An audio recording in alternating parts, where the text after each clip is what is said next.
So we'll be starting. Yeah. Good morning, everyone. Thank you so much for joining us here.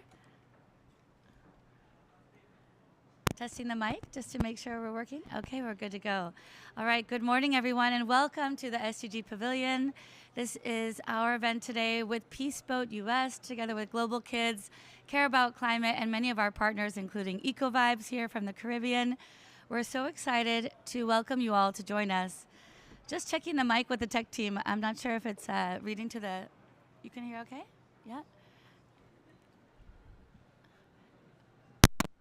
Okay, great. Thank you so much.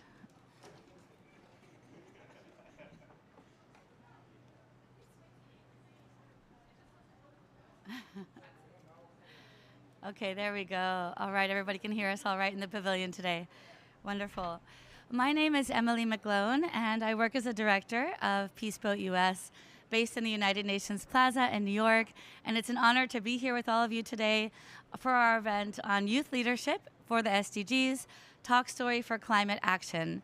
We have with us today various leaders who are going to be sharing their stories all around climate, storytelling, and empowerment for SDG 13 around climate action. And the objective of this session is really to explore and showcase storytelling as a powerful capacity-building tool in addressing the climate crisis. Through engaging narratives and compelling examples, we'll be sharing and highlighting stories that have profound impacts of the climate change stories that these youth are leading, and also looking at positive actions that we can take around the world. So starting with Peace Boat, I'd like to introduce a little bit about our organization. We are an international NGO sailing the world on board our ship, raising awareness for the United Nations Sustainable Development Goals, ocean conservation, and climate action, with more than 2,000 people on board the ship.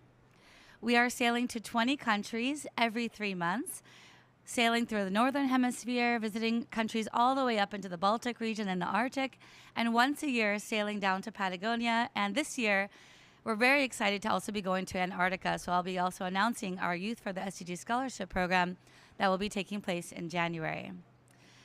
As we are sailing the world, we have guest speakers who come on board and give lectures and workshops about all kinds of important topics, including ocean conservation, working on mangrove restoration, coral reefs, and here we have one of our guest speakers from Brazil who's highlighting the BBNJ.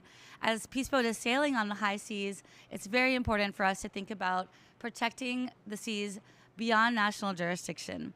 So this is one of the topics that we'll be also highlighting during our global voyages. And then on board the ship, as we're sailing, we have activities in all of the ports of call where we're actually engaging with local partners and taking action on the ground. This could be hands-on activities through sports, through cultural activities, tree planting, or beach cleanups. So climate action for us is also very important to engage with those local communities as we're sailing. And on the hull of our ship, we have the SDGs logo painted big and bright so that everywhere we pull into port, we're actually raising awareness for the SDGs. And this is what has encouraged us also to empower young leaders through our Youth for the SDGs Scholarship Program. This is a program for young people ages 18 to 30 years old who are already active in sustainable development and all kinds of activities in their home communities to share their stories on board, engage in workshops, capacity building, and then to also learn from each other during the global voyage. And because we're sailing on the ocean, of course, SDG 14 is very important to us as well. This is a photo when we were actually snorkeling and scuba diving in the Caribbean, looking at coral reef restoration. So learning about life below water and those ecosystems is extremely important as we're working to protect our ocean. And for that, we've also now been engaging in the United Nations Decade of Ocean Science for Sustainable Development. In 2023, Peace Boat launched the scholarship program from our Youth for SDGs, moving towards the UN Ocean Decade, which has now been endorsed by IOC UNESCO as a contribution to the decade itself. And with that, we began our citizen science programs as well, doing water testing in various ports of call, testing the pH level, turbidity, temperature, and oxygen level of the water bodies that we visit. It could be lakes, rivers, or beaches, and taking that data and sharing it with the United Nations Ocean Data Information System, known as ODIS. So this is just a way to promote ocean data and sharing amongst all communities as we are working towards this important ocean decade until 2030. And with our ship, we also recognize that the vessel itself does have an impact on the ocean. So we are also very dedicated to a renewable energy future and working towards the energy transition, where we will create a new ship of the future. And using solar and wind power, we are building Peace Boat's eco-ship, and we hope to sail by the end of the ocean decade. So our goal is to work with all kinds of innovators and creators in green technology and reduce our CO2 and impact on the ocean through Peace Boat's eco-ship, where we continue to tell our story not only through the activities on board, but also using design and technology as a way to share our action for climate. So Peace Boat is a vessel which carries these stories on board. And with our vessel, we have invited many youth leaders to join us during these global voyages and continue to share their stories. So I'd like to pass the microphone now over to Ms. Khadija Stewart from Trinidad and Tobago. She's joined Peace Boat twice now, once as an Ocean and Climate Youth Ambassador, representing youth from SIDS, Small Island Developing States, or Big Ocean States, and also as a Youth for SDG Scholar. So Khadija, the floor is yours. Thank you so much, Emily. And so my name is Khadija Stewart. I am from Trinidad and Tobago, and I'm so happy to be here today at the SDG Pavilion talking all about youth engagement and climate storytelling. I'm the founder of Eco Vibes Environmental Creatives and EcoSeas Caribbean. And like I mentioned, I'm from the Caribbean, and climate change is very much real. It's happening, every day we're waking up to experiences of flooding, drought-like conditions, sargassum flooding our beaches, coral bleaching. Just this morning, I saw videos from different beaches across Tobago that was experiencing coral bleaching, and it was so sad because it's these large volumes of coral just white, and the governmental agency working on this was just like, there might not be hope for recovery. So this is corals that are going to be lost, So this is something that we need, and it's absolutely devastating. And with that, having all this information and seeing all these different things come to light, I was just like, it's so important to have a population that is informed, that cares, so that they could work towards the solution, especially young people. And that's why I started Eco Vibes, and that is all about climate storytelling, capacity building. We use tools for climate storytelling like podcasts, art, interactive magazines, poetry, spoken word, games. Every time we have a meeting, we're always playing games, using all these different creative tools as well as capacity building to make sure that young people, again, are informed, but not just about the issues at hand, are informed about the science, are informed about the policy, and are informed about how they could be engaged and how they themselves could develop what's happening? How they themselves can develop solutions to contribute to the change. And some of the projects that I would like to highlight, I believe the first one is the Caribbean Speak project, and that one is all about, youth storytelling here at COP, so interviewing all the young leaders here from the Caribbean and finding out exactly what's happening in their countries, what is their realities, what are some of the solutions they're working on, what are some of the challenges they're facing, because yes, we are one Caribbean, but each island is very different contextually, historically. We have some people from the Dutch Caribbean, from the French Caribbean that we've been interviewing, and sometimes we kind of operate in silos as a region, so it was so important to make sure that we have a holistic understanding of some of the issues we're facing regionally. So again, we could bring that to the forefront at conferences like this to make sure that when we advocate for our NDCs or when we advocate for things like climate finance, we're making sure that we're leaving no island behind from the region. Some of the other projects we have, I believe the next one is the next slide. So we also have EcoSeas Caribbean, and like I mentioned, we are islands in the Caribbean surrounded by the ocean. So it's so important that we make sure that we learn and protect the one very resource that is near and dear to our hearts as island people. But unfortunately, for a lot of people from the Caribbean as well, the ocean has a dark history. You still have people who don't know how to swim, who are afraid, who aren't connected to it in a big way. So it's so important for us to bring life to the ocean, to the people. And that's one of the things we do with EcoSeas Caribbean, and making sure that everybody understands what's there, why they need to protect it. And we use art, photography, all these different creative storytelling tools to connect people to it.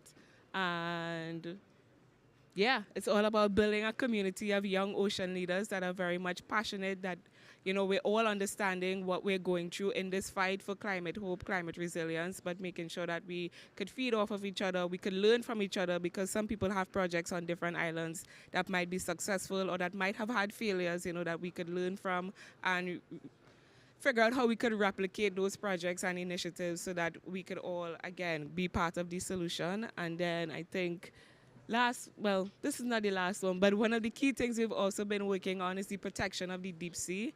And, we talk about storytelling and we talk about capacity building. And one of the key projects we had was last year, we had a deep sea youth symposium where we brought 25 youth from Latin America and the Caribbean to Jamaica to learn about the importance of deep sea science, the governance structure behind deep sea mining, the economics behind it. And it wasn't just about learning all those things. We made sure that some of the youth also got to go in the room, so they had experiential learning, and then they had to have fun, right? So we spent a day snorkeling, diving, doing everything, really connecting to the ocean in a big way. So for us at Eco Vibes and at Eco Seas, it's really all about, like I said, capacity building and storytelling, and just making sure that our people are as informed as possible and using all the creative tools to do that so that we could drive meaningful change.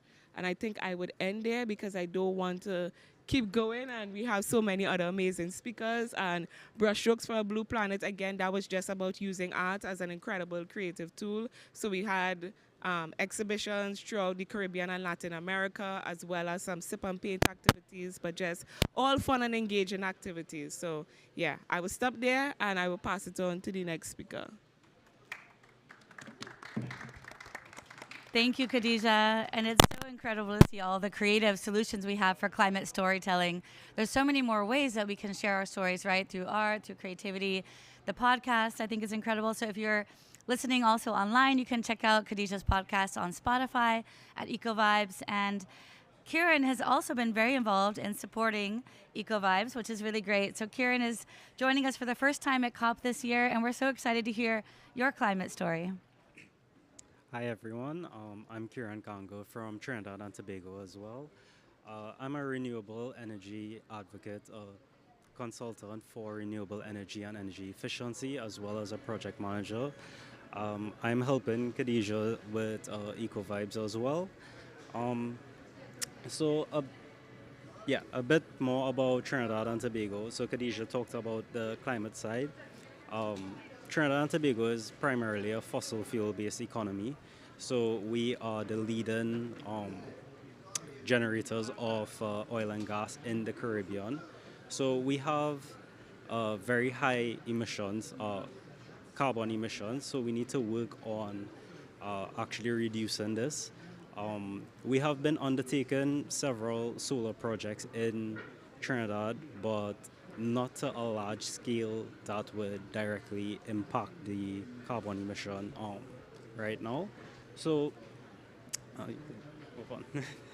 All right, so my vision is actually bridging the gap in the energy transition and giving the youth a voice in Trinidad and Tobago. Being from the Caribbean and actually growing up in the actually facing the climate changes myself and seeing it firsthand, I didn't actually have the voice to go out and say what I wanted or show how I felt, give my ideas about what climate change was. So through storytelling, when I got in contact with Khadija, that I was able to actually give a voice and show my work in lowering this carbon emission through my research, which is supplementing electrical power needs for both residential and commercial buildings using solar PV and modeling designs as well. So you could. All right. So my story really started as a graduate in UE St. Augustine in Trinidad and Tobago. I graduated with a BSc in physics and environmental physics and material science. From that, I was persuaded to do my master's in renewable energy by my mentor, Dr. Harak Singh, and Even after completion of that, I wasn't given the opportunity to actually expand on my work, or lack of opportunities for youth, which I believe is a global issue, but in the Caribbean, it is very potent. Our youths are hardly given a voice to actually um, give their ideas and show their work that they're doing. So I just did regular jobs and whatnot, and I wanted to actually contribute and show the work that I was doing. So I left to gain more skills where I could, go out there and show the work that I'm doing. So I did project management. I decided, that was something that would probably be able to impact the others. Then I was finally introduced to Khadija, which by my friend, and from there I was able to attend conferences where I actually got to present on my work on, in an international setting, such as the World Recycling Convention and the Our Ocean, where people actually saw the work that I was doing, and I got to explain how the Caribbean experiences these problems and how we could work on reducing that. And from that small jump, that small stage, I am now here at my first COP, which was very informative. Um, being a youth, being new to this, it's such a great experience. And I've also been working with Khadija with her podcast, the Caribe Speak Project, and to be able to interact with these youths and be out, like, actually hear their stories and express themselves. It's such an empowering journey. So my advice is to just keep going and take a risk, and yeah, put your ideas out there. Thank you. Thank you. Thank you, Kiran. And it's been great to have two youth leaders with us this time from the Caribbean working on all the actions here at COP. And I think teamwork is also very key to climate action, right? So if you're doing storytelling, it's great to build a team around that, whether it's the production aspect, having somebody doing the camera, someone doing the interviews, storytelling together. And I think your work for renewable energy is really in line, especially what Peace Boat's working on, but also with our programs for Blue Planet Alliance, which is another partner of ours working towards 100% renewable energy. So excited to have you join us, Kiran, and thank you for being here at COP with us this year. And next, I would like to pass it over to another partner organization, Global Kids, an incredible nonprofit based in New York City and also in Washington, D.C. Today we have with us Munab Hasnain, who's 17 years old, also his first time here at COP. So please tell us a little bit about your climate story. How did you get here, and what's your inspiration? Well, thank you. My name is Munab Hasnain. I am a 17-year-old senior at John Adams High School. I was born in Bangladesh, however, I live in New York. And I'm here as a youth leader with Global Kids. So Global Kids is a nonprofit organization that's made in public schools to help students with post-secondary success. I've become more familiar with the term global climate change when I started high school. I've came to a realization that climate change affects everyone's day-to-day lives, not only directly, but also very indirectly. As the risk index from UN, it says Bangladesh is one of the world's most climate vulnerable countries, ranking 7th globally in 2021. This is a huge thing as people of Bangladesh are being affected. Children of Bangladesh are being affected. They're being hugely affected by global warming, the climate change, and these things. And as the UN environmental program, it says between the year 2000 and 2019, Bangladesh experienced 185 extreme weather droughts and events. These includes cyclones, droughts, extreme flooding, and many more. When I was a younger age, I went to my grandmother's house on Eid, which is a very special holiday, and it's a religious holiday for me. We went to her house. We were having a great night, and we went to bed. In the middle of the night, we wake up to flooding inside the house. Water just came straight in, and we were so worried about everything. Uh, I personally experienced scooping water outside of the house, back outside, only for it to come back in. My grandmother's belongings, which includes her clothes, her possessions, all got destroyed. And that is just one of the small stories that a lot of people in Bangladesh are being affected by. As the United Nations Environmental Program of 2024 Global Emissions Gas reports, around 77% of heat trapping gas in the atmosphere can be traced back to the G20 member states, while the 47 least developed countries, which include Bangladesh, creates less than 3% of global emissions. This means that G20 countries like USA, Canada, and some other European countries, they all create so much of this heat trapping gas within our atmosphere. Yet small, least developed countries like Bangladesh and many more are being affected directly by it. This is not okay. This is not something natural. As I was leaving New York, actually, I have experienced very hot temperature in the middle of November. This is not normal. This is not natural. As I just remember a couple years ago, I've had to wear a jacket to school. However, before leaving, I probably didn't even need a hoodie to come outside. Again, this is not natural. This is not normal. Shakwat Ali Mirza from Bangladesh. Uh, he is a Bangladeshi climate change director, and he says that just $1 billion annually would allow Bangladeshi people to implement the climate change adaptation needed. This means that from fundings from these G20 countries, who is again causing all of this huge impact towards global warming and climate change, they need to take responsibility for their actions and give money to countries like Bangladesh to implement climate change actions. In fact, it is estimated that within 2050, 1 in every 7 Bangladeshis are going to have to be displaced due to climate change. This is 13.3 million people.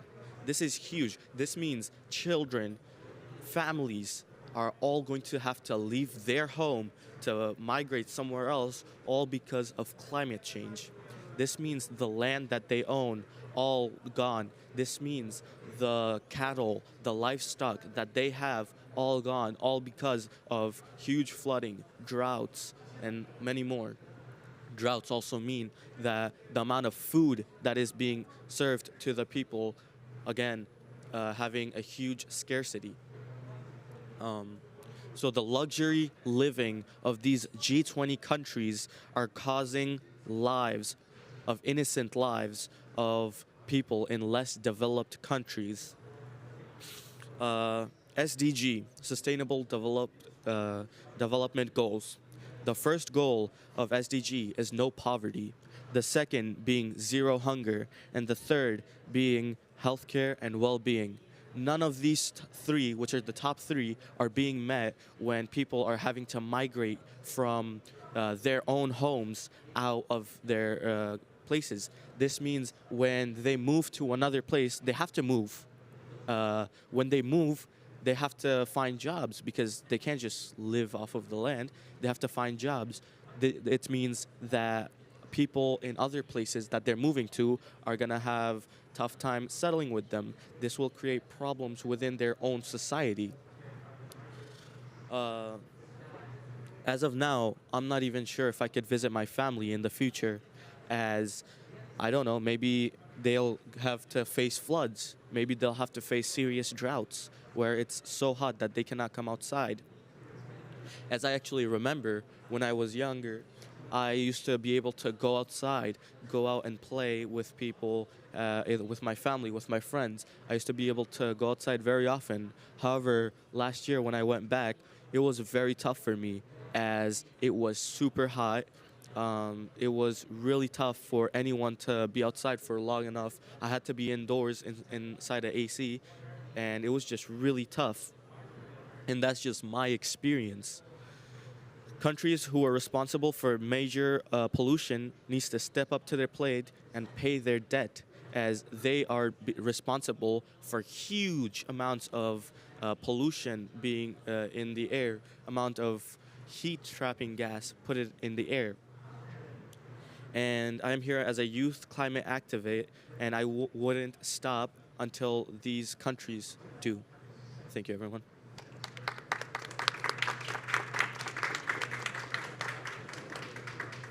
Thank you so much. And we're really proud to have Global Kids as a partner working with us. Every year we've been collaborating here at COP.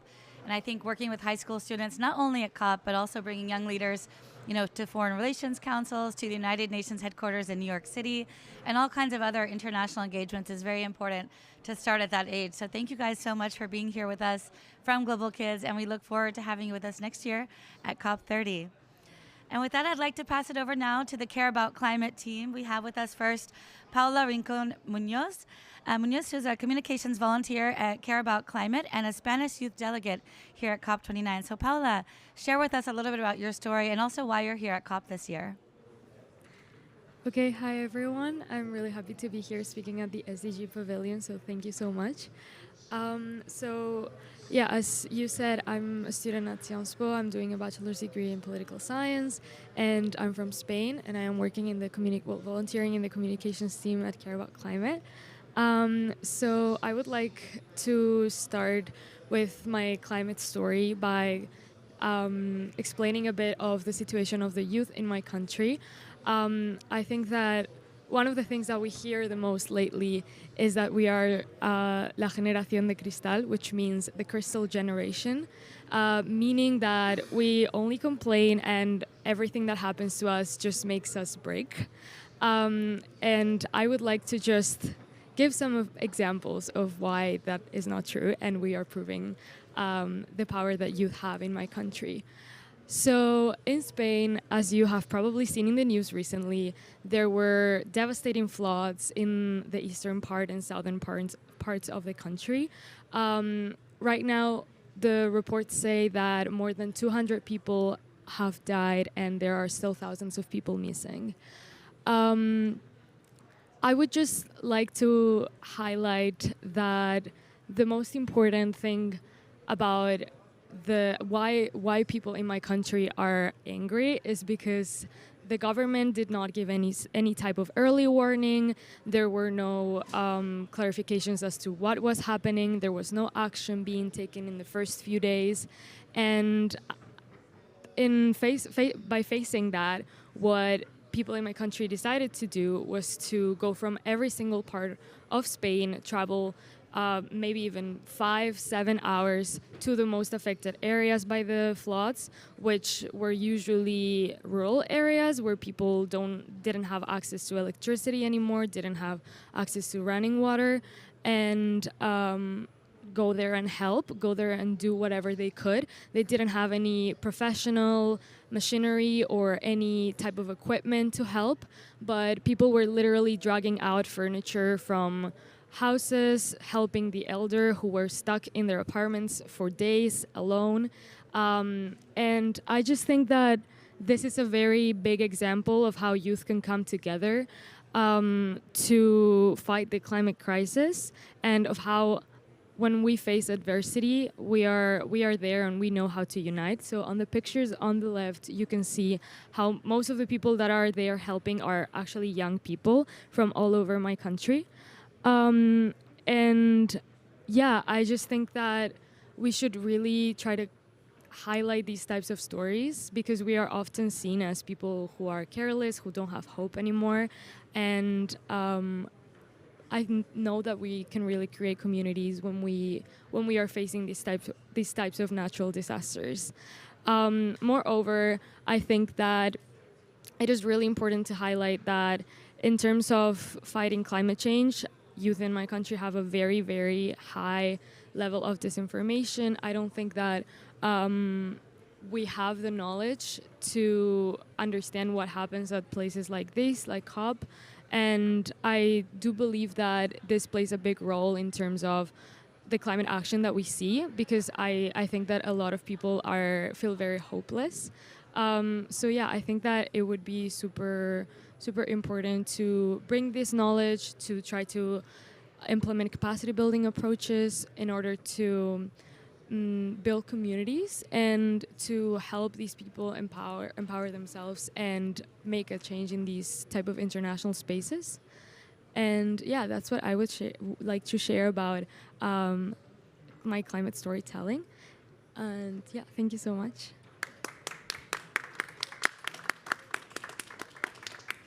Great, thank you, Paula. It's great to care about climate here, and maybe we'll have some follow-up questions to ask you a little bit more also about how your experience has been at COP so far, so we can learn more about what you've learned since you've been here. And we have another leader from Care About Climate, Miss Zeina Zubair, who is also part of this team here working on the capacity building and training programs. So please tell us a little bit, Zeina, about your experience and your climate story. Thank you. Hi, everyone. So I'm Zeina Zubair. I'm with the COP training team at Care About Climate, and I was born and bred in Sri Lanka, so that's where a lot of my inspiration for storytelling and origin stories for how I got into the realm of climate started. And Sri Lanka is for millennials has been known for indulging in art as a form of expression through war, through communities, through rebellions, through social causes, through political injustices, through tsunamis that happened in 2004. And it varies through dance, through music, through acting, through painting. And it's always been a form of representation for Sri Lankans when using their voices and using their rights was not an option. And the climate crisis is not a concept that is, it's sort of growing within the country, but it's still something that is not fully accepted there. And one way that communities have started to possibly work on expressing this community, and this happen outside.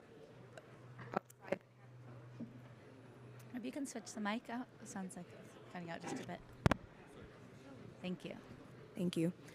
It's usually happened outside the capital through smaller communities, through coastal communities, mangrove communities, forest communities, and around villages. And this is because people go through very similar consequences of climate change. So it could be the lack of food, it could be the lack of resources, it could be the lack of access to education, the lack of educational resources, the lack of access to healthcare, the lack of access to public transport to get to jobs. These are things that communities feel together, and with that comes a sense of belonging and a sense of wanting to do more, and that usually happens through community building. For example, there are coastal communities in the south of Sri Lanka who have created spaces for girls to learn how to surf and to be comfortable in water, because as an island nation, being able to be comfortable around water because we are more risk to flooding is very important, and these are not skills that are openly provided, and they're not openly provided for free almost, and this is not something that the government is always aware of. So it takes villages and communities and effort to try and educate each other. And forms of expression, for example art, for example painting, storytelling, are ways that especially girls have learned how to express themselves, especially when they've been taught to more so restrict themselves, more so been told, well, why are you sharing this with me? What do I do with this information? So they've used art, like even surfing. I would think that sports like surfing, things like coming together and talking about things are forms of expression and forms of art, and are underestimated tools to express what the climate crisis can do to underrepresented and marginalized communities. So the other aspect of the climate crisis is that that crisis is affecting people in ways that they do not know. So when health deteriorates, when education cannot be accessed, when resources cannot be accessed, when some areas of the country are more affected than others, but because of the disconnect in technology and information, people don't know what's happening in their own country, in different regions. Art is another way to express that. Art talks beyond our words sometimes, and it collects more information than statistics can. It expresses more than numbers, and I know that Sri Lankans know that. I know that even within communities, even if people's numbers aren't actually on government databases, they know that these forms of expression are being seen by people, and it is replicated around the world through what we wear, through cultural clothing, through food. Where does the food come from? What is the story behind food? Food is also such a crucial SDG, as we know as well. And do Sri Lankans have access to this? Is it making it difficult? How does war affect our access to resources as well? The interconnectedness in the climate crisis and how it's affecting island nations like Sri Lanka is not always seen. But when people do feel the effects of it, is when people realize that more people feel that way. And that is how communities start to build, and that is how capacity building is initiated. And that is how it allows people to start expressing and realizing that these problems are bigger than them, but they know that this is not something that they've ever had to face alone. It just took some time to get there. And when it does, it actually brings out a very beautiful network of synergies, and it builds more community and safety to start expressing yourself in ways that may not have always been accepted, but that's how that change starts. Thank you. Thank you so much, Zaina. And it's incredible to hear everybody's stories here. We know that we are facing a serious climate crisis, but by sharing these stories, we hope it can shift the climate narrative from one of despair to one of possibility, and demonstrating that while there is no single solution to the climate crisis, there are a multitude of effective strategies that do exist. So with your climate stories, maybe we can just have one word from each of you. We can start with Zaina on the end, and we can pass the mic. What do you think young leaders can do here at COP to help shift the narrative through storytelling for climate action? I think young leaders need to be more vocal. I think sometimes we may be too concerned about what other people think of us, or the lack of knowledge may be very intimidating, or the fact that our experience is still quite limited. But all these are very fair statements to make. That's just where we are in life right now. So being vocal, regardless of our positions at COP, I think that's very important, because you don't know whose hearts you may touch. You don't know who may be interested in figuring out more about where you're coming from and the knowledge that you carry. And you don't know that until you start communicating what you need to say. Thank you. Great. Thank you. I completely agree with what Zaina just said. I think that another point that could be raised would be that young people need to listen to each other. I've learned so much during these 2 weeks by listening to other people's stories and learning about their personal experiences. We don't often get to be in spaces where there's people from all around the world. And a great way to take advantage of that is to share and to listen and to learn from each other. So yeah, I would really encourage everyone to continue doing that because I have personally learned a lot from it. Well, I definitely also agree with everything you guys said. I'd love to add that adding emotion with whatever you say definitely adds an extra step of connectiveness with people. It also, I believe the mic is... That's okay. Yeah. So I believe that the talking to people in genuine also adds the amount of interest that is being brought to your story, as reading off of a paper is often not enough, and we need to have youth voice speak it out. Thank you. I believe taking risks, young people need to take a lot more risk.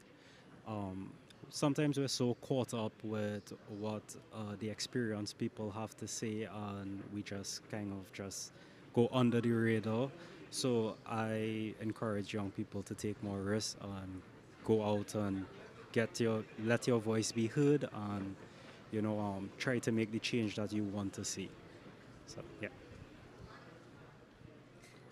What do I add after all these incredible contributions? But if I'm to add something, I would just say I think I would like to encourage young people to remember their why and to be genuine with that why when you go out there into the world. It's very easy to be caught up in all the different moving aspects of climate justice and everything else. And we want to do so much sometimes because we're just so passionate and we're just so caring. But it's very easy to also lose yourself in that fight. So for me, it's so important to remember your why, remember what it is you're working towards, and to just go out there and be genuine in all the work that you're doing.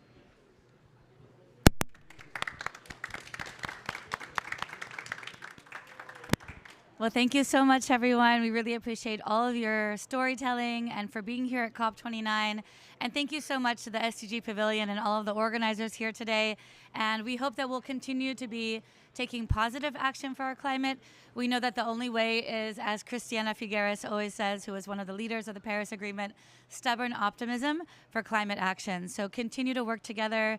And by building networks of youth, I think that also really helps to support each other as we're learning and exchanging ideas and finding creative solutions for the climate. So thank you so much, everyone. Let's give them one more round of applause.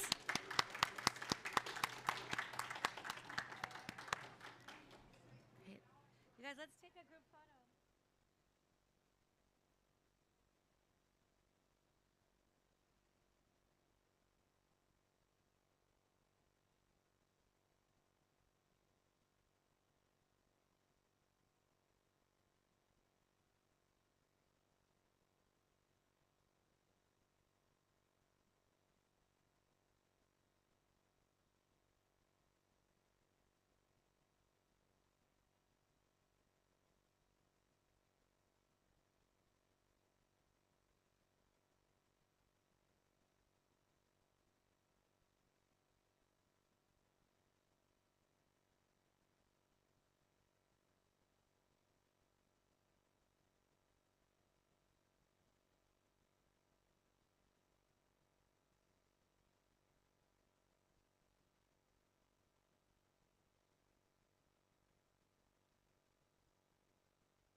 Testing 1, 2, 3.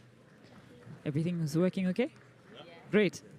Okay, so we need to change the rules. We are not going to introduce ourselves anymore because it's too many of us, and we go down straight to the point of this discussion, nature, people positive.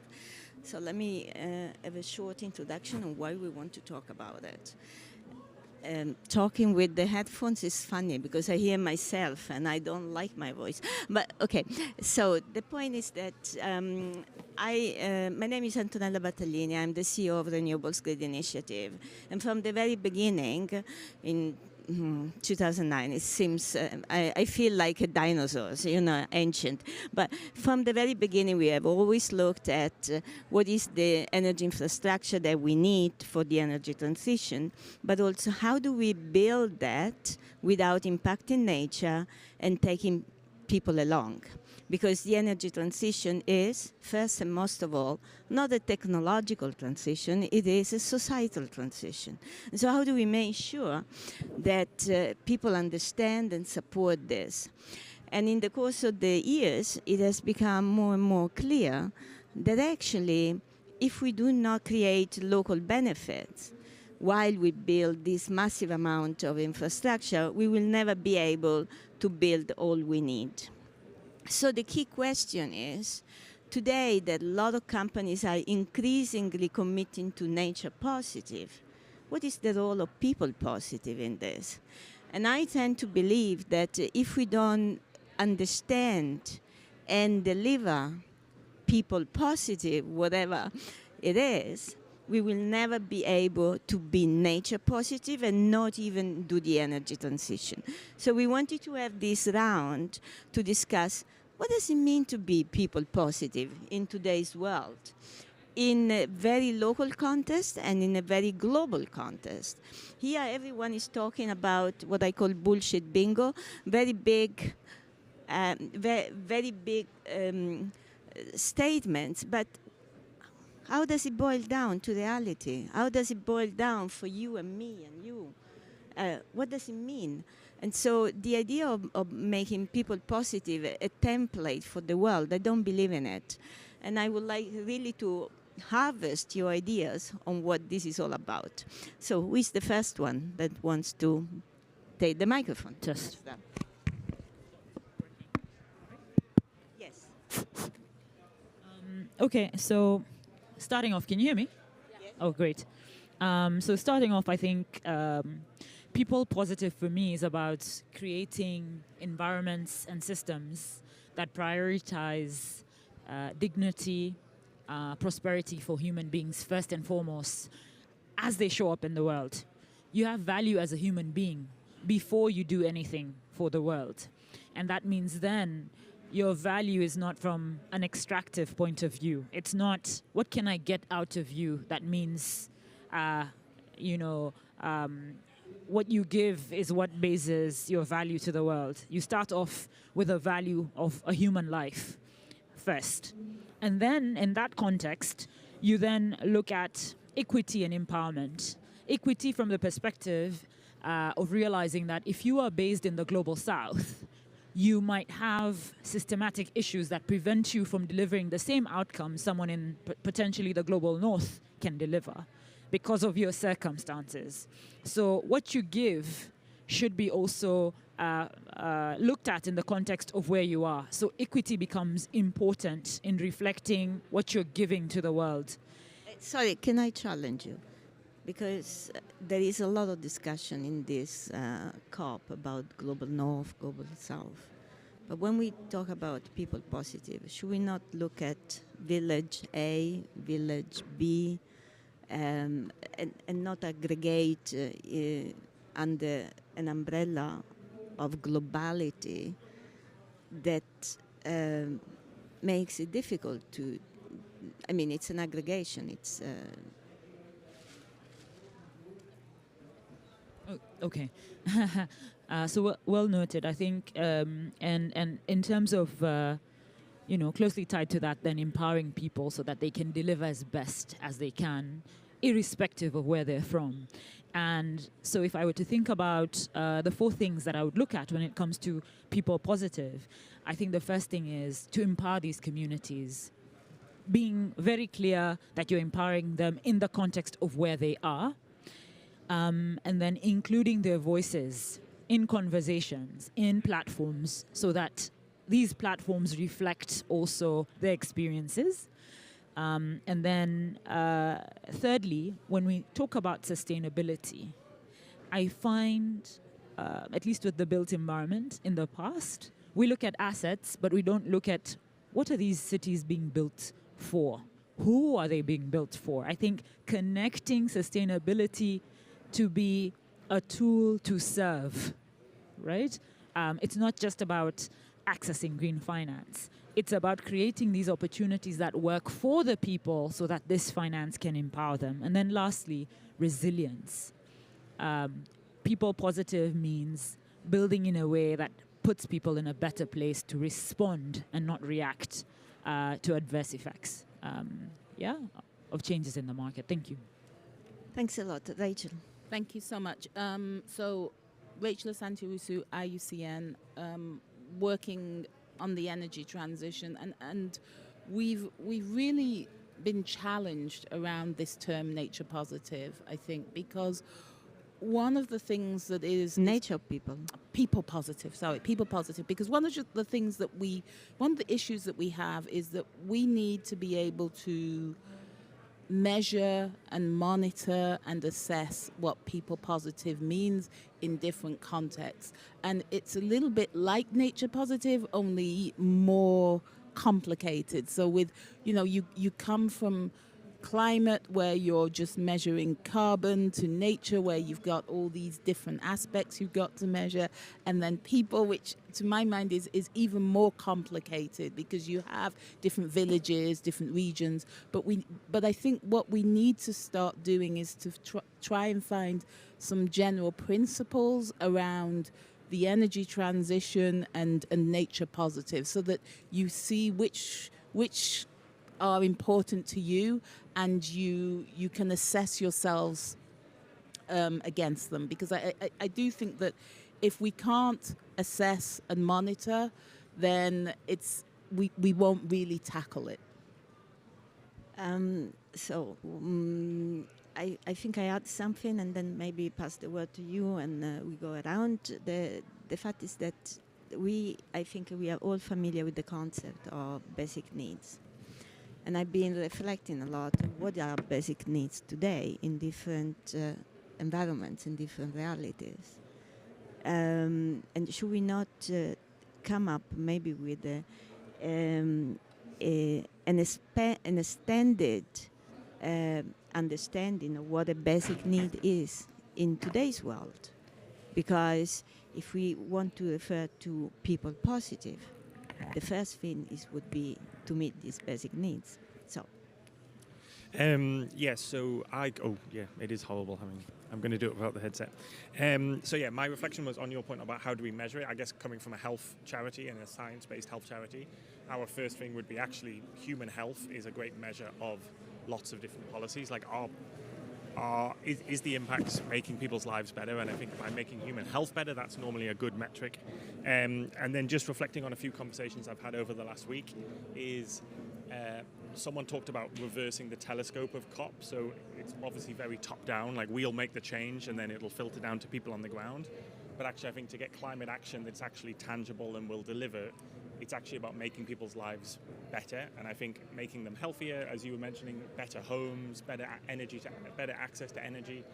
And I think the narrative has hit in that climate change is about sacrifice, it's about giving up things, whereas actually climate change can be about making people healthier, making a fairer world. So I don't know, for me the people-centered is just changing that focus and making it more that people-centered, community-centered, and actually the world in 20 years' time can be a lot more positive, and I think actually we don't sell that message. They were my reflections. Thank you very much, Ali. Then if you have ideas on how to measure, obviously, please. Thank you. This is a very interesting concept, and I think some of the measures that are, there's quite a lot of things that are missing in the matrix to measure what we really mean about nature positive.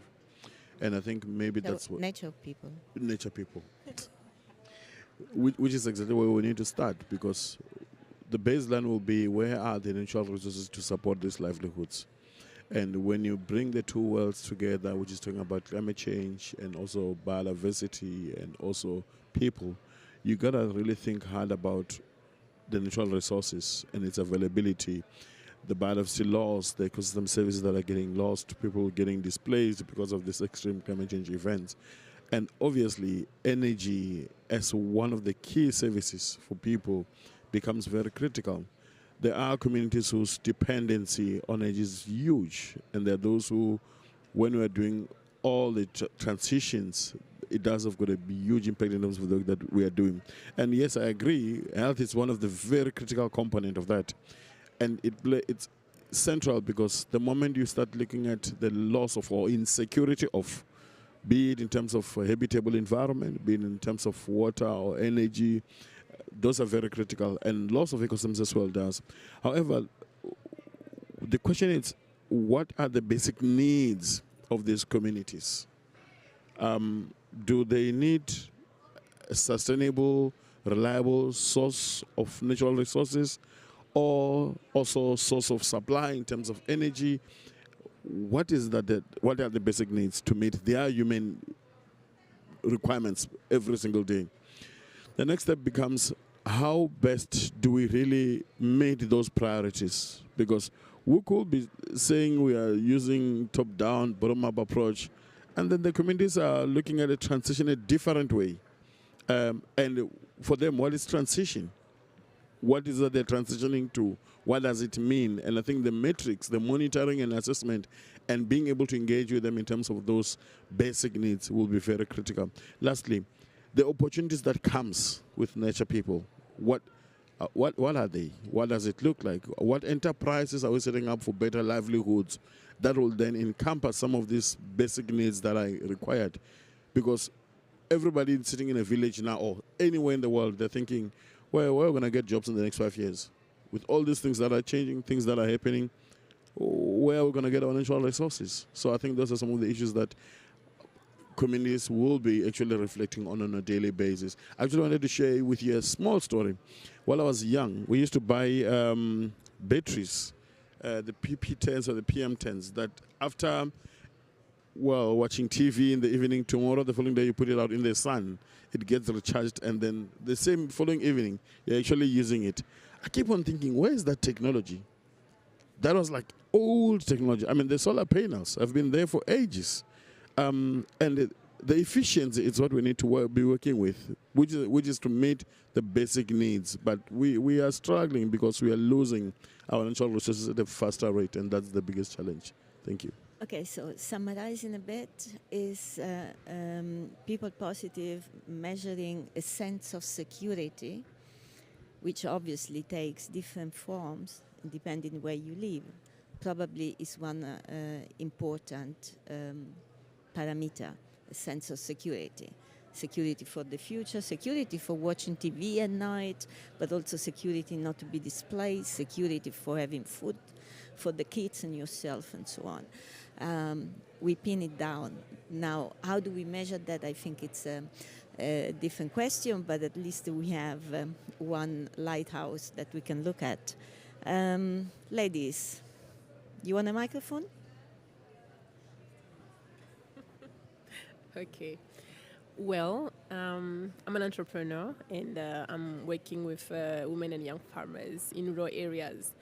And speaking of the people positive, well, I'm still thinking, actually, because how to have people positive in an area where the crops are either threatened by drought or by floods, and how to address these basic needs, because the basic need that we all share is also food security, also getting access to food. So how to be positive in an environment insecure, an environment where you don't even know if you are going to have drought or you are going to have floods in an environment where you don't even have technology to cope with these climate change effects? So that's the question I'm still asking myself, actually. Okay, thank you. So food security is another basic need. And I think we have health, we have a general sense of security, which obviously is paramount, food security. Let's put some additional, and health, I mentioned, and let's put some additional elements into that. One second, which is whenever we build something, we build it with a purpose. You build an hospital because you want to welcome people and treat them. If you build, a tractor, is because you want to use it in your fields. And when we build an energy plant or a wind park, we build it for energy. But can we not think how we use these build infrastructures to increase the security in an horizontal way, not only energy for energy security, but energy for much more than that. Rachel. So, as happens often with Antonella, she just takes what I'm about to say. She says 1 minute and then says it. But what I was thinking is what we need to think about are co-benefits and co-use, and how we attach the co-use from energy infrastructure, as you're saying, Antonella, to aspects that improve human well-being. And those human well-beings can be some of the things that we've mentioned, but they can also be around, we need to also think about cultural and cultural well-being as well. But I do think that in my mind, it's becoming more now a little bit like, nature-based solutions. You've got to have two solutions that you're tackling. Maybe with the energy transition, we need to say you need to tackle more than just delivering energy. There needs to be another benefit or another co-use that the community or the local community decide is also important to them. So it could be around livelihoods, it could be around irrigation, it could be around shade, it could be around, it's for them to choose. But maybe we need to start thinking about co-benefits around the energy transition as well. And so that means that the top-down does not really work, because you need to, you really need to take it a bottom-up to know what is needed, when and where. You got the microphone. Oop. This happened. It happened. Welcome to the dark side. Do I need to use it? I've loved this conversation. This is really, really interesting, and I really enjoyed hearing what everyone's been saying. And I couldn't help but thinking one of the additional pillars to health and security was community. That's something I think is really critical, and I'm also thinking about working within existing community structures, and even I think there sometimes are like we have political leaders assigned in an area, but we also have cultural leaders and even the leadership structures within a family. So thinking about who you're working with and kind of the areas where power is concentrated, I think is important, and then how you can maybe distribute that power. In two ways, literally with energy, but also how can you empower people to live their lives in an easier way. So I'm thinking also about the Selco case mentioned at a talk earlier this week, which is it's a company in India that works directly in communities. And one of the things that they did that I thought was really interesting is they sent representatives to follow the people in this community and see how they live their everyday lives. And they were like in the room with the midwife as they were delivering a baby, and in the fields at 3 a.m. For like picking flowers, and they were just really watching how energy use was happening on the ground, and how you could just make the process that was already in place a little bit easier, but meet the very discrete need that was before them. So it was just like instead of having to have a kerosene lantern while delivering the baby, you could have a battery powered lantern. And it's I think thinking about it almost makes me wonder if you can have if you can be prescriptive and think so big when it seems like interventions really need to be specific and focused on a distinct community, I think, in order to be effective and to be like taken up. So I want to go back to Nasra, because that was about how do you move from up to down. And I think that it has been said multiple times, we need empowerment, but we also need bottom-up. We need engagement, meaningful engagement. And I want to share with you, and then we keep going around. There is people here that did not yet get the microphone. When you build large infrastructure projects, and energy can be very large infrastructure projects, usually there is a settlement, a deal between the project developers and the communities in the surrounding. I think this is nothing to do with people positive. This is a kind of bribery in a certain sense.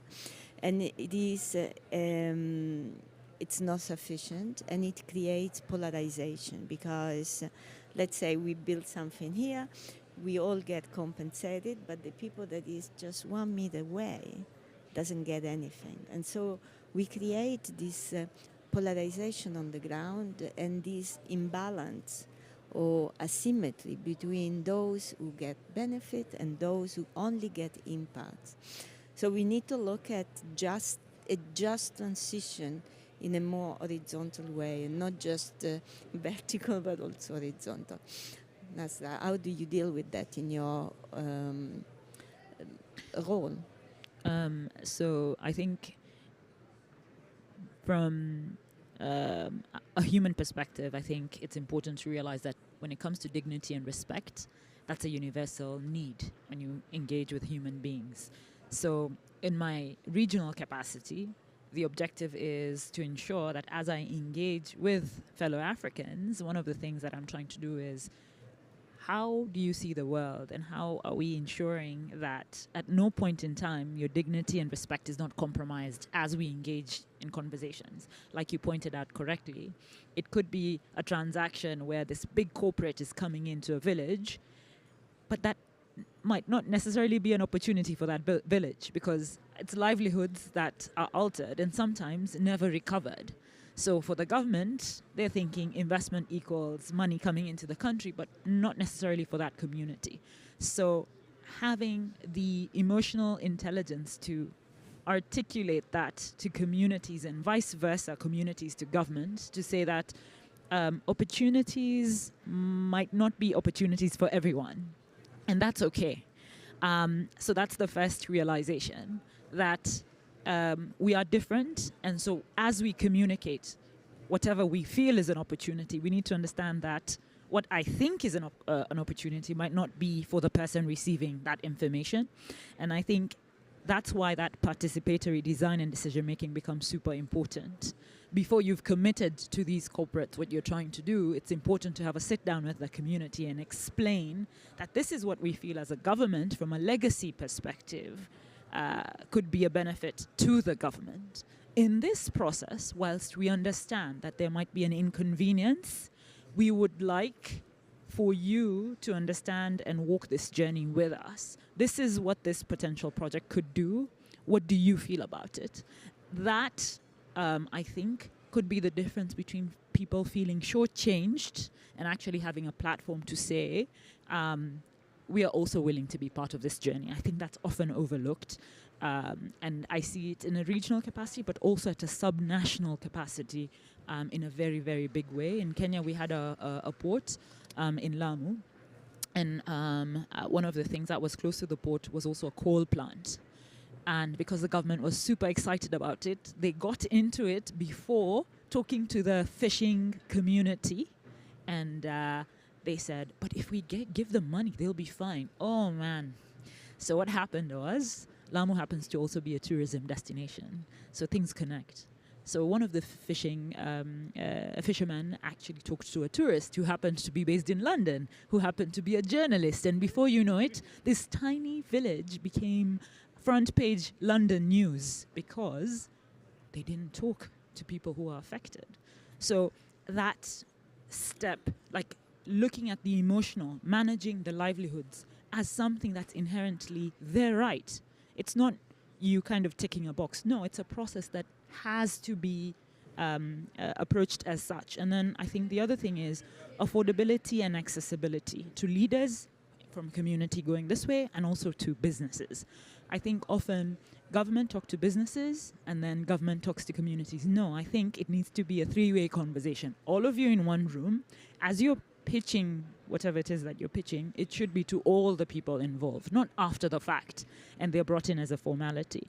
And I think there's also something else that you brought out, which I really liked.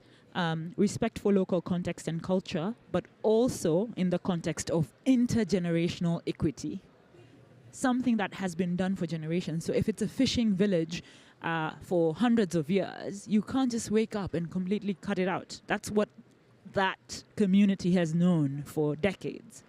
There needs to be an appreciation of the culture and the context of how that village came to be. And that then ties closely to climate justice.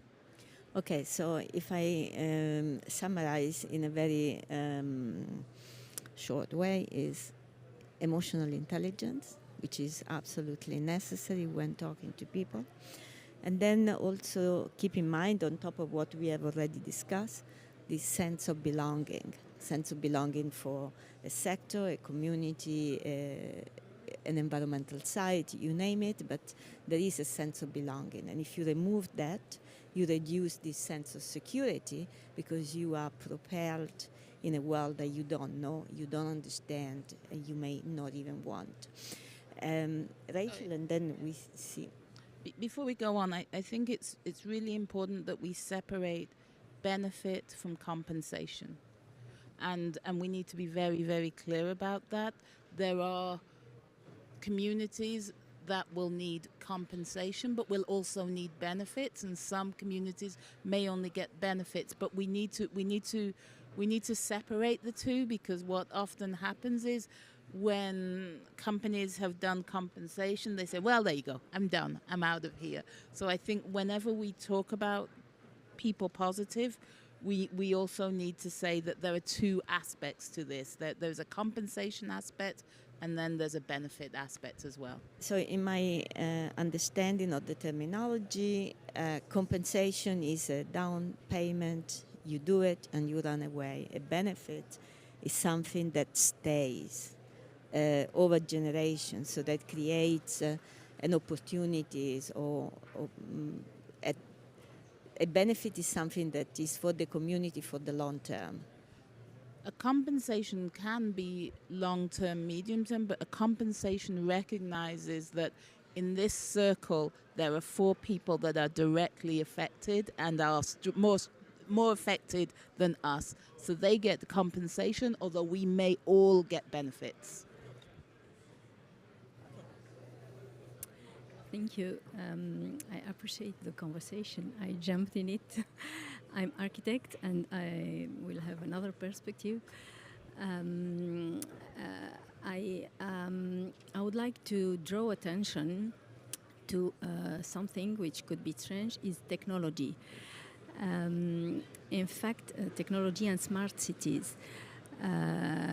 Africa has developed, the first e-commerce was developed in Africa with the cellular phones. And there are lots of startups that are developing many things for making easy the everyday life. So I think it's an opportunity, this era of technology, because it can help save lots of money, lots of doing infrastructure, I mean. And it's another perspective. I don't know if it fits in the panel. Thank you very much. So if you want to just take it and yeah, and you can join the conversation.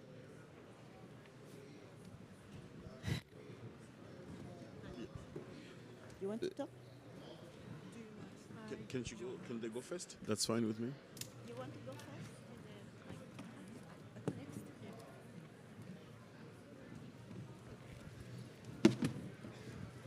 Right, thank you very much. And then this is such a nice talk. And then that reminds me of the university experience of discussion with multiple people. And so I'm doing the research on the energy transition and doing an edited book about the cooperative finance for the local development of energy.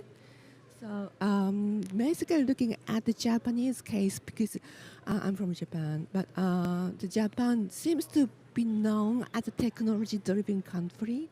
But in fact, it's there's a huge division between the technology the central concept, and the local people. So it's quite a parallel dialogue between the global south and the Japanese local, and the central the financial or the mechanisms in the Europe and or the Japanese the government. So I quite see the commonality between the discussion about the division between the capacity driven and or the local driven argument. So so I totally agree that the global south, the local people needs the benefit, not the compensation, and so I think cooperative scheme could help the people to engage into the development of the renewable of the local level. I think that's my question is that the cooperative the scheme could be developed one by one, but can we wait until all the African nation, all the African village to have the cooperative schemes around, or do we? I mean, how to embed the value of the energy transition into the real people's life? That's my question. Yes. Yes. Sorry, I have to hold it here, otherwise it doesn't work.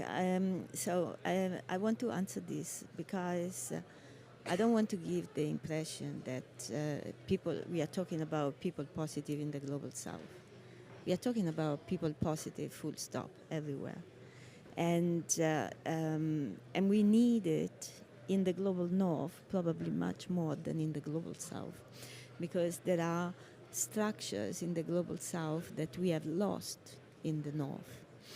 And the energy transition needs to happen in the global north much more than in the south, because it's a different type of transition. So let's put this clear. But of course, what does it mean for...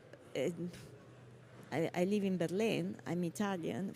What does it mean, people positive in Berlin, for an Italian who has been eradicated out of its own beautiful country into a cold climate, warming up, by the way, and for someone like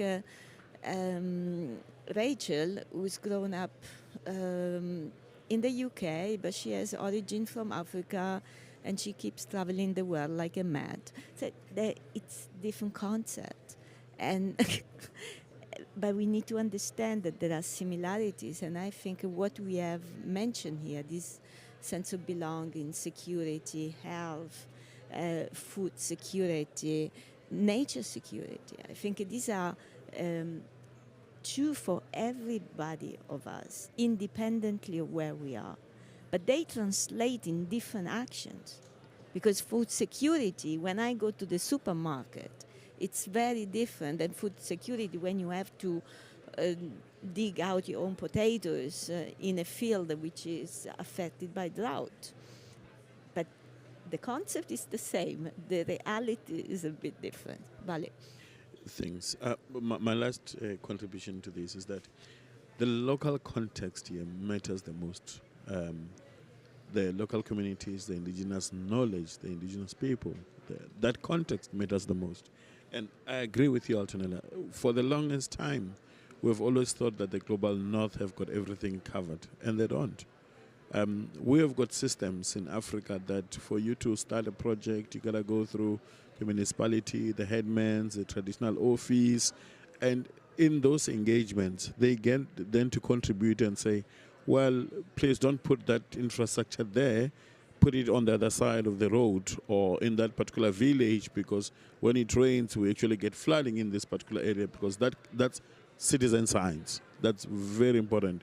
And we know it's not well documented in many areas. And I frown upon sometimes when I see documents that says the state of adaptation in Africa. And I'm thinking, wow, such a vast, big continent, and it can be summarized in a 100-page document. I frown upon such kind of information. But what am I proposing here is that there's a need for core design that I think Rachel has mentioned, which comes with core benefits, that comes with ownership, which brings sustainability, and also understanding of the local context. To my colleague from Welcome, so I didn't get your name again. Simon. Communities, they know the different kind of disease breakthroughs in different seasons. And I'm from Limpopo in South Africa. We know during the summer season, if we don't get malaria, we're going to get cholera, and we know those some of the burn rates in terms of where is that line of that breakthrough. So I think the local context plays a very big role. If we really want to do this right, I think let's be people-centric, let's be nature-centric, and also we define capacity building differently.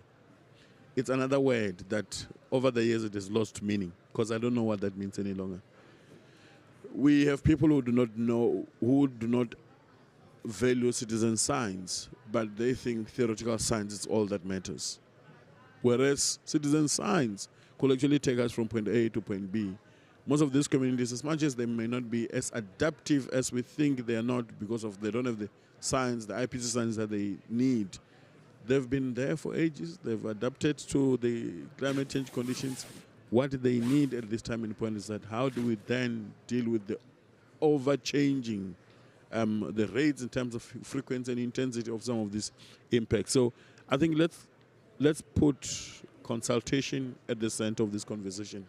Let's put local context, citizen science, at the center of addressing and building a people-positive future, because it is here, it is intergenerational, it has to also go with the resources. What we are depleting today, if it's not there tomorrow, communities will be thinking, well, a good example, during COVID, we were introduced to plants that we thought were just common plants. And these plants were very important in terms of healing. And we see quite a lot of this as some of the knowledge that came out during the COVID period. So I think there's a greater importance of us building the programs or work that we're doing around people-centric consultation, indigenous knowledge, and also citizen science. Thank you. So, people's knowledge. If we combine people's knowledge, community knowledge, indigenous knowledge with science, we can have a fantastic new opportunities. Now, we have some very young people there. People positive is also about you, because it is an intergenerational perspective. What do you think about it? First of all, hi. My name is Shanan. I'm from Azerbaijan, as my friends too. We actually wanted to listen your speech, your ideas, and what do you think about all this happening? Well, I think that it's great that you come and join my recommendation to you is that once you have listened, speak out your mind. Learn to speak out your mind. Reflect, look at things with critical eyes. Because it doesn't matter what we do, we can always do it better. And this is the rule for all of us. Who wants the microphone? Here. Hi everybody, my name is Lamine Samake. I come from Mali, but I live in Senegal. I work there. I'm agronomist and I'm very interested on food. As you talk now, the issue of food is global because everywhere we are, we need food. And we need also water. And I think water is in central of SDGs. And we need also to develop the capacity of all the country to access to water. The issue of water is central. And sometimes I'm not feel good to see people they are talking about a lot of things without water. And for me, it's central for us. It's our future as young we are. And also, I think we need to protect that kind of resource. Because without water, we cannot have forest, we cannot have food, we cannot have anything. And that's why I just want to share those kind of reflection and ask you if you can also more elaborate on that. Thank you. Well, I can only say that on top of food security, we also need water security. And this requires not only dedicated policies, but probably requires the commitment not to privatize water. Because water privatization is a trend globally. Water is at the core of health, but it is also the core of energy generation, because a lot of the power plants that we have today simply stop working if there is no cooling water. In Europe, we had this huge energy crisis, and people think that it was due to Russia invading Ukraine. But the reality started 1 year earlier because of the drought, because the nuclear power plant in France were put down because they didn't have cooling water. And so the war in Ukraine added to an existing crisis. So water is fundamental for health and security, because when you don't have water, what you do, you migrate, and you're going to step on someone else's house, and then you start fighting. And so it's the sense of peace and belonging that has to be maintained. And it doesn't come without everyone committing to that. And so again, if we build a massive amount of energy infrastructure, let's use this energy infrastructure to protect water reservoir. There is in Spain, one of our members actually started to do something really interesting, because while they built overhead lines or underground cables for transmitting electricity, they also repair pipes. And you know that sometimes it's not lack of water, it's the waste of water, the problem. And so you can really you are there on a territory, and you have machines and you have manpower, and you can do much more with those things than just do your primary job. And I think this is really designing your activities, your commercial activities, having people as the center of your strategies. And now, because we are coming close to the end, I know there is but Rachel, would you like to share with this group what is ginger?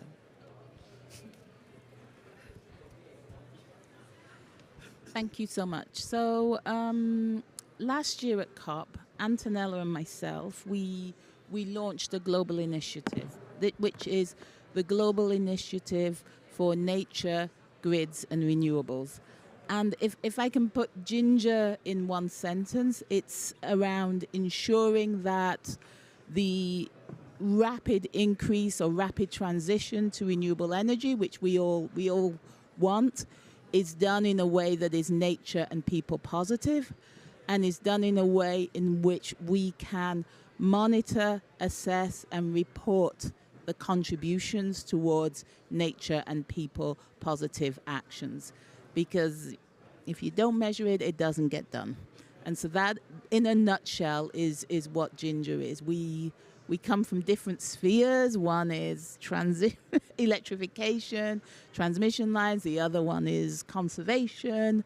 But I think we need these sorts of partnerships if we are really going to implement this climate-nature nexus. And so that, in a nutshell, is Ginger.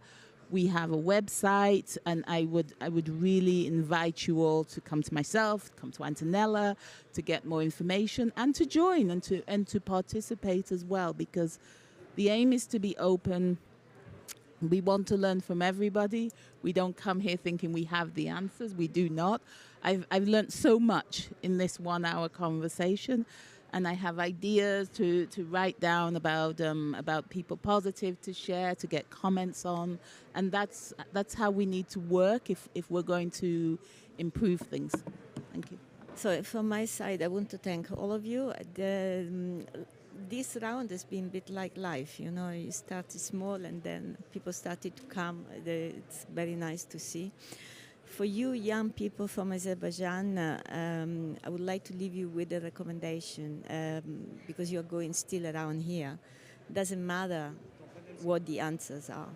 What really matters is the question you pose. So always pick the right question, because otherwise the answer have no meaning. And to all the others, help us to define and measure nature and people positive. Come to us. And we are now moving to the Benelux Pavilion, where we talk about offshore wind and nature-inclusive design. Thank you very much.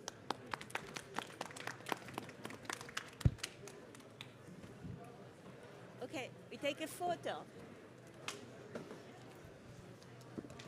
Thank you so much.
Test, test, test, test, test. Yeah? Okay.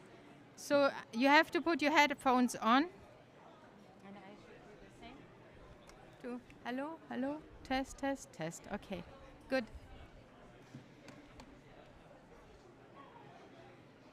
Okay.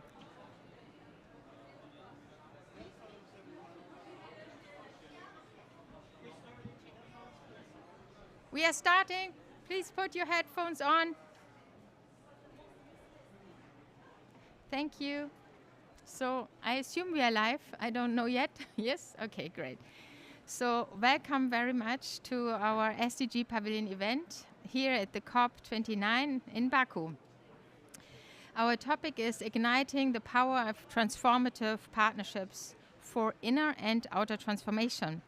I think the power of transformative partnerships is something which is very much in the focus now when it comes to implementation, because the huge shift we are going to do in the next couple of years, we can only do together. No one alone can do this. No one country can do this. And today we are taking up a bit of a maybe unusual or not so known topic yet, which is the inner dimension of transformation. We have so much out there. We have many technological solutions. We have the political frameworks, and we have also good ideas for how to finance that, but things are not shifting. And the People's Climate Vote from this year shows very clearly that people want to change and are ready and waiting for change. And that actually also tells that we cannot, politicians cannot say, well, we need to be voted and we cannot do a shift drastically. No, people are ready. That's very clear in the survey. So today I would like to start with our first panelist, who will explain the context and of why inner transformation is a very important element when we look at global transformation towards a sustainable world. This is Christine Wamsler, and we can already see her on our screen. Professor Christine Wamsler is at the Lund University, and she is there at the sustainability science. She's doing sustainability science at the Center for Sustainability Studies from the Lund University. She has more than 20 years experience of working on sustainability and climate change related issues, both in theory and practice. Her work has been shaped internationally in debates on personal, collective, and institutional and policy transformations in the context of climate change. Thank you so much, Christine, that from Sweden you are with us here in Baku, and I hand over to you. We are looking forward to hear your presentation. Thank you, Caroline. Good morning, everyone. It's a pleasure to be with you. So in the next 5 minutes, I will introduce the concept of inner transformation or sustainability. So I will explain why it is important to address human inner dimensions for accelerating climate action and indicate how this can be done. Since I only have 5 minutes, I have summarized my answers to these questions into 2 messages. The first is that our current approaches are insufficient. In fact, our current approaches to addressing climate change have not catalyzed the necessary change. We are experiencing an ecological catastrophe together with an intertwined worldwide mental health crisis, poverty, and political turmoil. This is because current approaches are based on a mistaken understanding that sustainability challenges, such as climate change, are external threats or crises. And since the way we define problems automatically determines our responses, we address them with external, mainly technical solutions. In addition, current approaches are based on the so-called knowledge deficit model. And the knowledge deficit model argues that if we could only provide all of the information we have to all of the people, all of our problems will be solved. However, we know that this is not correct. And finally, current approaches have not catalyzed the necessary change because there is a clear gap between the work of professionals who focus on sustainability and climate change on the one hand, and those who focus on personal development on the other hand. And this is hampering progress. So as a result, our professional and technological capacities for addressing climate change have been increasing exponentially, but our ability to use them wisely has not. The second key message is that there is a new field that addresses these gaps. In fact, in recent years, a new field has emerged that looks at the interface between inner development, behavior, culture, and system transformation. And this field is called Inner Transformation for Sustainability, or Integrated Inner-Outer Transformation, or Existential Sustainability. So although it is still new, today its importance is increasingly acknowledged by key players such as the UNDP, the IPCC, and the Intergovernmental Science Policy Platform on Biodiversity and Ecosystem Services, among others. The field has contributed to important advancements. It has shown that sustainability challenges such as climate change are in fact a reflection of an inner human crisis. And this inner crisis is based on an increasing separation from self, others, and nature. It results from modern society's story of separation, which assumes that our thinking mind is separate from our feelings and bodily emotions, that we are all separate from each other, that some humans are superior to others, and that we humans are separate and superior to the rest of the natural world.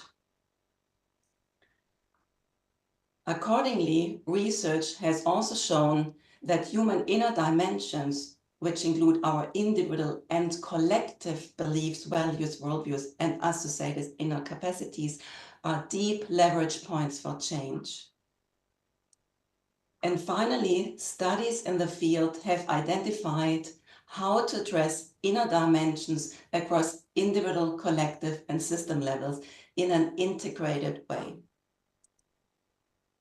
So on this basis, the third key message is that there is a growing body of scientific knowledge that can be tapped into to accelerate climate action. So there is a growing community of scholars who, together with educators and practitioners, have created a field of change and communities of practice that support a shift towards more sustainable paradigms and approaches. And they provide concrete input, theories, and frameworks that show how more integrated climate measures can be supported across sectors and scales. So these frameworks indicate that transformation can only be achieved if we systematically address human inner dimensions across scales. And with this, I mean the individual, the collective, and the system level. So measures at individual and collective levels involve activities that can help us to tap into our inner potential and that help us to discover our individual thinking and internalize cultural messages of separation, superiority, and instrumentalization in order to develop alternative approaches and nourish fields of change. And measures at the system level aim to mainstream the consideration of inner dimensions into existing institutional and political systems. So it is about the institutionalization of integrated measures and approaches into existing structures and mechanisms. And with this, I hope that I have given you a very small glimpse into the field of inner transformation for sustainability, why it is important to address human inner dimensions for accelerating climate action, and how this can be done. Thank you.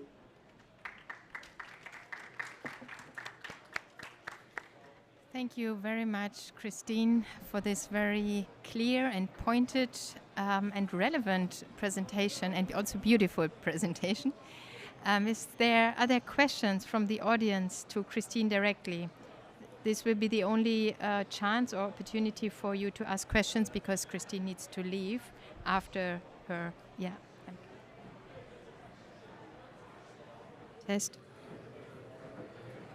I saw that there was IDG. What does it mean? Very good. Did you hear the question? The IDG, what is that? It's the question. Okay. I think it was on, let's go back. I think it was on this slide.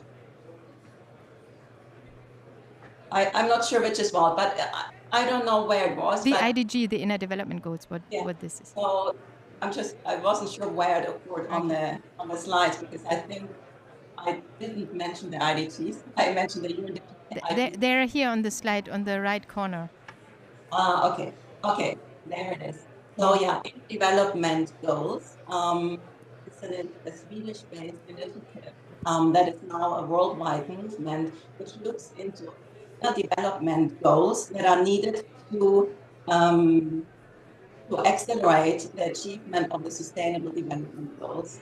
And actually on this slide here, I wasn't sure that I actually have written, but the symbol that you see, the 5 different circles, is actually the symbol of the heart. So you can sometimes see, like here to the right, have the outer circle of the Sustainable Development Goals, and the inner circles here are the inner qualities and capacities that we need to actually accelerate the sustainable development. So that is the idea behind this, and it's a worldwide movement, and even countries and organizations and universities have signed up. I hope this was audible, because there were some breakings in between. Did you hear, or was your question answered? Yes? Okay. Any other question? Okay. Christine, would you like to have a last comment before we move on? I'm just grateful for the fact that you're organizing this event, because as you mentioned in the very beginning, people do focus much too much on the external aspects of sustainability and transformation, and it's so important to have these part of the COP in order to really rephrase how we see sustainability challenges. Once we have rephrased and define them, that will automatically define the way how we have to address sustainability challenges. So thank you very much for the important work that you do. Okay, thank you, Christine. So then I would like to invite our panelists who are here in the room on stage. And we have 3 panelists. Please come and take your seat.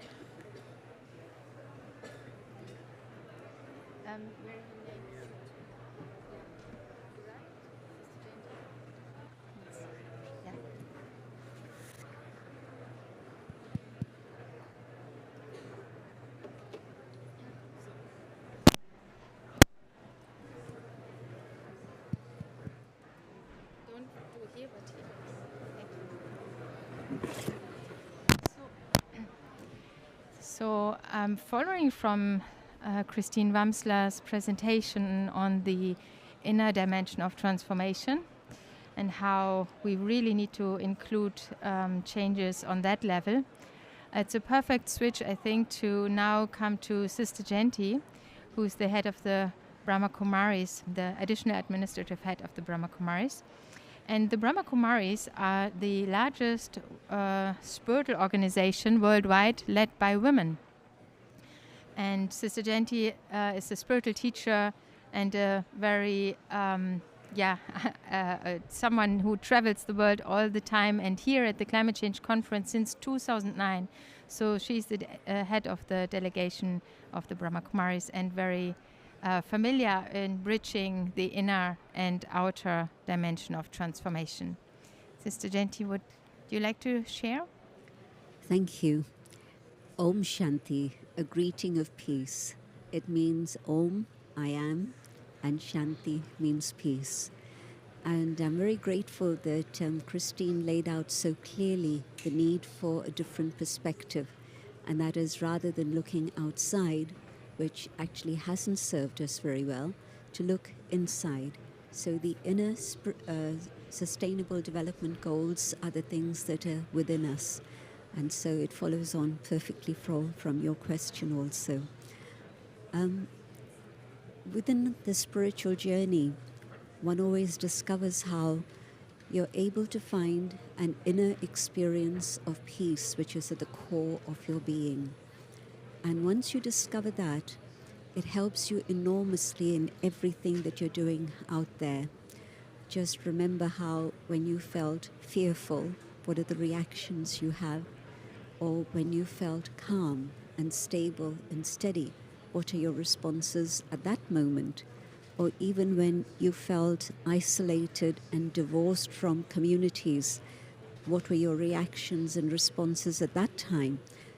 And if you felt warm and secure and comfortable, and it wasn't just because you're with friends, but it was something happening inside of you.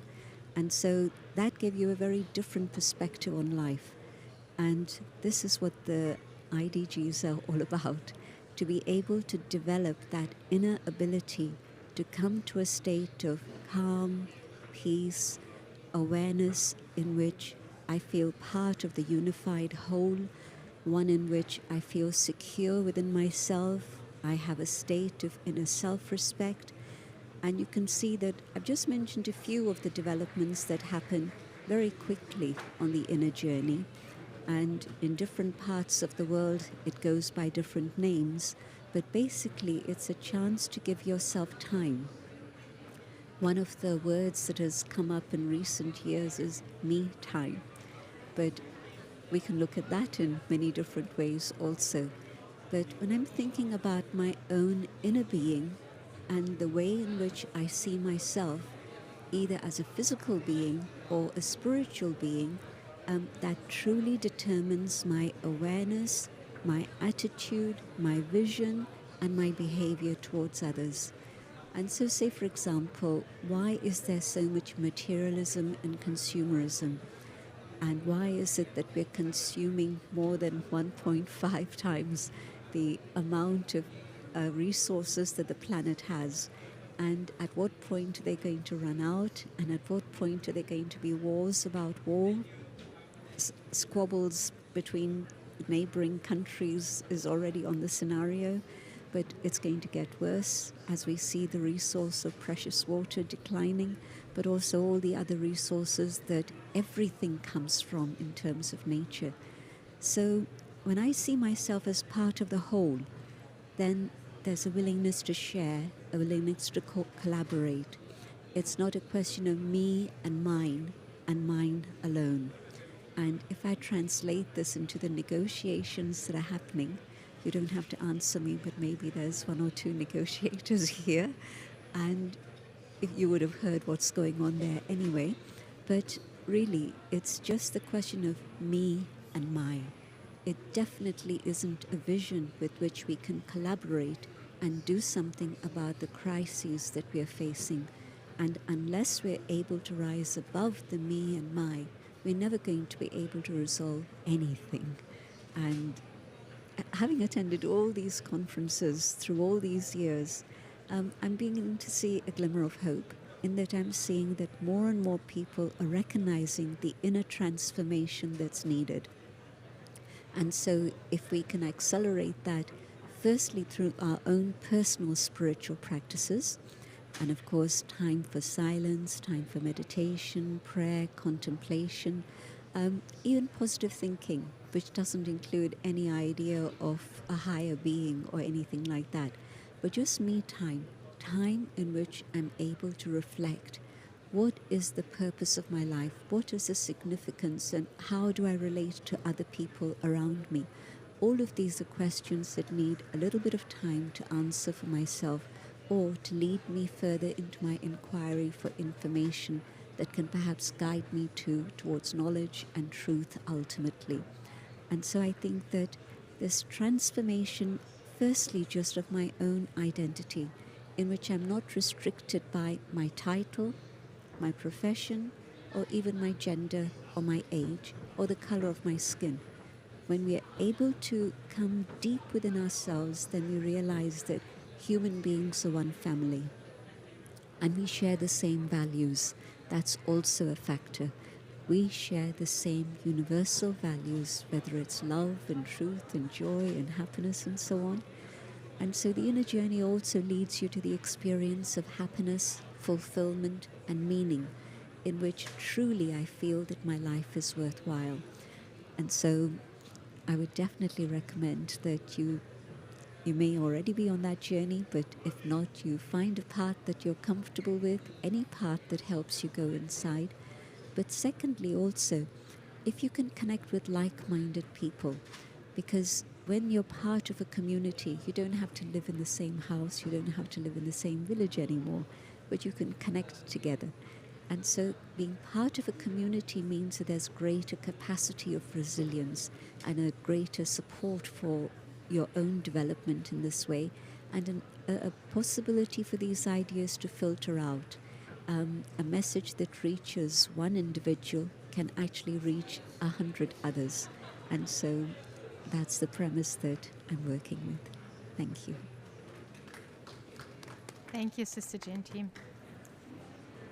I like to offer you the opportunity to ask one or two questions to Sister Genti directly before we move on. It was a very personal, shows a very personal opportunity for self-sustenance, for nurturing the self, but also for changing. Any questions? It's a very unique chance, I would say, here in person. I have a question. Yes, please. I have done a bit of a journey of transformation in the past 3 years. I used to work for a very a big engineering company, and I had a very cushy job, well paid, and I was actually doing good work. But then I thought I really needed to make a change, because I wanted to put my expertise. I'm an engineer. I wanted to put my expertise at the service of greater good and not to private businesses. And also be freer to kind of pass on my knowledge to others. I just wanted to kind of share this with you and say that perhaps, I have done this inner transformation, but probably not at the pace and the peace, and because I do feel a bit kind of the stress and the urgency of providing solutions and doing more and more and more that doesn't necessarily allow me that me time. That's just a kind of I don't know how to conciliate this. I don't have to change the world. If I change myself, then that's going to have an impact on others, and the circle is going to grow. And also I believe in that idea that once you reach critical mass, then an idea which at one point seems revolutionary almost and crazy, but that idea becomes acceptable then by the large majority. So if we were trying to change one person at a time, maybe it would be too late.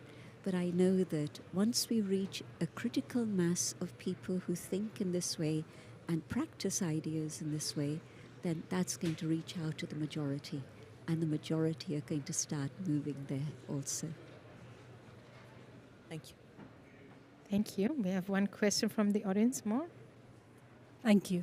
Thank you, Sister Jayanti, for that very inspiring talk. I just wanted to ask a sort of broader philosophical question. If things are continuing to grow incrementally, and you are at peace with yourself and one with... Can you hear me?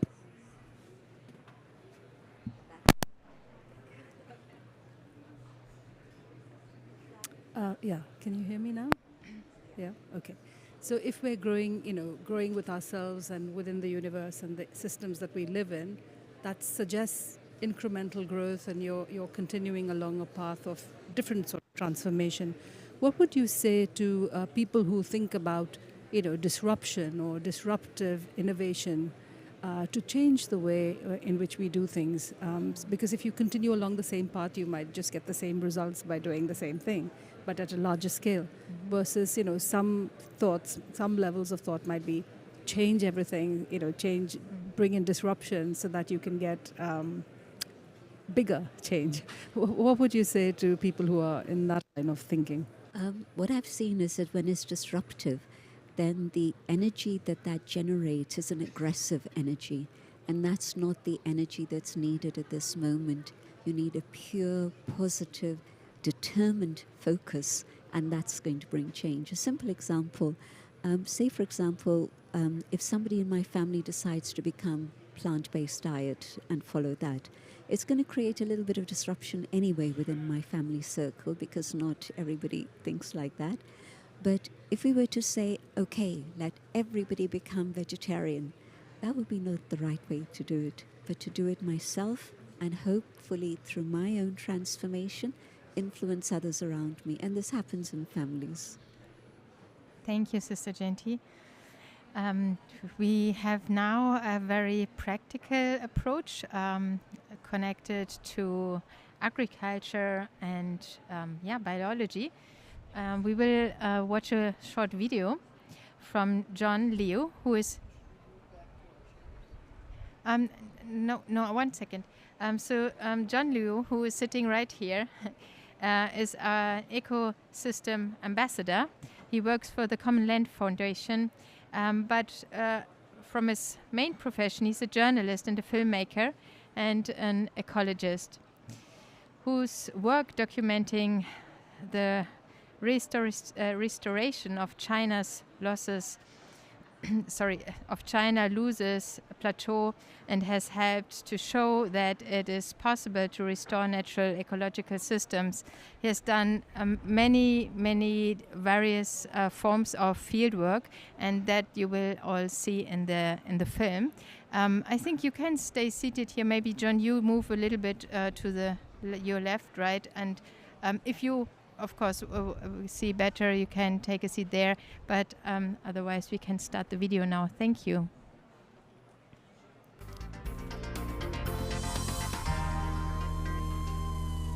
The world is facing multiple problems. We have biodiversity loss, climate change, desertification, food insecurity, poverty, disparity, and now the threat of financial collapse.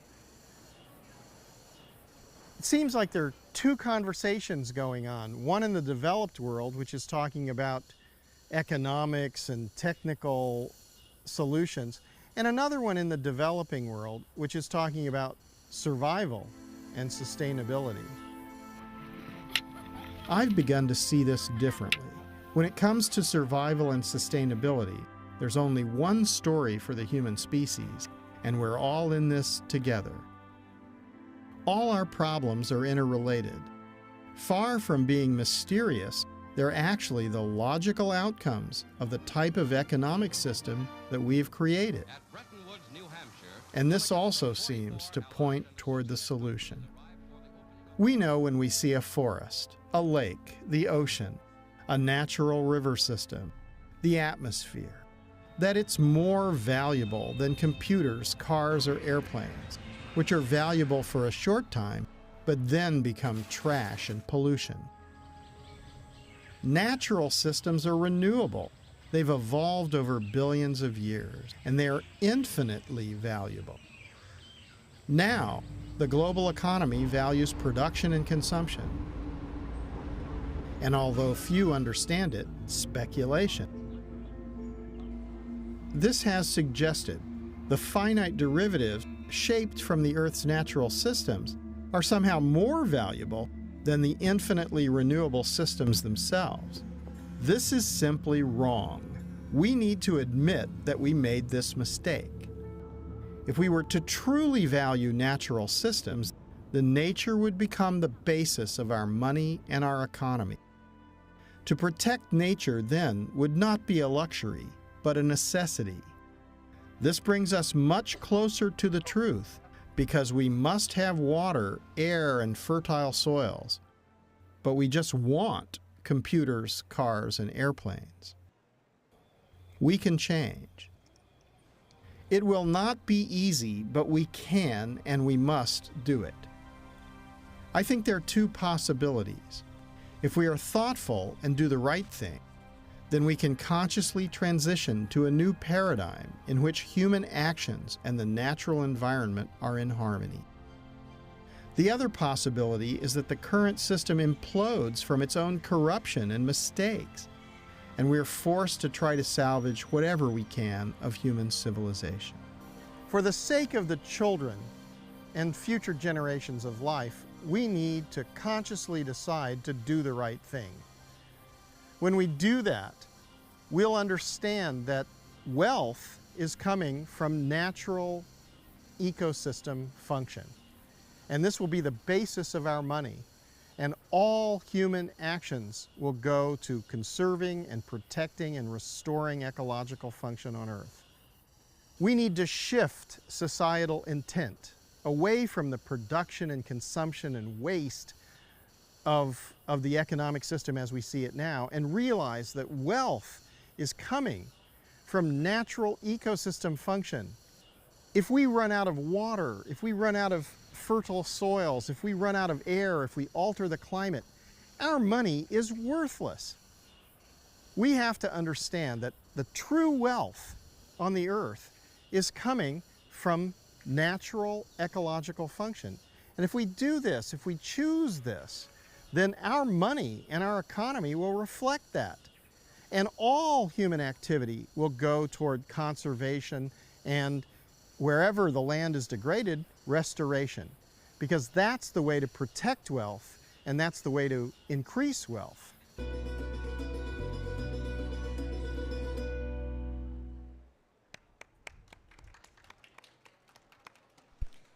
I think this is a really fantastic, very clear, very inspiring video. I'd like to again give you the opportunity to ask a question to John, who is here with us. And otherwise, maybe also, again, the panelists are welcome to ask each other questions. That's always something interesting and inspiring. Yes, please.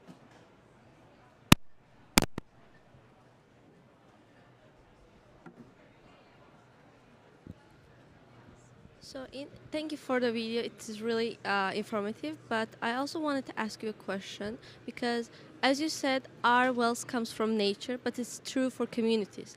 But in the developed world, individuals who are earning money from selling products and selling technology, it's not where the wealth comes from for them. How we can shift that and change their perspective, or collaborate with governments or organizations to change it? Well, actually, you made an assumption that products or technology are not coming from nature. But in fact, they are.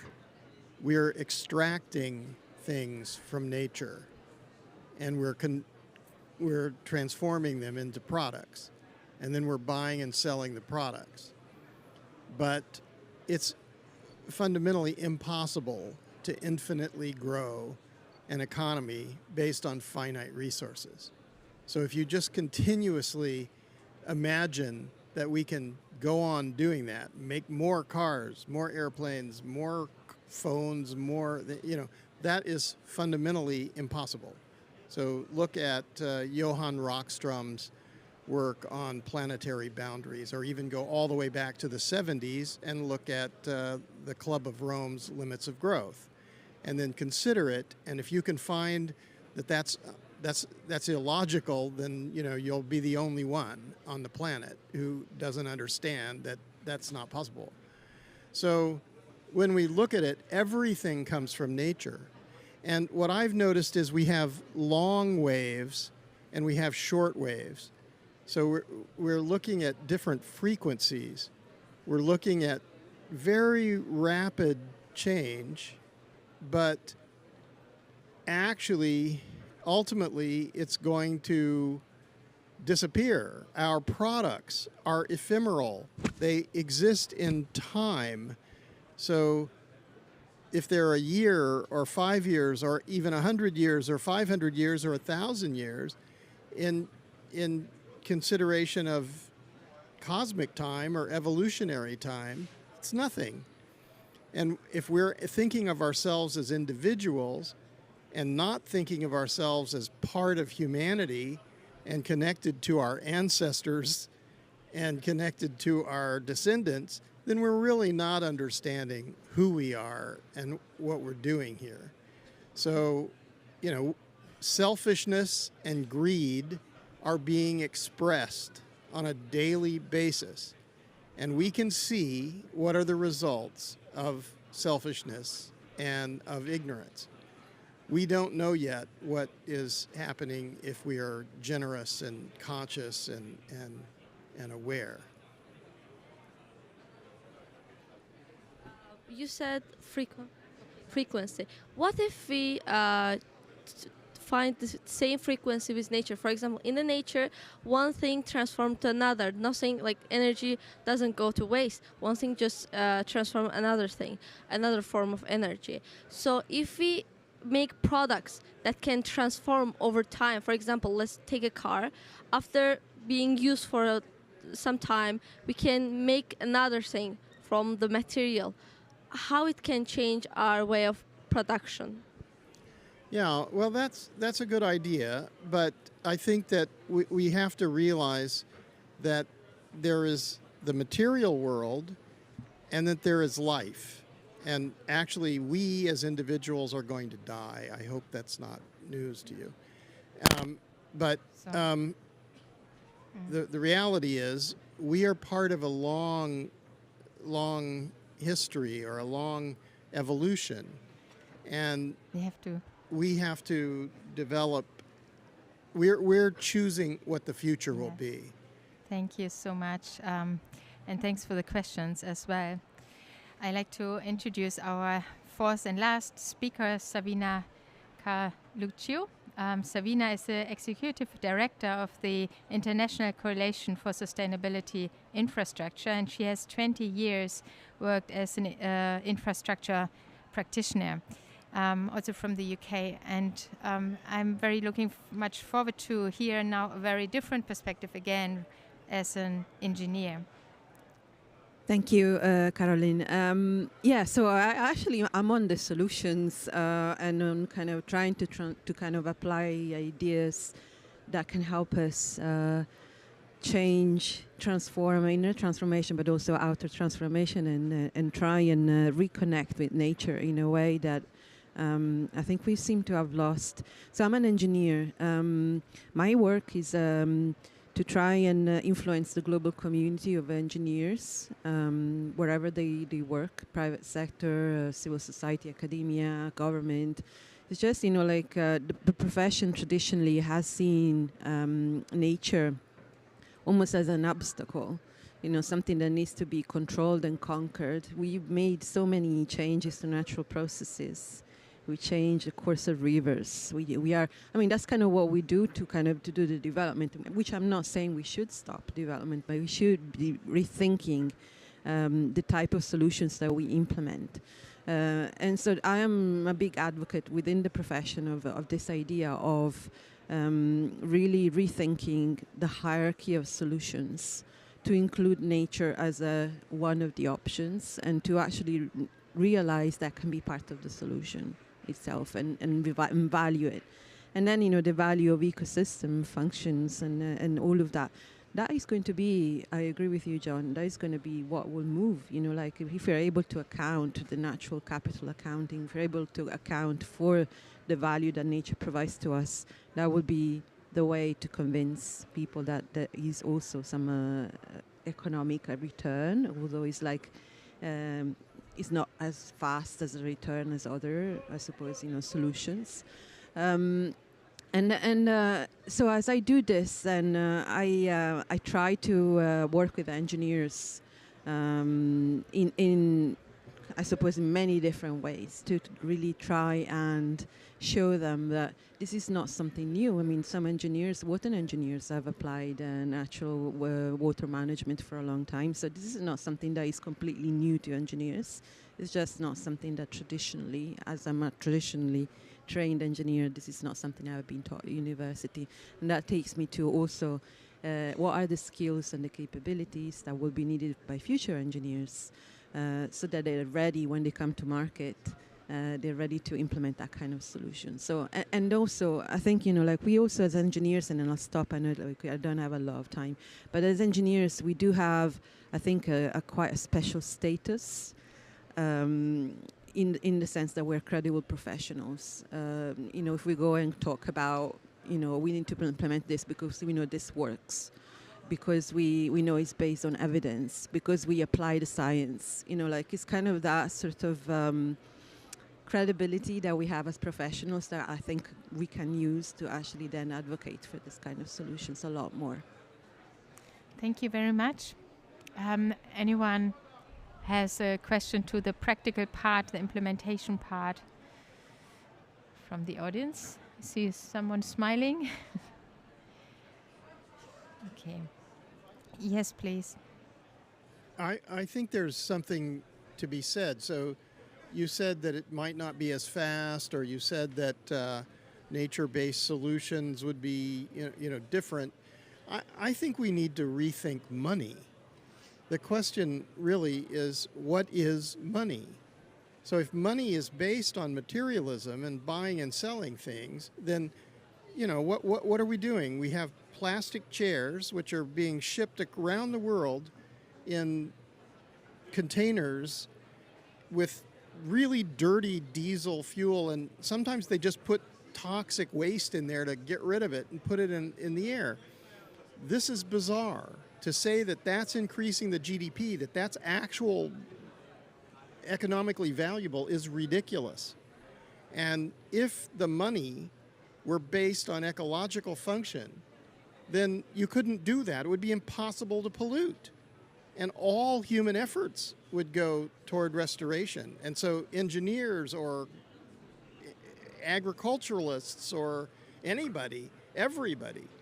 And I also think we need to consider, are we here as workers? That's what we are. We're workers. We're consumers. Do we really believe that? So, I mean, if you ask an elephant or a lion or a dog or a cat, or, what are you?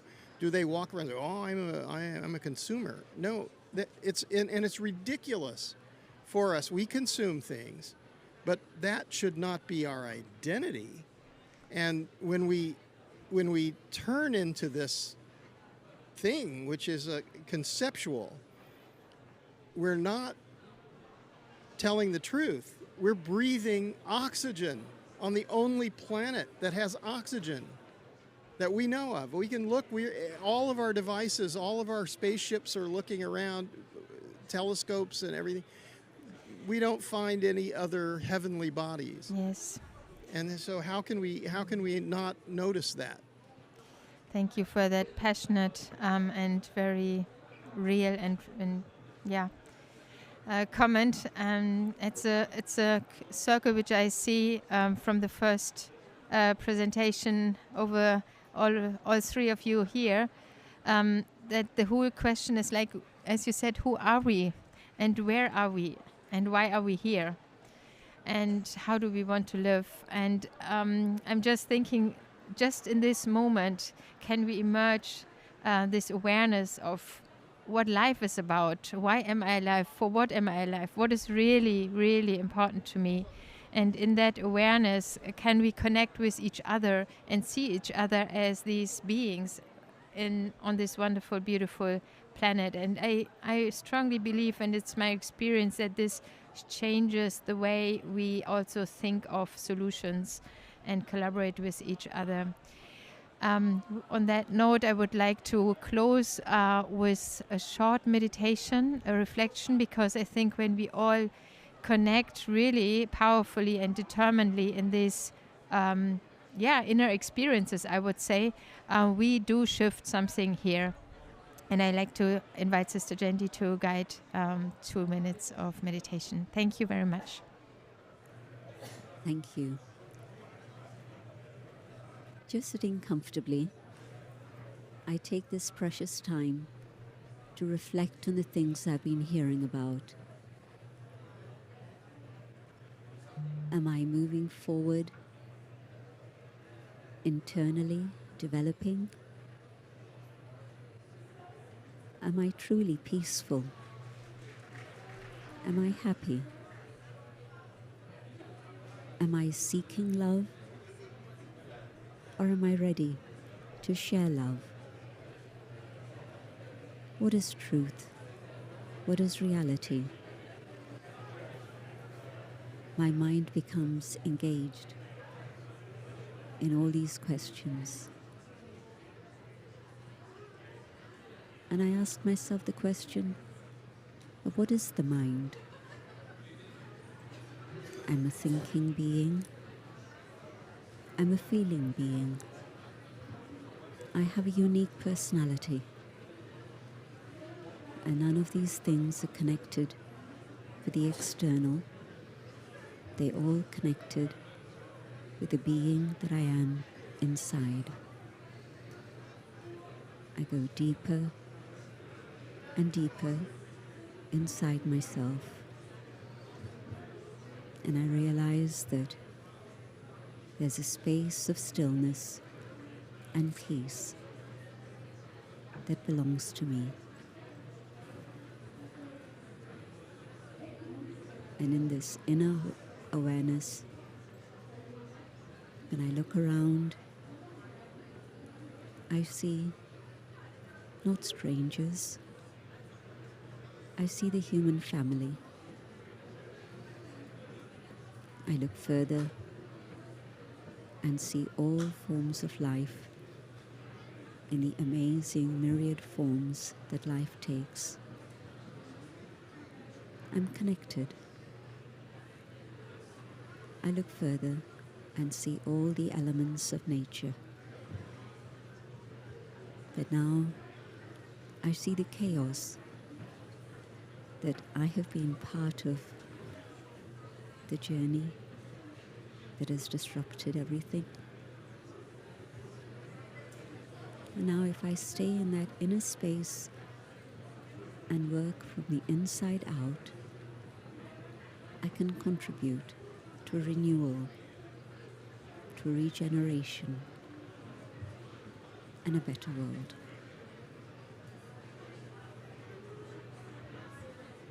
Thank you. Thank you, everyone. Thank you for your contributions, and thank you for your questions and for coming. And I'm also very hopeful that we together will make a difference in the next couple of years. Thank you. And thanks to the SDG Pavilion organizers.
It's okay. Hello everyone. Can you hear me? Good morning. Good morning, everyone. Can you hear me? Yeah. Okay. So welcome to this event on change makers with youth and children. So recently, the UN Summit of the Future recognized children and youth as agents of change in climate change. The present intergenerational dialogue is organized to provide an opportunity for children and youth to share how they contribute in various innovative ways to the protection of the environment. And today we have two great moderators, a child-led moderations, and one of our colleagues will moderate the panel. And please welcome them, Gomotso and Beatrice. So the floor is yours to lead the session. Thank you so much.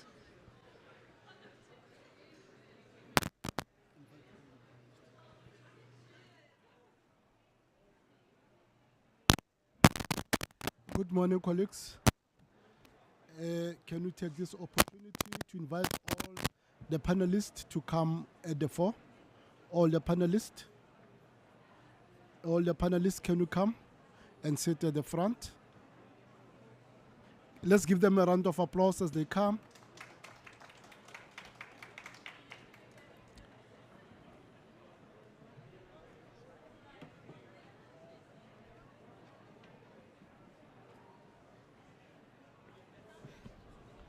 Yes, Brian, we welcome you. Can you come at the front, Brian? Join the panelists. Yes. Thank you very much. We are going to give each panelist 1 minute to briefly introduce themselves. Then my co-moderator will start with the first question. Over to you, colleagues. Kindly briefly introduce yourselves.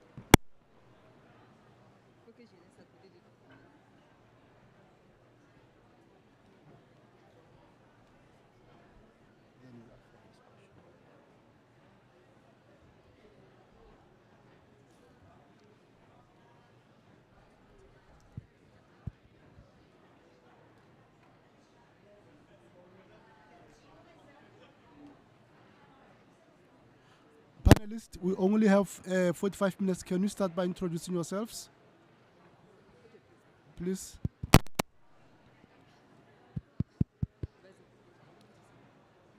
Bonjour à tous et à toutes. Je me nomme JJ Aurélia Esther.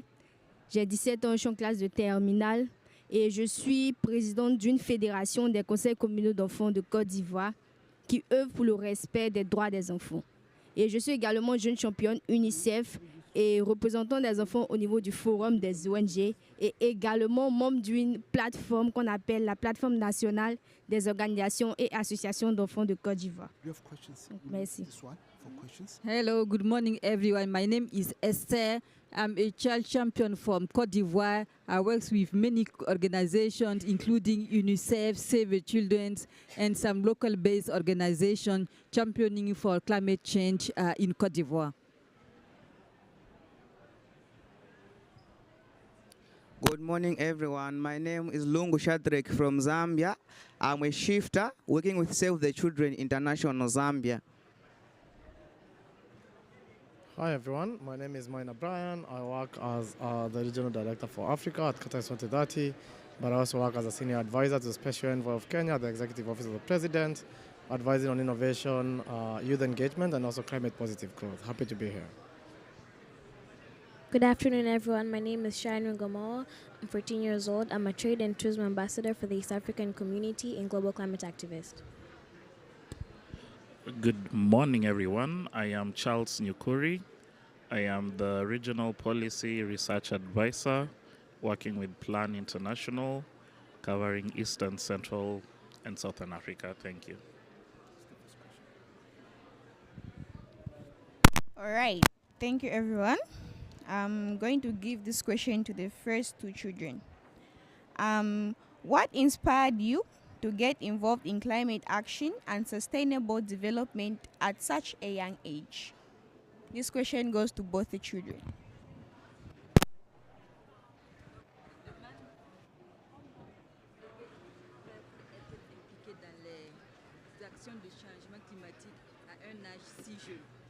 Ok, déjà, merci pour la question. Et il faut dire que tout est parti, si vous le permettez, je vais essayer de retracer un peu mon parcours qui m'a amené jusqu'ici. Donc, tout est parti du fait que j'ai été présidente du club EDIC de mon établissement. Par la suite, j'ai été membre du conseil communal de la fédération dont je parlais tantôt. Et c'est à travers, on va dire, toutes ces activités qu'on menait là, qu'on a pu rentrer en contact avec des partenaires, notamment Save the Children, dont j'ai pu bénéficier de certaines formations. Et c'est ce qui m'a amené ici, dans le sens où, je crois que c'était le 31 août 2023 à Dakar, on a participé à un programme sur le changement climatique. Donc c'est suite à ce programme-là, vu que j'avais déjà une certaine connaissance en griffe, on va dire, voilà, sur ce genre de thématique. Donc ils m'ont désigné pour pouvoir venir ici, pour représenter les enfants de ma coterie, on va dire ça comme ça. Donc merci. Okay, first of all, thank you very much for the questions. All has started when I was younger. I was the president of a green club in my school. And then I was able to work with many of my peers, raise their awareness on climate change and on the environment. And then I became a child champion for UNICEF and Save the Children. And I was able to benefit from many trainings on the environment and on climate change, on children empowerment. And this gave me a lot of skills to be able to become a champion. And 6 months ago, I was invited for a training in Senegal. It is in West Africa, where I was really empowered to come to COP and really represent all my peers during in these discussions. That's the way I became a climate champion. Thank you, Esther, for your contribution. Can you kindly pass the mic to Sharon? Thank you, moderator. So back in my country in Tanzania, I live in a very big city called Dar es Salaam, where where there's a beach, and every time I go there, I usually see waste management, meaning there's so many littering over there, and people don't they won't even pick up their litter, or they won't use renewable energy or recycle it, and also there is so much heat. Like, it's really hot if you go outside. Like, if you want to go on a walk, it's like you can't survive there. Well, you can, but it's still really hot. So I decided to start my foundation, Shanungo Foundation, which plants trees globally. And you all know that trees absorb the carbon dioxide and gives out oxygen, and it also brings that, and it also gives us cool air and shade. So yeah. Thank you, Sharon. I'm now handing over to the other moderator. Thank you very much for very informative responses. Going back to the youth, as a young person, what are some of the biggest challenges you are facing in implementing your sustainable project, and how are you overcoming those challenges? Over to you, sir. Thank you for the question. The biggest problem we are facing as young people to implement the sustainable project, first problem or first challenge we are facing is lack of skill and trainings. As young people, we are lacking skills and trainings on implementing a sustainable project. We don't have skill. We are lacking trainings. We don't have that much skills. Apart from that, we are also lacking funds. We are lacking funds to implement the activities, especially in rural areas, like in Zambia. They are lacking money to implement activities. Apart from that, few people are participating in tree planting in Zambia. They think that trees, it's a creation of God. It was there and will be there. so few people are participating. Those are the challenges. Then how we overcome these challenges? First, we do shift campaign to raise awareness on climate change so that people can be aware of climate change, so that they can take part on tree planting, so that men people, men adult, men children, men young people, they can take part on tree planting. Apart from that, another solution we are doing a community engagement meeting to make sure everyone is engaged so that they can understand the impact of climate change. In terms of a lack of fund, we are advocating for government to put more fund to the Ministry of Green Economy so that they can empower, so that they can give that money to young people, especially in rural areas, to implement the activities. Thank you. Thank you very much. I'll hand over to my co-moderator.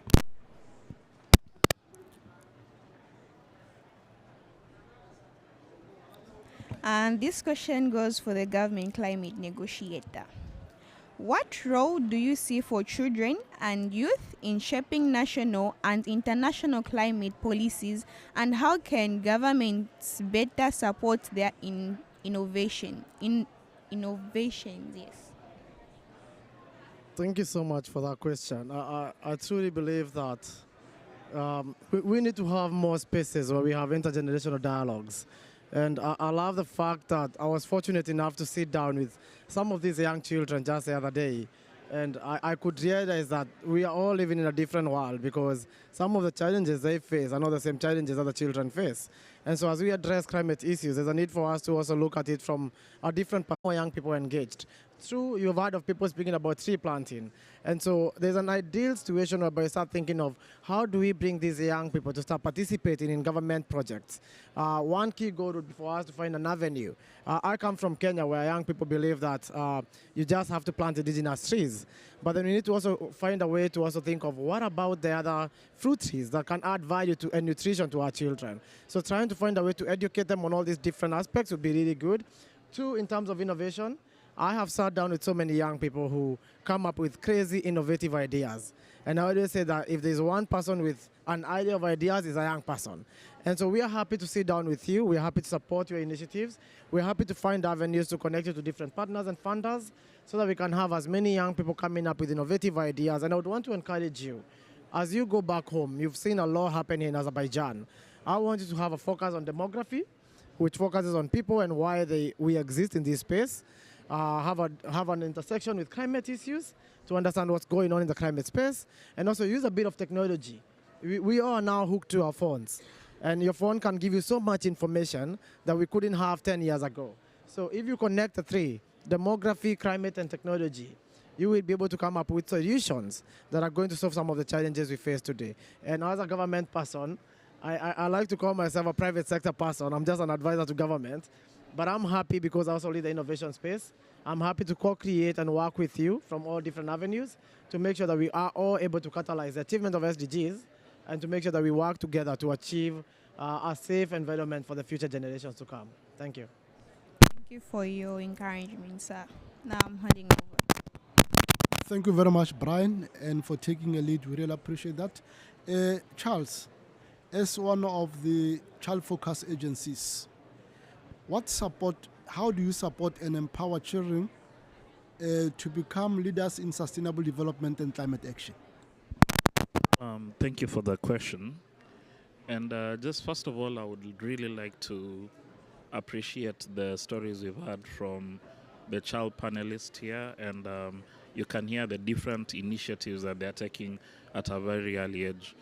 Brian and I were joking, I think yesterday, we were asking ourselves, what are we doing as 12-year-olds? And it's really encouraging to hear what they are doing at their age. And you can imagine what will be happening in the next 10 years with Sharon and cleaning the beach, Brian planting trees, and what we heard from the girl there around what she's doing in the different trainings in Senegal. So as civil society organizations, our mission is to ensure that we create a platform where children can meaningfully engage.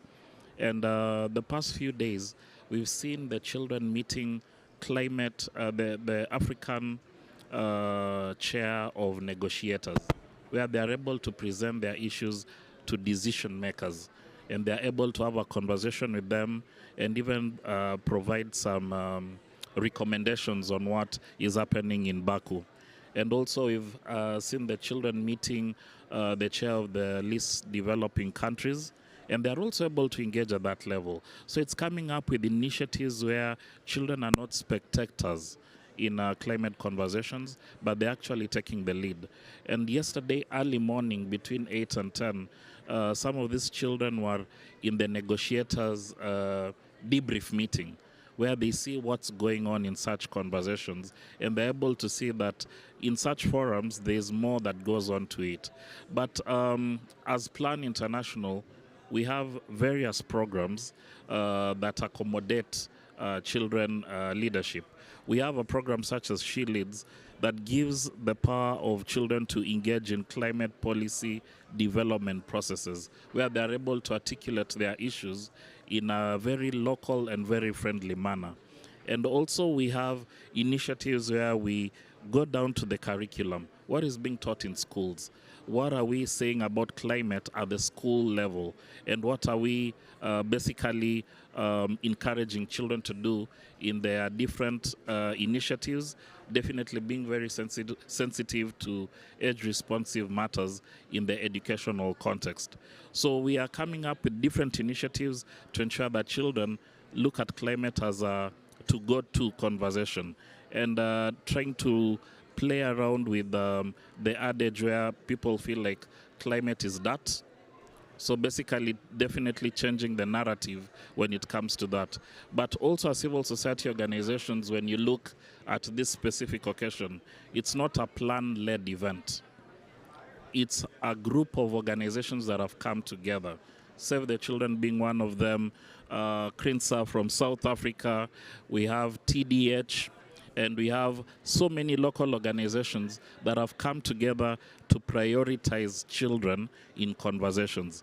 So I think it's the whole question of partnerships. If we come together, what can we do as civil society organizations? So I think those are some of the initiatives that we are doing to ensure that children are at the forefront. And lastly, I'd like to mention the Africa Climate Summit. Last year we had the first, was it last year, Brian? Yeah, last year. Last year we had the first Africa Climate Summit meeting in Nairobi. Next year we are going to have the second Africa Climate Summit meeting in Ethiopia, right? Yeah, it's not yet decided. But in the first Climate Summit meeting, we said, can we have a pre-meeting where children meet early, put their issues together, and put them in the form of a memorandum and submit to the presidency. And actually that happened. And also young people met on the side. And for us, the major success was separating the children issues and the youth issues, because more often than not, they are always jumbled up together, and we miss out on the unique things that are facing children. So in the main summit, we had children presenting to the president, we had young people presenting to the statement, and that led to the birth of the Nairobi Declaration. So next year, when we are going to have the second Africa Climate Summit meeting, we also want to encourage more children voices, more young people voices, to ensure that all their issues are captured uniquely and differently. Thank you. Thank you very much, Charles. Indeed, it takes a village to raise a child, working together, putting the child at the center. Hand over to my able moderator. Thank you very much. Going back to the children's panel, can you share a specific project or initiative you have worked on that you are particularly proud of, and what impact has it brought to your community?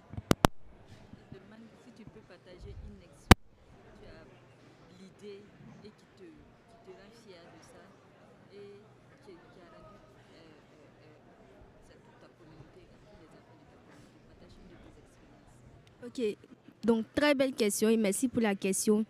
Il faut dire que l'expérience que je pourrais partager avec vous par rapport à au changement climatique, notamment par rapport à ce que j'ai eu à faire dans mon organisation avec mes amis, c'est qu'on a un quartier chez nous à Yopougon. Pour ceux qui feraient un tour un jour, c'est à Yopougon, plus précisément à Gesco. Donc il y a une école là-bas dans le cadre de l'assainissement du territoire ivoirien. Donc c'est l'État qui se charge d'assainir le territoire ivoirien. Donc pour cela, il faut casser des maisons, il faut réaménager plein de trucs. Donc on a une école malheureusement qui a été détruite par rapport à ce programme-là de l'État. Donc ce qu'on a fait, c'était quoi? Vu qu'on a vu que les enfants ne partaient pas à l'école, ce qui n'est pas normal, on a décidé de lancer un appel à l'État. Chez nous, on appelle ça, on griffe, fait pression sur l'État. Mais ce n'est pas vraiment ça, c'est juste comme un plaidoyer, mais de manière, on va dire, plus piquante, on va dire ça comme ça. Donc, on a fait une vidéo, donc on a mis ça sur les réseaux sociaux, c'est rentré dans les oreilles de qui voulait l'entendre. Et heureusement, l'État a pu répondre à notre appel et il a mis en stand-by le fait de casser les écoles, les établissements, ce qui a permis aux élèves de pouvoir se reloger, non seulement se reloger, mais également de pouvoir aller à l'école de manière convenable. Donc, mis à part ce fait-là, il y a aussi des organisations, parce que moi, je le dis toujours, il faut prendre des initiatives. C'est-à-dire qu'il ne faut pas toujours attendre de l'État. Si nous sommes ici, je ne pense pas que nous sommes tous, je veux dire, des autorités, nous sommes des organisations, pour certains des enfants, d'organisations, d'autres des structures. Mais si nous sommes tous ici, c'est parce que nous avons tous une part de responsabilité. Donc, il faut prendre des initiatives. Donc, lorsque nous avons fait la vidéo et que ça a touché l'État, donc il a mis en stand-by le fait de casser les écoles, les établissements, surtout dans cette localité. Nous avons aussi pu bénéficier de soutien de certaines ONG, de certaines organisations. Non, je vais taire le nom pour ne pas faire la publicité. Donc, ces ONG-là ont vraiment soutenu au niveau alimentaire, au niveau éducatif, les enfants qui ont été victimes de cette catastrophe, malheureusement. Voilà. Donc, c'est un peu ce qui me rend fière par rapport aux actions que j'ai pu mener en lien avec le changement climatique, dans le sens où on a pu aider, même si ce n'était que pendant un certain temps, on a pu aider les enfants à pouvoir se reloger et puis à pouvoir aller à l'école convenablement. Okay, very quick translation. So, I live in the Yopougon community in Côte d'Ivoire. And in Yopougon, the government developed a sanitation plan that the implementation should destroy some schools in Yopougon. And we ask government to try and sanitation, but avoid the school. We learn a lot of things at school. So with the government, the government didn't understand us. But in my community in Europe, organize some friends in the community, have children, and we develop some videos to really put the pressure on the government so they understand well what we are claiming. And videos on social media, government representatives, and will also as an opportunity to meet together to discuss. Finally, implemented, but the schools were not destroyed. I'm really proud of it. Children from you going to school and to live in a very safe environment. Thank you very much. Can you kindly pass over? I'm a founder for my foundation called Shanuga Foundation, which focuses on three main themes: climate action, environmental justice, and sustainable tourism. In the foundation, we also appoint ambassadors globally, and so far I've already appointed over 57 ambassadors, 36 in America, 1 in UK, 1 in China, 1 in Nigeria, 1 in South Africa, and the rest around East Africa. And our goal is to appoint 300 ambassadors and above. In my foundation, we also have a 5-year strategic plan where we have a campaign called Mama Kanituma Africa Go Green. In this campaign, we have a goal to plant 10 million trees in the next 5 years, and so far we've already planted over 57,000 trees. I'm also an author to my 3 books, The Big Five, The Confidence I Learned from My Dad, and My Voice to the World. The Big Five includes facts about the rhino, the elephant, the buffalo, the leopard, and the lion. Yeah, and other tourism attractions around East Africa. The confidence I learned from my dad just basically talks about the confidence my dad has taught me throughout my journey. And My Voice to the World includes the top 100 speeches that I've done in many platforms, including the United Nations, UNICEF, Plan International, WWF, Save the Children, and many others. I'm very proud of what I've done because I've helped many children and youth raise our voices together so that we can fight against climate change and protect our environment and know more about our health and rights. Thank you. Thank you very much. Come on, people, round of applause to the children. Thank you very much indeed. They deserve a round of applause and they are very inspiring. Moving forward, going back to the youth, how do you think young people can effectively collaborate with older generations to drive meaningful change in their fight against climate change? Thank you. I think young people can collaborate with the older generation to fight against climate change by working together.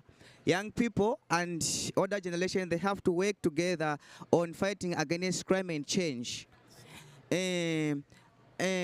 Apart from that, as young people, we have to be example in the community. Like in rural areas, us young people have to be on forefront, planting trees in schools, in the community, so that older generation can be encouraged and join us. In addition, we have to make a clear channel communication. You know, communication is important. Communication is important. If you make clear channel of communication, older generation will join us and we will work together. In addition, we have also to make community dialogue meetings with the older generation to discuss on issues of climate change. Thank you. Thank you very much. Indeed, working together, we can do something better for our environment. And the following question goes to the government climate negotiator. Can you provide examples of successful policies or initiatives that have been influenced by youth and advocacy and participation?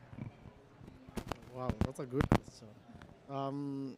I'd like to refer you back to the GST text that just came out this morning, because the Global Stocktake, as you all know, also takes note of children and youth. And if there's one thing that I'd want you to be very keen on as you go through it, is to understand what's the responsibility of youth and children in climate change, and making sure that we advance this conversation and make sure that we have the right decisions and the policies to go ahead. I'd also want to push you to also go and read about what we call the NDC Youth Clause that is being pushed on right now to also end up in the final text of the COP29 presidency. Because this also highlights the work that young people can play and the role that they can play, and children, to make sure that we have meaningful engagement across board. What I like about this kind of conversations is the fact that the previous speaker has spoken about intergenerational dialogue. We need to have as many young people and as many children on board, because again, your challenges are not the same challenges we face now. They're not going to be the challenges we're going to face in 10 years, but you do have the ability to come and advise from a level of understanding and a level of experience, whereby we can start thinking of how do we best create solutions that best fit for you in 10 years to come. Look at the NDC Youth Clause, because it highly speaks on children. It's a clause that's been introduced to the COP29 presidency. We are not so sure whether it's going to end up in the final text. But if there's one role that children have played, and I would also want to send you back to our constituency, the only constituency that speaks about children and youth, which we call Youth NGO, Yango. You know, I don't know whether many of you are engaged in Yango, but I would want you to get as engaged in Yango. I would want you to learn about the different works that children across the world. Yango is made up of more than 10,000 organizations from the globe, you know? And we do have the elections of the new focal points going on. So it would be nice for you, even as children, to engage in those matters, to understand these different policies that are being pushed out there, to look at the statement that young people have come up with. And also, every year before we get to COP, before we get to COP, which is Conference of Parties, we always have regional consultations that happen and national consultations. So I would also want you to start looking at your own countries and ask yourself, right before, I believe, June, in June we have what we call the subsidiary body meetings, which happen in Bonn, where we discuss all these different thematics before we come to COP. And then also we now have what we call the Regional Conference of Youth. The Regional Conference of Youth is what we call the ARCOIs. They happen regionally. So we have Africa region, we have Latam region, we have the Americas, we have the Oceania region. I also want you to engage in that as well. And as you engage in the Regional Conference of Youth, I also want you to engage in what we call the Local Conference of Youth. The Local Conference of Youth is where now we go to the national level, where we say Kenya is pushing for this, South Sudan is pushing for this, you know? And that's why we now come up with what we call the Global Youth Statement. The Global Youth Statement is a combination of all these different regional statements that have all come together from young children and youth that is now brought to the presidency. And at that point, it's easier for us to adopt it when we know that it's one voice speaking for all children and all youth. So as we continue to look at the different policies that have worked, it would be nice for you to also engage in those matters, understand what has been happening, lead as much as you can, and then also find a way to engage yourself in those conversations. Why am I saying this is important? Is because we cannot do without you. And at the end of the day, we need you to also be very coherent with what's going on, what's being discussed. When we speak about adaptation, we need to know that children understand that we are adapting to challenges that have been there and challenges that are going to come, you know. When we speak about mitigation, we need you to break down that language. There's something called the Climate Dictionary. I don't know whether you have access to it, but it's accessible online. I want to ask children, go and Google Climate Dictionary by the UNFCCC. It's a dictionary has been drafted by the UNDP. Read as much. It's going to break down all the terminology. So when we say NDCs, what are NDCs? You know, when we say, because NDCs is nationally determined contributions. You know, also understand your government standpoint, so that even as we engage you on local, regional, and global level, because at the end of it all, once we have the local conference of youth, then we have the regional conference of youth, then we end up having what we call the conference of youth, which is a precursor to the main conference of parties, right? And that happens just a day or two before COP starts. So it's good for you to start engaging in that on national and regional level. So as you prepare to come to COP, then you understand all the different thematics that have been discussed. You have a better buy-in into the conversation, and you know how best to negotiate, and also how to push for your narrative. I see so many of you wearing party badges. When I was your age, we didn't even have party badges for our people. The first time I came to COP, this is my 6th COP. The first time I came to COP, I had a press badge that was given to me by Yango. And I tried as much as possible to move and meddle into every room to understand what's going on, you know? And then I sat down with one of my ministers and they said, you young people, I give you badges, you come here and, you know, you do a lot of politicking, you end up saying the wrong things and our government is accountable. And then I went back home and I said, oh, so is that the case? And I came back and I started going into the negotiation spaces, trying to understand what are these people saying. And now I'm coming back, not just as a negotiator, but as a senior advisor to the president, you know? And that shows that if you put in the work, if you understand that we cannot do it without you, government needs you because, again, a good context of Africa, Africa is made up of 80% youth, people below the ages of 25, 60% people below the ages of 14. And if you look at the statistics again, the world needs Africa. Why? We have more than 60% of the arable land. We have the future workforce. So when we speak about green jobs, the task force that's going to build those green jobs is in Africa. And so I want to encourage my young sisters and brothers to go deeper, understand.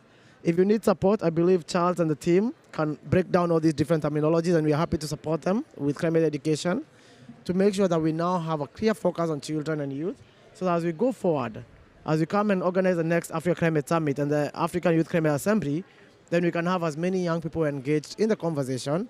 We need to have a clause from children, we need to have a clause from youth, and we also need to have a clause for intergenerational. We need to know what are people saying in both clauses. Thank you so much. Thank you very much. Looking forward to thrive through and engage through all these activities. Now handing over to my Igbo. Thank you very much.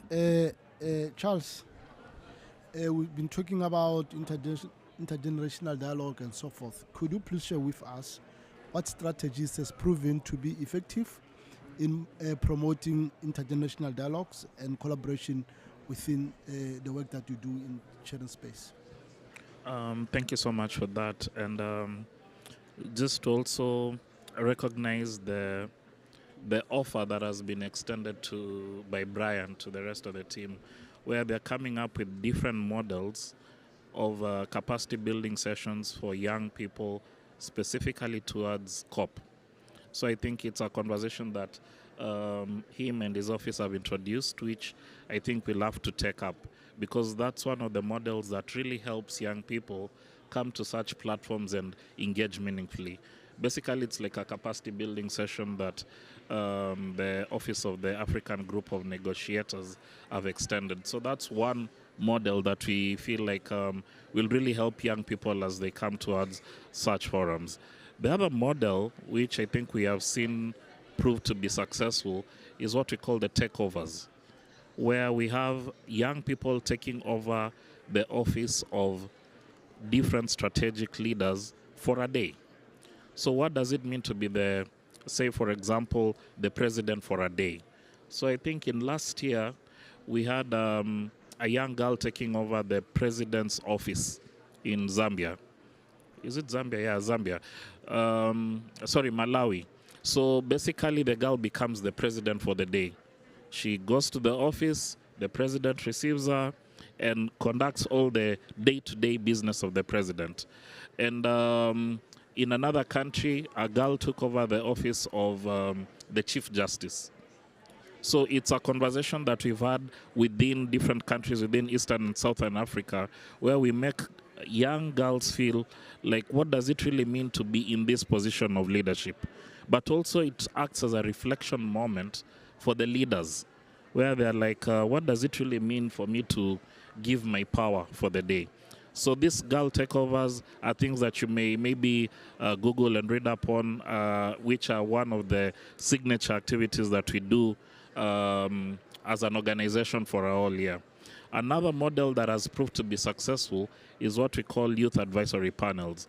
And in the youth advisory panels, we bring a group of young people to be leaders, and they participate in all the decision-making processes of the organization, starting from designing programs, implementing programs, and also representing the organization in different forums. So Brian has provided an example of an array of activities where young people participate. So through the youth advisory panels, they're able to get representatives to participate in each and every kind of these functions and report back to their constituency. Now, this model has proved effective to an extent where bodies such as the FCDO, the European Union in countries such as Mozambique, have come and said, we want to borrow this model. We want to engage people, to engage young people meaningfully in such kind of processes. So I think that's another model that we find that is very approachable and adaptable. Finally, there's a model called Champions of Change, which is basically educating young people on how to tap into community-based interventions.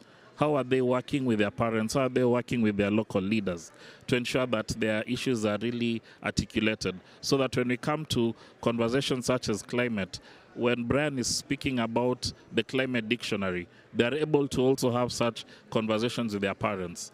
So you're not having a child speaking about NDCs and NDS and all that, and their parents do not really understand. So it's like a model that is bridging the gap, whereby if we are calling things NDCs at this forum, what are they called at the community level? Because we are not living in a vacuum or in isolation. Our parents have different ways of interpreting the different climate aspects in the community. I think when you heard from Sharon, she mentioned that her dad has come up with different initiatives and is a confidence builder or booster in Sharon's life. So what is Sharon tapping into her dad, and what is Sharon's dad tapping into Sharon? So that we have a kind of like a cross-learning model. And that's what the Champions of Change model is basically about. So those are just a few of some of the examples that we have proved effective, we've documented, and they are adaptable and they're actually scalable in different contexts. Thank you very much, Charles, and thanks for agreeing to share with everyone. Charles will share, he just agreed. Thank you very much. Let's give our panelists a round of applause. Let me hand over to my capable moderator as you are nearing we have just last few minutes. She's going to give the opportunity to the audience to ask 2 questions, and then we are going to then go back to the panelists to give one high-level recommendation. Thank you very much. From the audience, anyone with a question, the floor is yours. Yes, sir.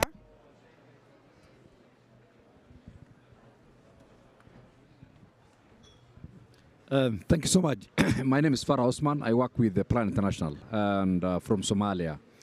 I'm very happy to hear from the youth for 2 things. One, of the energy they have shown and the commitment to making change.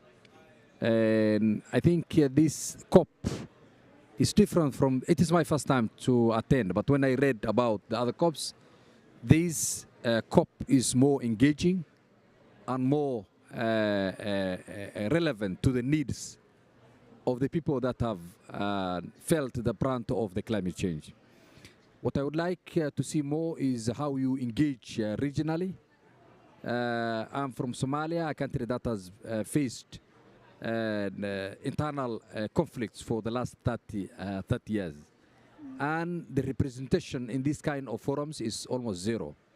Now we have joined the East African community. So I would request Brian and the rest of the team, let's discuss this further, and then we'll be able to take it up. My question on this is, for the sake of time, I just wanted to ask many questions, but what I wanted to ask is, are you documenting what you're doing in terms of lesson sharing, experiential sharing, and then do you have because social media is a very powerful tool that is creating or simplifying the connection globally. So do you have videos of what you're doing so that they can be a lesson for the rest of the countries that are still not benefiting this kind of discussion? Thank you. Thank you very much. Let me also start by thanking you, the adults on the panel who are supporting the children, because without you, I think the children wouldn't have all these opportunities. And my question will go to Brian, also being a negotiator and being in that platform. You have mentioned Yungo, but when we see most of the activities that come out, they're talking about youths. Even the ARACO, it's Regional Conference of Youth on Climate Change, the ELCO. So now we're looking at bringing children on board, and as we are talking about children, is this a matter of advocacy where even children, the word child should come out when we say ARACO, so that it's not youth also meaning children on board, because children are children. And if you see the legal and policy frameworks, the children have got their own.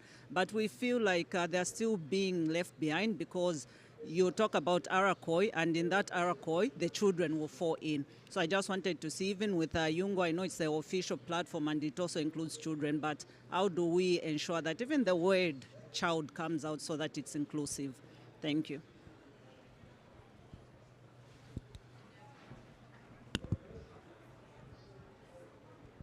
Thank you so much. I do not want to politically push myself to a corner, but I'll start with you, Mom. I feel like there's a need for us to also have a clear understanding when we say children and youth. I have always been a huge believer of let's stop drawing lines.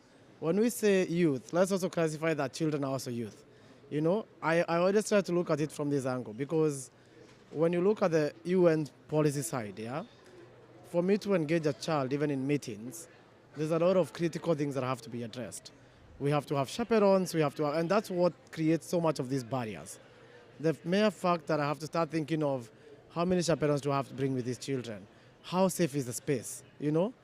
There's a lot of things we have to consider, and that's why you see, for the first time ever, no, this is the second time, we have had what we call the Children and Youth Pavilion.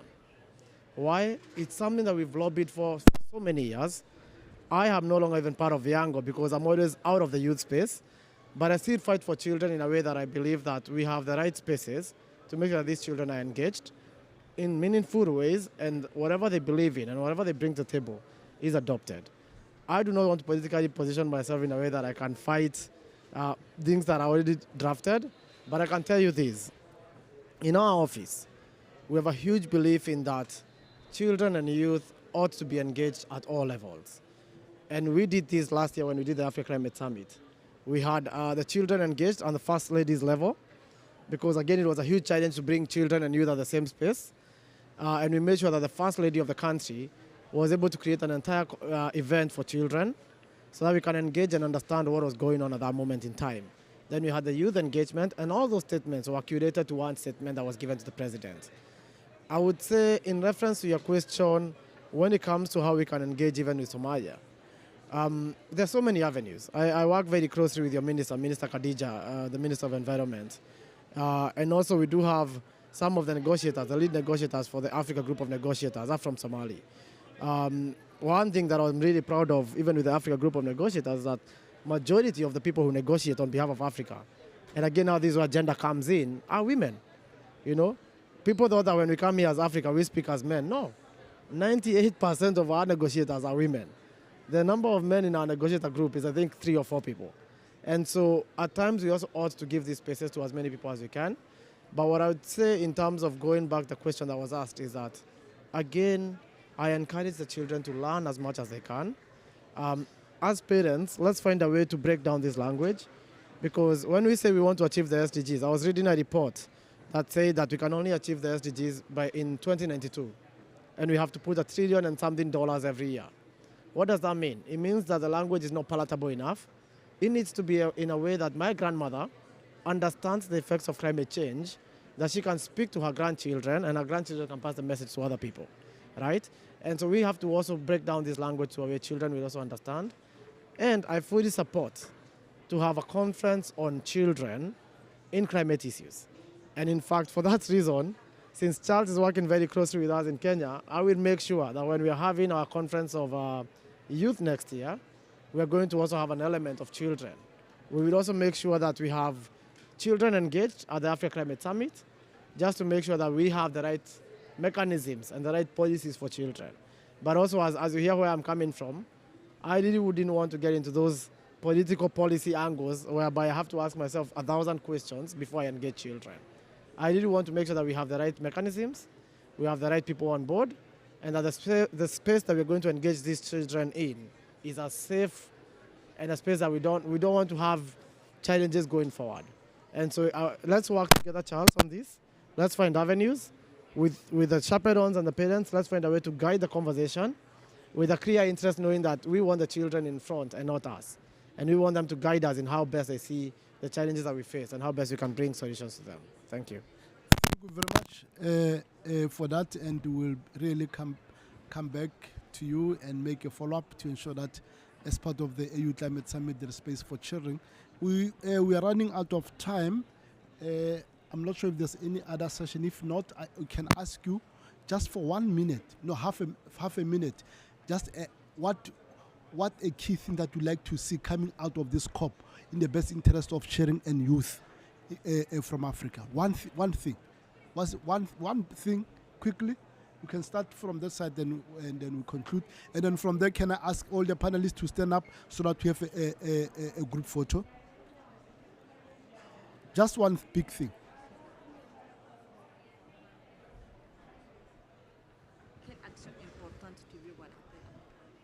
Merci pour la question. Je crois que c'est évident. On est tous ici pour un changement. Donc, ce que j'attends après cette COP, c'est un changement. Il ne faudrait pas juste venir spéculer, juste venir dire « Ah, on va faire tant, c'est tant qui va se faire, c'est telle chose qui va se faire. » Et puis, ça ne va pas réellement se faire, pardon. Donc, ce que j'attends, c'est des actions. Voilà, que l'État pose des actions, que nous aussi, en tant qu'organisation, on pose des actions pour pouvoir vraiment essayer de changer voilà, ce phénomène-là qui nous heurte tous. Donc, ce que j'attends, en gros, c'est juste un changement par rapport au changement climatique. C'est tout. So what I expect as immediate outcome from the COP is concrete action. We need action now. We have to go beyond talking, making plans, and gathering all together on some summits. We need action now to really solve this issue of climate change.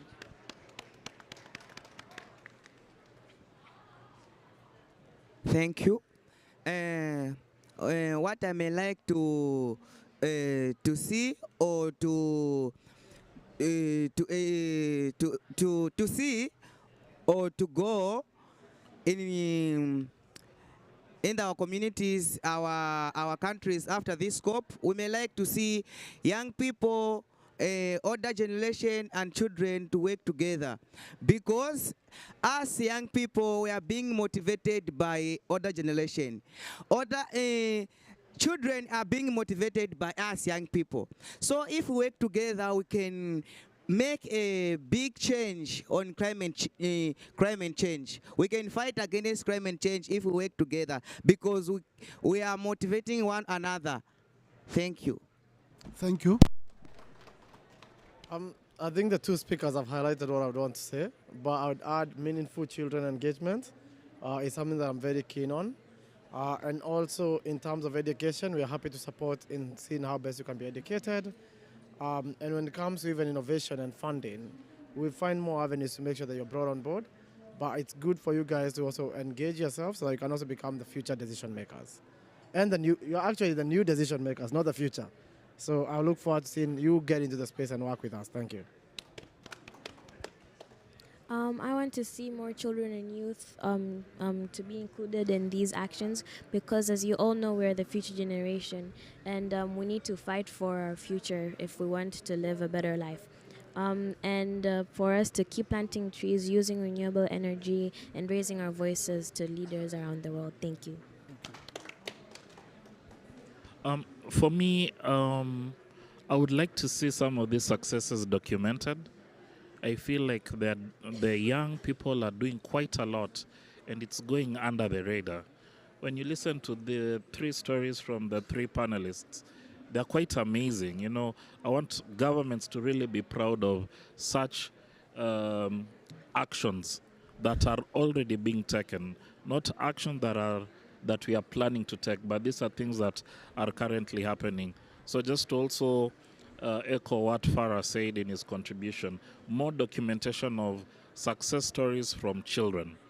But secondly, I would also want to see the issues of girls and young women really coming out, because girls and boys face different issues. So I would really want to see how are girls being affected differently when it comes to climate financing.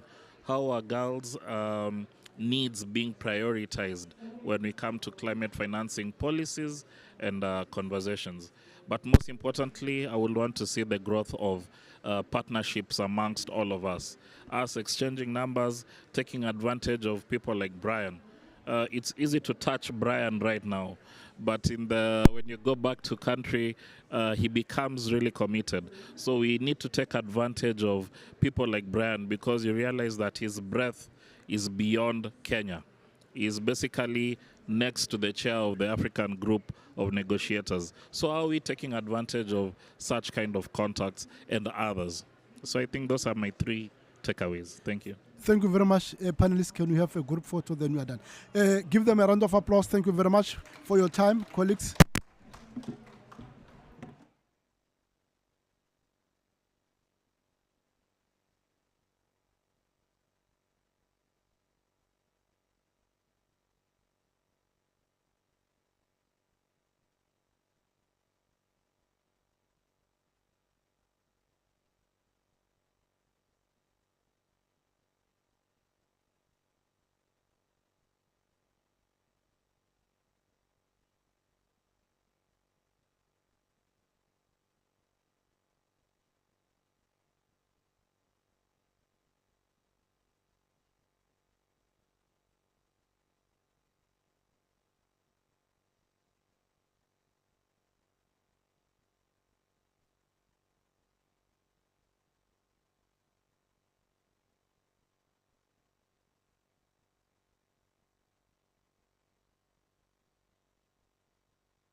Hello, everyone.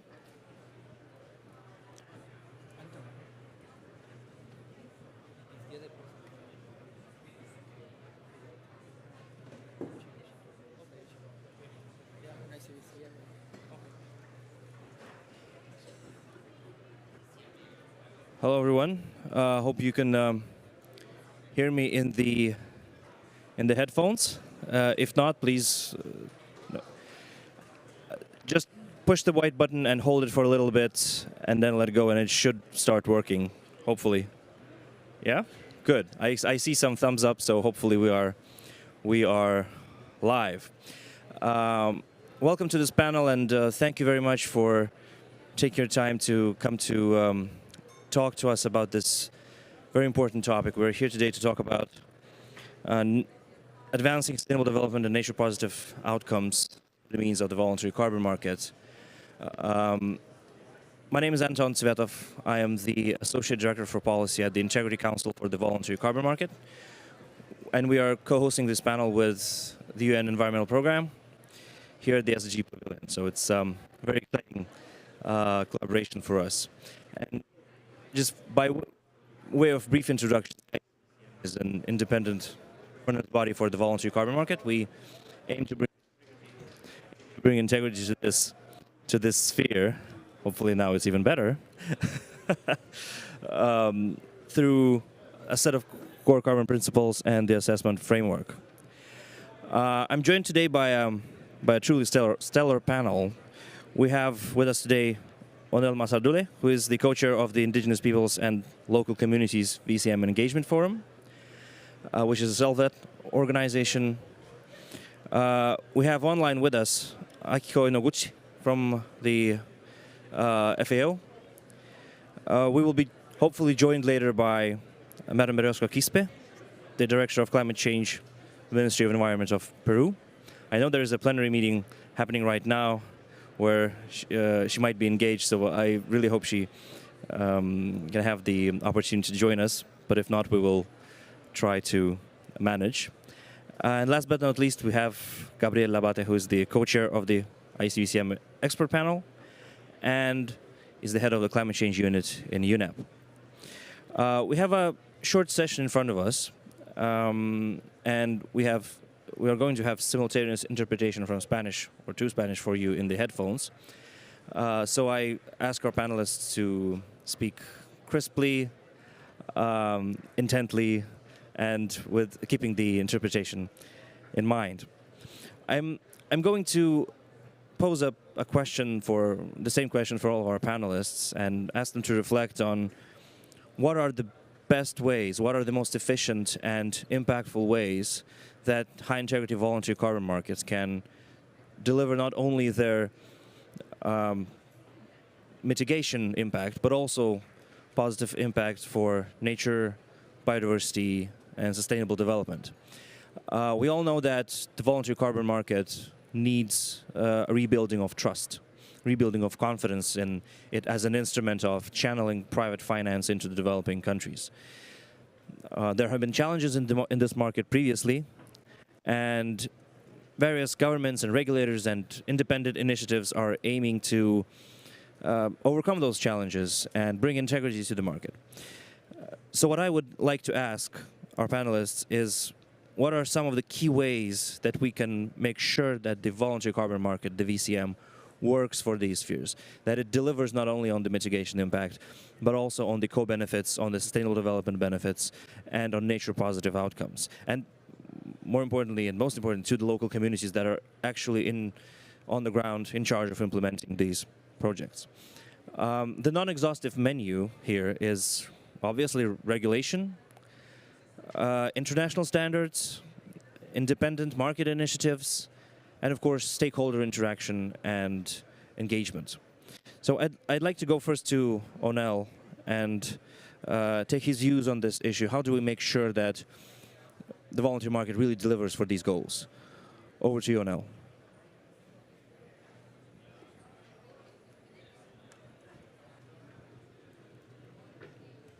We're going to take a couple of seconds to introduce the tech here.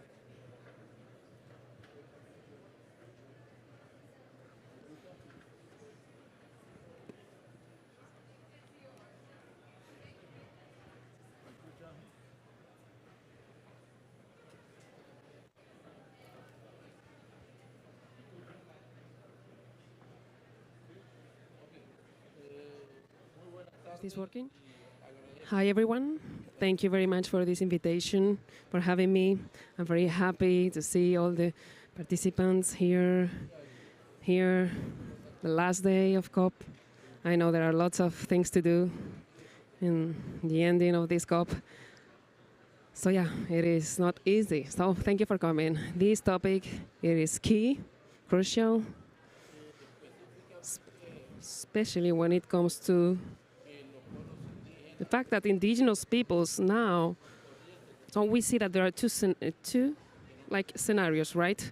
There are those who are against carbon market and those who are really interested on taking this into account and going ahead. So the voluntary carbon market could have this positive impact, but we need to take into account these aspects.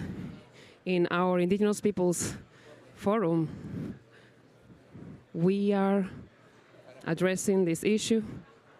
We want to strengthen this proposal because we all have to contribute in order to find a solution to combat climate change, because this affects everyone. Okay, so we need to contribute together. We don't live in another planet. We live here. We live in Earth, on the Earth, okay? In this small, like, home that we all have. So for us, we need to take into account some principles in the carbon market. Transparency, for instance.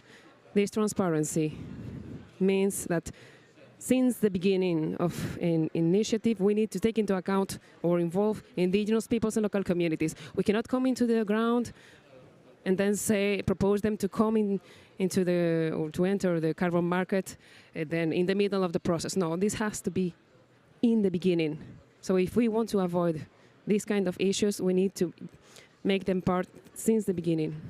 Secondly, we think that we need to respect indigenous people's rights and the free, prior, and informed consent. This is crucial in order to make sure that the results that we want to get in this voluntary carbon market are reality. If we don't take this into account, if we don't recognize their rights, indigenous peoples and local communities' rights, we all know that 40% of the forests are managed by indigenous peoples and local communities, so it's not something new for everyone. Where there are forests, we know that there are indigenous peoples that are contributing to combating climate change. So we cannot avoid or we cannot think of these indigenous peoples as beneficiaries, but as partners, because we have the resources, we are there, we know everything, we have the knowledge. We need to be at the same level in this market. If they say that we are beneficiaries, they will maybe give us like less percentage, right? But we need to be taken into account as partners. We need to be part of the process from the beginning, from the first step of this initiative, and then agree on what's the percentage that has to be for the indigenous peoples. We are partners, as we are saying. We need to contribute in order to find these solutions for climate change. We know that there are different conflicts in different places, especially for the confusion, right? Because we were not transparent. We need to take that into account so that the voluntary carbon market can have a clear and positive impact. Capacity building is key. This is a complex issue.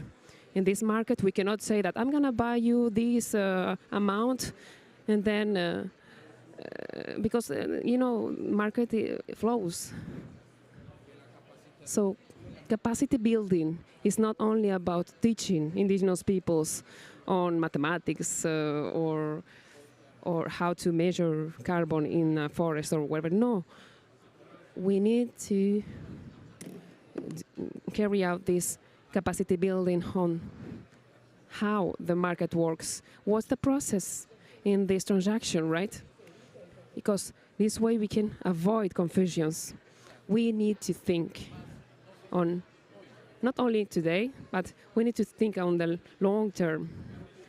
Even indigenous peoples and local communities can be part of this if they are trained.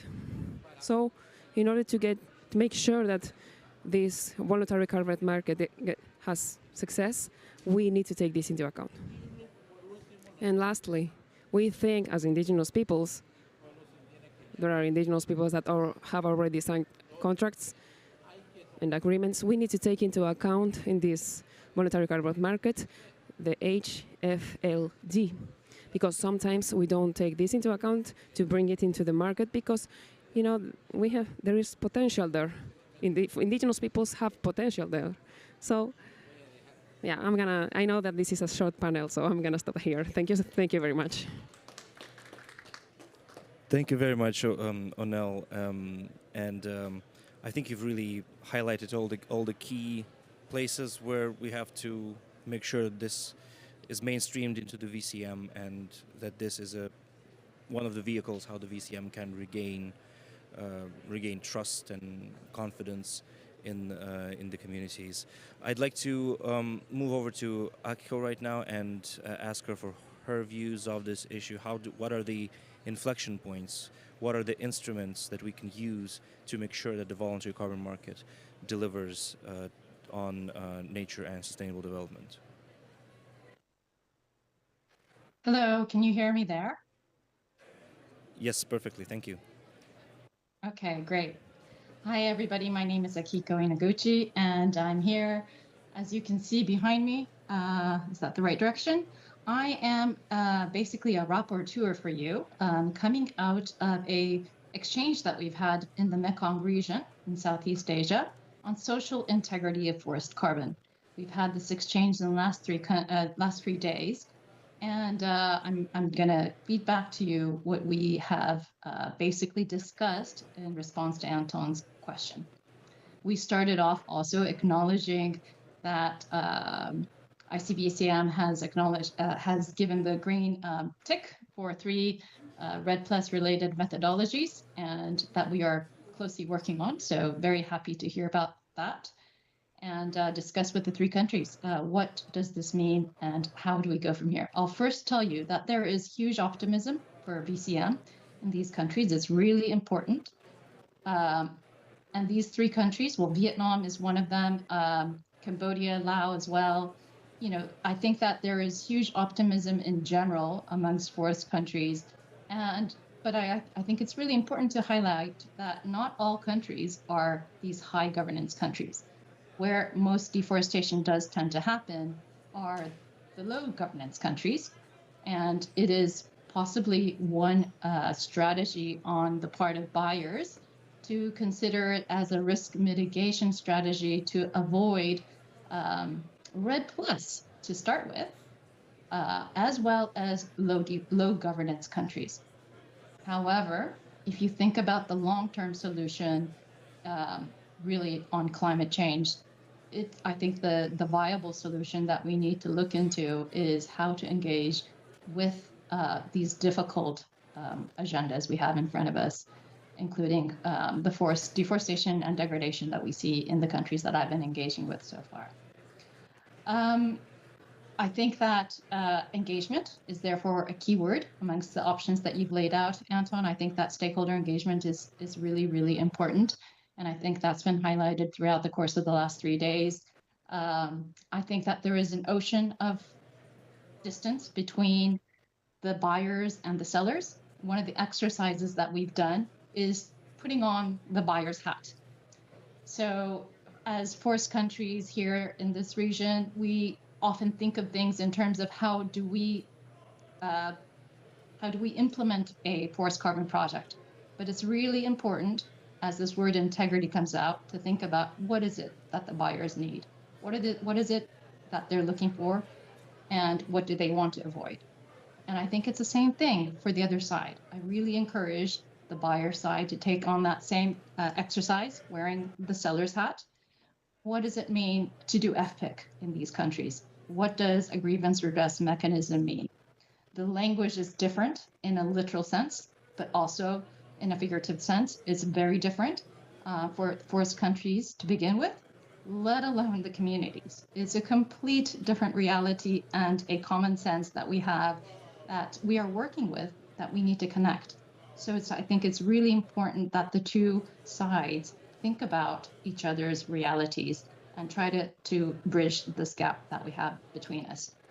And lastly, while I did say that stakeholder engagement is a critical, I think one of the biggest ones that I would focus on amongst the options that you've set forward, Anton, I would also say that there's plenty of scope for regulation. Of course, regulations in terms of national regulations, guidance, but ultimately it's about local government as well. Local governments are the ones that are interacting with the local communities that can really facilitate that space. So the ability for local government to come in to understand the regulations and guidance that's set forth by national governments, and to conduct monitoring with the communities. Let me leave it at that. Thank you very much, Akio. And I will, if I may follow up with a short question and then go back to Onel on something you said as well. You're coming to us from a different region, quite far away from where we are right now, or from where some of the communities affected and participating in these markets are. What would you say the approach could be to having both well understood, standardized, universal, if you might say, international approaches to these issues of ensuring that voluntary markets deliver to nature and sustainable development, while also taking into consideration the local conditions?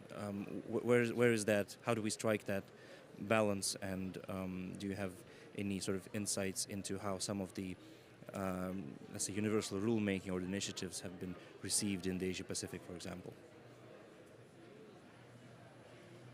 Yeah, I think we've had a lot of that, starting out with, we started out 10 years ago with what is REDD+, and trying to translate that into local, countries and then into local context.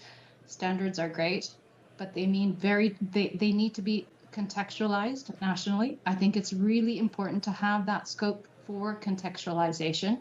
And of course, in different regions, in different countries, but even in the local context. I think it's, FPIC is one word, but depending on where you're saying this. I was just talking to some colleagues who say, we can't even translate the word integrity into the national language in some of these countries. I think it's really important that we give that space for interpretation. It's not one ruler that you can use to measure how that variation, the variation and implementation. And ultimately, I said this earlier as well, but local actors, whether it's government, whether it's NGOs as partners, ourselves, the UN, we need to facilitate the pathway in the beginning and build capacity. I think it's really important that we acknowledge it takes time. And we ask that buyers and the whole global community be in it for the long ride. Thank you so much. And I'd like to come back briefly to Onel to pick up on something that you mentioned twice. You said about language and the both literally and figuratively. And the question I have is on communication. How do we ensure that we have the right tools to communicate with indigenous peoples participating in specifically in forest context all across the world? How do we make sure that this communication is two-way, that both these communities are informed of their rights and capabilities within different regulatory frameworks, that they know the value of what they can have access to through the voluntary carbon market, and the other way around? How does the market infrastructure, the market players, get all the right signals and all the inputs from the local communities, not just both sort of at a very local level, at project level, but also in the more broad international norm building space. It would be really important, Onel, to hear from you on the issue of communication and how we can make sure that communication is genuine, real, and constant.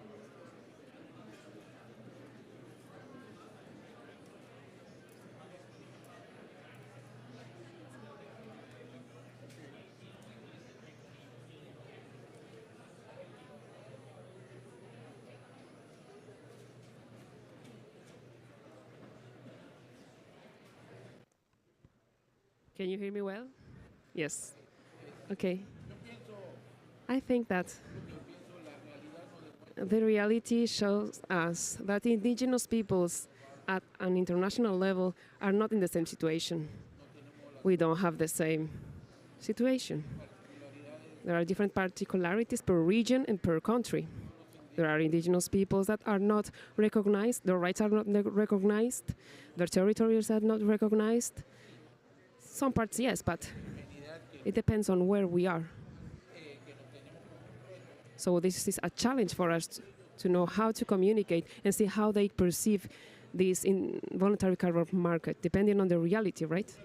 One of the things that my colleague said, it's the language, right?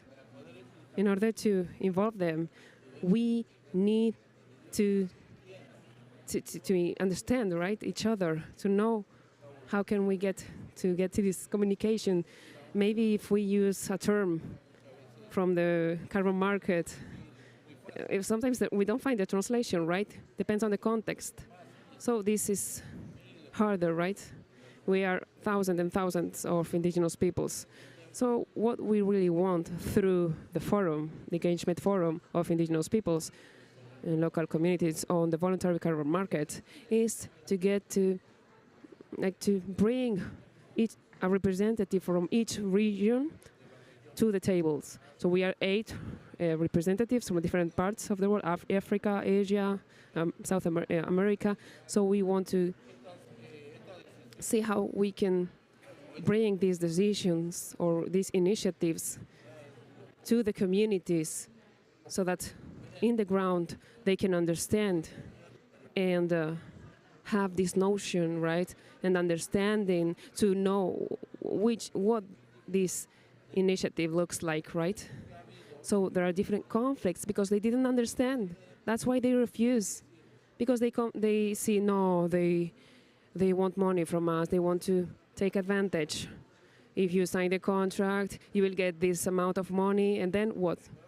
In my country, in my community, I received a proposal in Panama, from Panama, from the voluntary carbon market. What they told us, you're gonna make $400 million in a few amount of years. So I was like, whoa, so you don't trust, right? How so easily I'm going to make that money? This is so we need to talk, to bring them to the table. We need to use easy vocabulary, easy communication, not using terms that they don't understand. One of the things that we are working on in the engagement forum is to see how we can support this process in order to facilitate this communication within the communities. Thank you very much. Thank you very much, Onel. That is very clear. And I'm thinking of, as a speaker from a representative of the ICBC, I'm thinking of some of the elements of our assessment framework that talk to that, and us looking at carbon crediting programs, their rules, and how these ensure that this communication is done in an understandable manner. If I can turn over to Gabrielle to maybe reflect a little bit, take one step maybe back and talk a little bit about how the VCM can deliver broader sustainable development benefits, and not only from the safeguarding side, let's say, not only from managing the risks, which is of course crucial, but also on delivering the benefits for nature and for sustainable development, for jobs, for the environment, and how the existing or emerging international frameworks and initiatives can help do that, and what's the next step? What's the next step we have to take?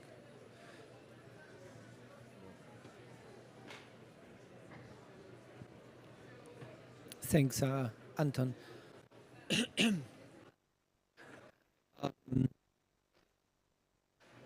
You hear me, yeah? Okay.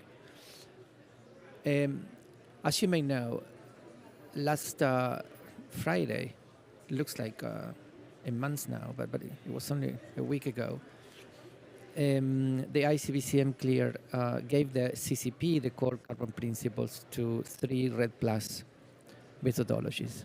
These were R3s, Berra JNR, and BM 0048. And the 3 of them work at the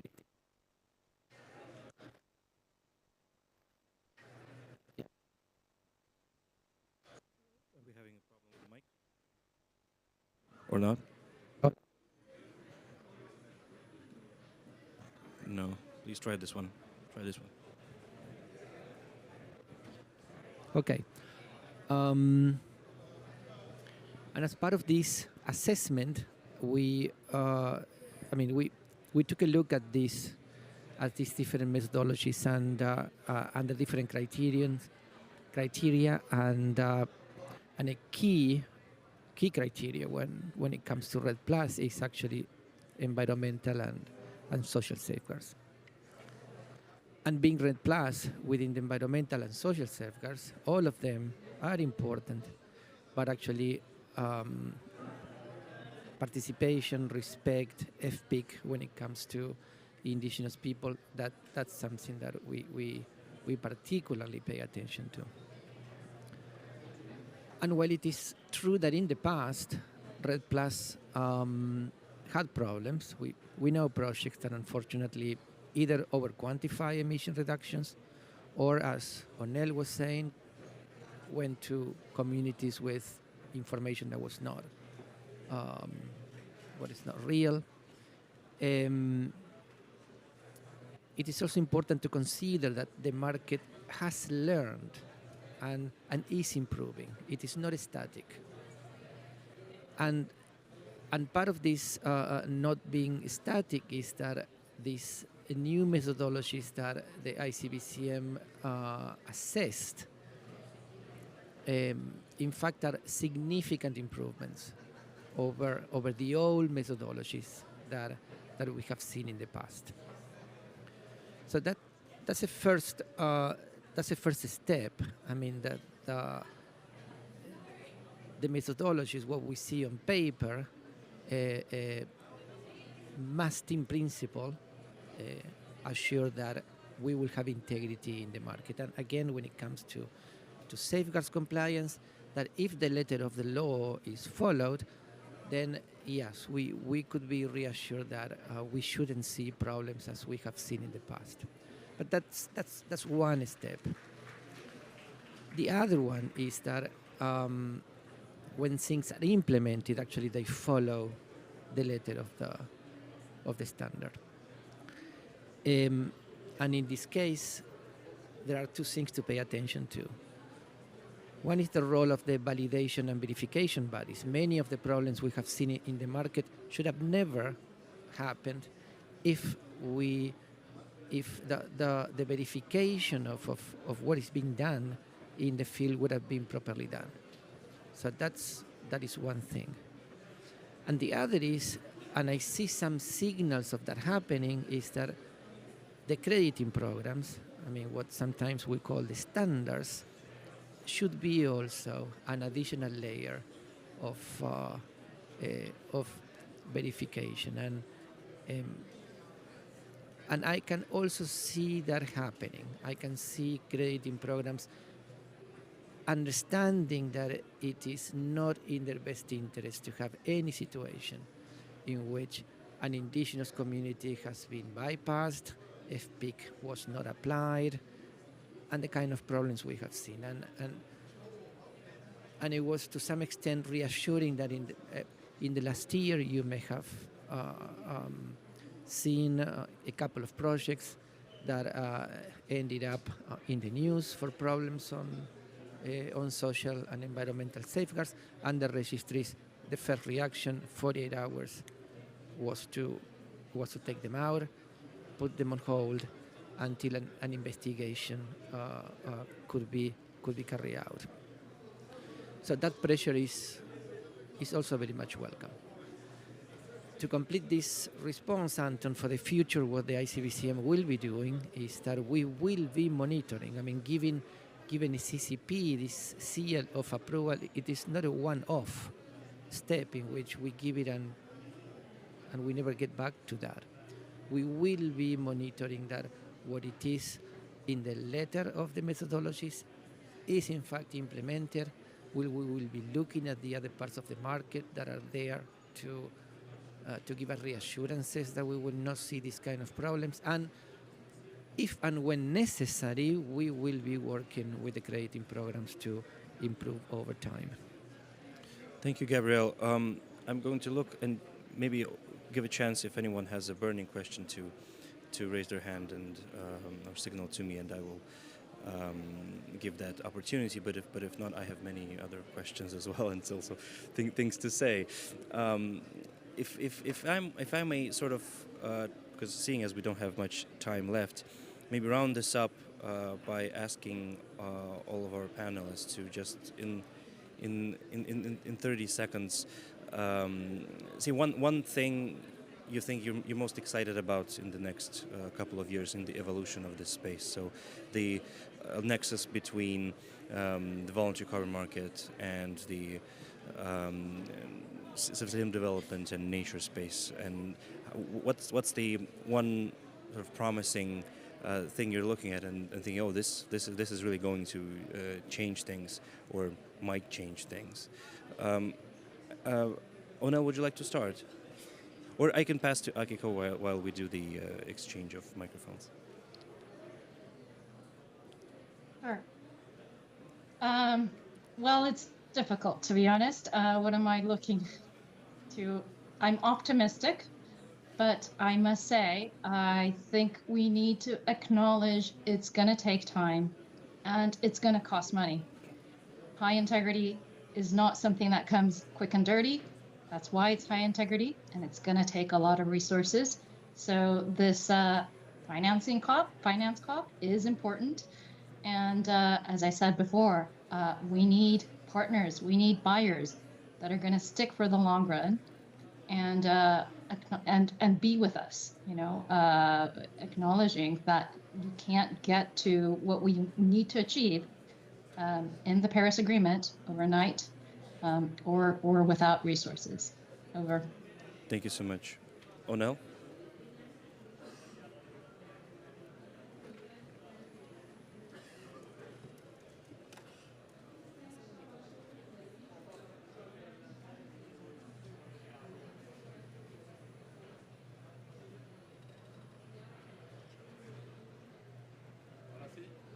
Can you hear me? Yes? Okay. Yeah, I share the same view.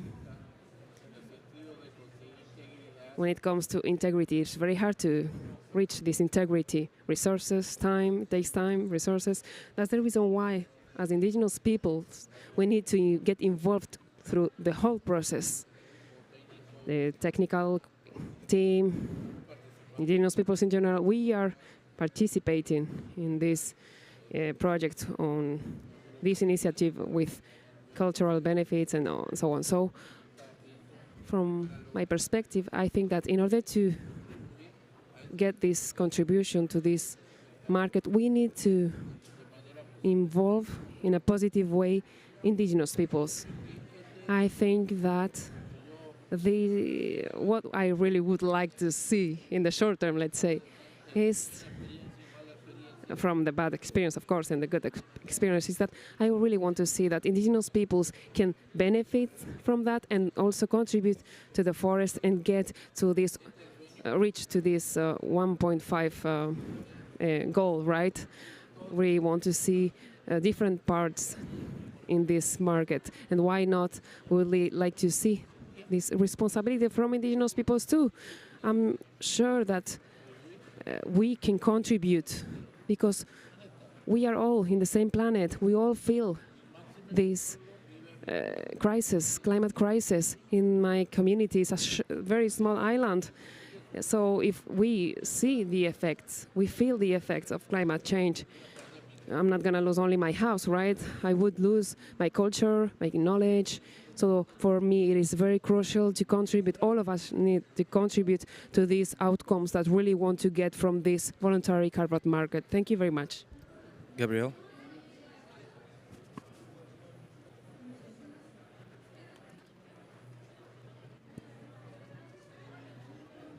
I fully support what Onel has just said. And as a complement to that, what is really giving me hope is that I see the market reacting. I mean, it was not a static situation, and it was a relentless string of criticism, and part of that had serious grounds. I mean, those were real problems. But I see the market reacting. What the ICBCM received for assessment is very good quality. It doesn't mean that it's risk-free. It doesn't mean that you will not see a problem here or there. I mean, I expect myself to see, not to see a market in the future that is concern-free. But that was going to be impossible anyway. It doesn't happen in any portfolio. Banking, insurance, what you really want to have is that the portfolio works well. And when you see problems here or there, you react. And you respond to that specific situation. There was a gap, there is something to improve, and you continue doing that over time. That's the function of the regulator. So that's my greatest hope, that I see the market reacting, I see the market understanding that you can't have tropical forest conservation unless you genuinely involve the people on the ground, that more often than not are indigenous communities. That actually you want to do that because it reinforces stability and sustainability of the project over the long run. And these are investments that go for how long? It could be 40 years, 45 years, 50 years. As Onel was saying, you want to have a partnership with indigenous people when you do that. So putting these two things combined, Anton, it gives me the feeling, the impression that yes, we have a chance not to solve the problem of forest conservation through carbon markets, but to have carbon markets filling a very important gap, which is to channel funds, resources to those that need them the most. Thank you very much, Gabriel, for that. That was very useful. And if I may summarize in just 2 points, I think if we would have been having this conversation, let's say 2 or 3 years ago, I think the mood would have been much darker, and we would not have been seeing maybe clear paths forward, and where are the tools, where are the initiatives and the places one would go to find a high integrity voluntary carbon market that also delivers on sustainable development and delivers benefits and finance to local communities. There is, I think, really change in this space, both in the market itself and in the regulatory space and the decision-making bodies, and the development institutions and the UN system is doing a great job to try and help countries connect the dots and bring the communities in and make sure that all the stakeholders are heard and participate in this in a meaningful way. Another point I heard is about continuous improvement, and about finding and constantly looking for new ways to make this work better. And as practice evolves in the voluntary market space and in the Article 6 space as well, we can see what works and what doesn't, and whether the challenges that were there for the carbon markets in general and the voluntary carbon market in particular before, whether they are remedied by these institutions, and hopefully they are. And as a third point, I'd say continuous engagement as well.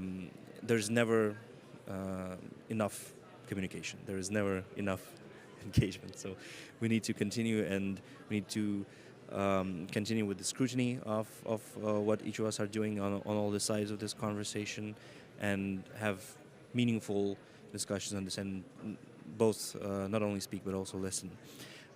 So thank you very much, all of you, for coming here. We are happy that this little pavilion was full of interested participants and attentive ears, despite all the exciting negotiations happening in the rooms around this.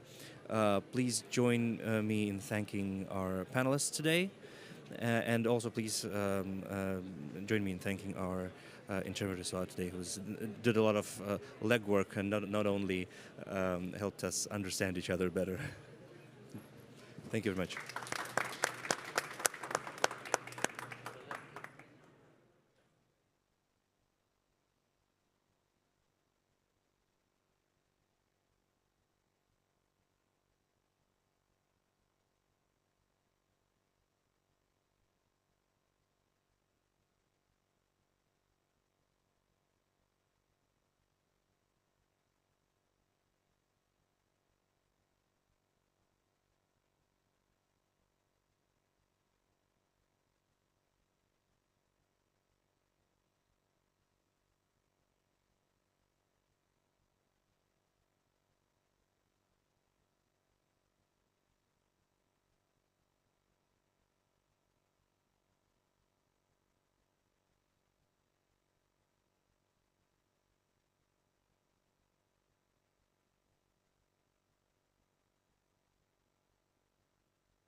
Do you hear me well?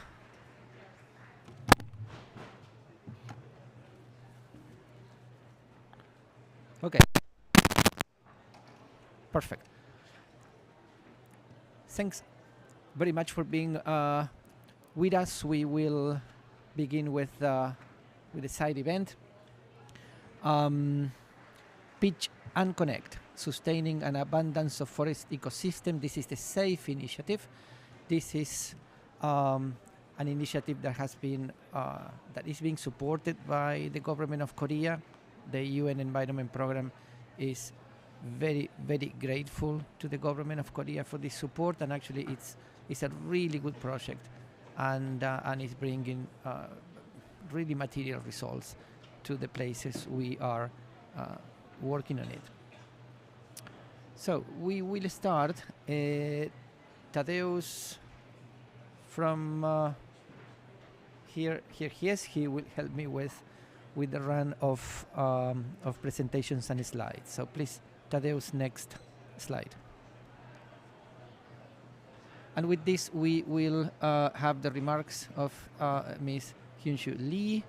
She is from the Korea Forest Service, and the Korea Forest Service has been a pivotal partner in giving support to this project. Tadeusz, we start with the remarks. Good afternoon. I'm Hyunsoo Lee, the Director of the International Cooperation Division at the Korea Forest Service.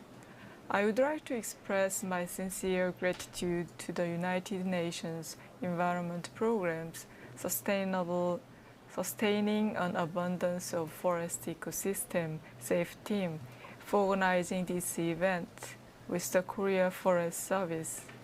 I also express my appreciation to our active cooperating countries, Bhutan, Cambodia, Laos PDR, and Vietnam, and the implementation organization, Asian Forest Cooperation Organization, AFOCO.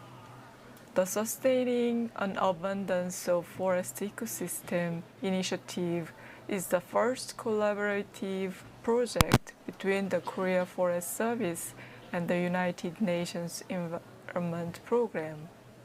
It was developed as an outcome project of the 15th World Forest Congress held in Korea in 2022 and officially launched in 2023.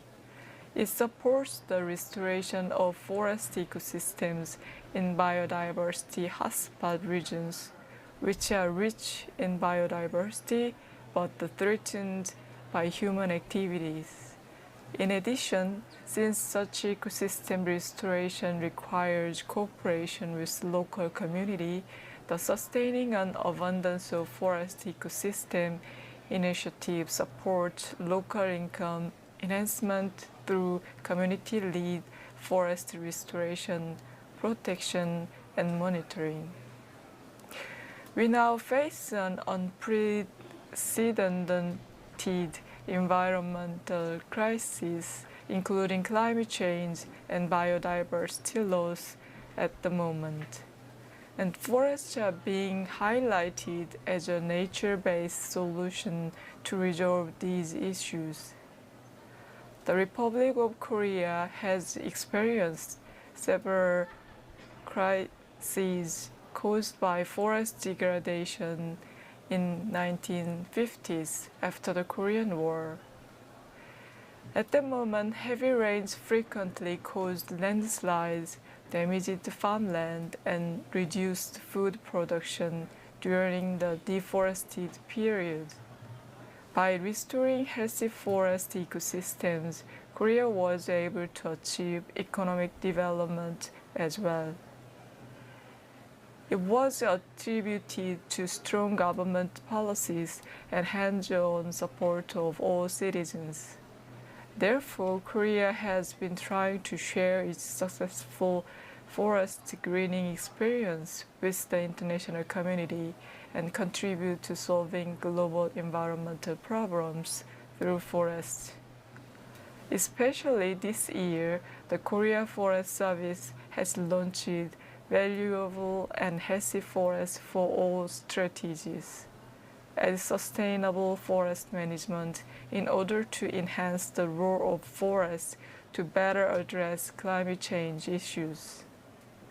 The Sustaining an Abundance of Forest Ecosystem initiative will support international efforts towards solving planetary crises such as the UN DESA on ecosystem restoration and Kunming-Montreal Global Biodiversity Framework.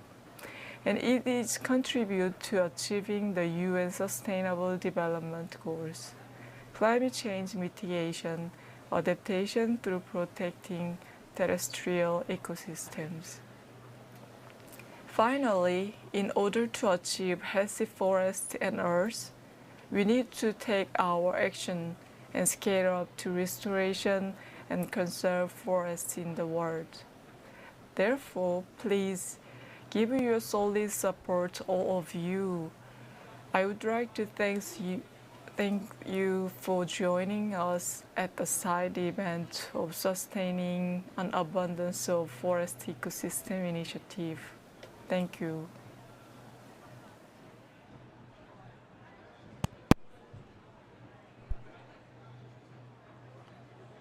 Thank you. Our next speaker online.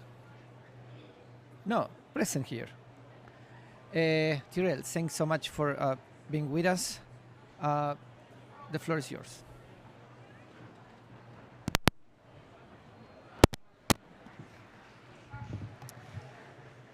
Thank you very much. Good afternoon, everybody. Thank you for the opportunity for the CBD Secretariat to speak to you today. So forests are essential. I don't think anyone can argue against that. Under the CBD, we have the Kunming-Montreal Global Biodiversity Framework, which has set out ambitious action-oriented targets that need to be met by 2030 if we're going to achieve the longer-term vision of putting us on track to living in harmony with nature by 2050. The achievement of the GBF is fundamental for achieving the Paris Agreement, for achieving the Sustainable Development Goals, for achieving a number of other international commitments that countries have signed up to. But it's not just because of international commitments. It's about the fundamental need that the importance of healthy ecosystems underpinning our lives, our health, our well-being, our economic and social systems. And that is increasingly being recognized now, both politically as well as within other sectors, including the private sector and others. Forests themselves obviously play a very important role within the discussions here under UNFCCC, and there's been a lot of attention put on their role within mitigation. And increasingly now looking at issues relating to adaptation and thinking in particular the ecosystems target under the global goal of adaptation. Under the CBD, the importance of forest ecosystems has been highlighted perhaps throughout the entire life of the convention, not least because some of the major biodiversity hotspots coincide with major forest systems around the planet, but also because forests themselves for many people demonstrate what nature is. It's a tangible thing for those who perhaps see beautiful wildlife more as things on our television screens or whatever. If you come from certain parts of the global north, it's the realization that actually that forest, that woodland that was over there, that perhaps is not there anymore, was our sort of tangible link to nature. Within the CBD, there's been a lot of focus on, within the GBF more specifically, there's been a lot of focus on Target 3, on the protected areas and other effective forms of area-based conservation management. This idea of 30 by 30, protecting 30% of land, water and marine systems, ecosystems by 2030. But actually Target 2, just before that one, is on restoration, which is also a 30 by 30, and that is potentially even more important than the Target 3 protected areas target. Because ultimately, it's not just about the protection of healthy ecosystems, but recognizing the extent to which we need to sustainably manage and restore those areas that we have already degraded, that we continue to degrade, and even within protected areas that we do not manage as effectively as we should. Around forests, there are a number of initiatives. Our esteemed guest from Korea mentioned the Forest Ecosystem Restoration Initiative, which is a key one that is in collaboration with the government of Korea, as well as the CBD Secretariat. And that has played a very important link in raising the profile of both forest ecosystems as well as restoration among parties under the convention. One other thing that I want to mention is we just had our 16th meeting of the COP, our COP16, just a couple of weeks ago in Cali, Colombia. And it focused very much on what parties, what governments and other actors are doing in terms of achieving or implementing what they have committed to under the GBF. And so it was an initial stock take, looking at some of the initial national targets that have been set relative to the global ones, those initial national biodiversity strategies and action plans, and the extent to which they are sufficiently ambitious in order to help us achieve these global goals. But there were a number of other actions and decisions that were taken and undertaken in Cali. One was there was a first ever Forest and Water Day within the KMGBF Pavilion, in which a number of restoration activities were launched. And there's been a strong linkage between what happened in Cali in that particular pavilion and this one here in UNFCCC.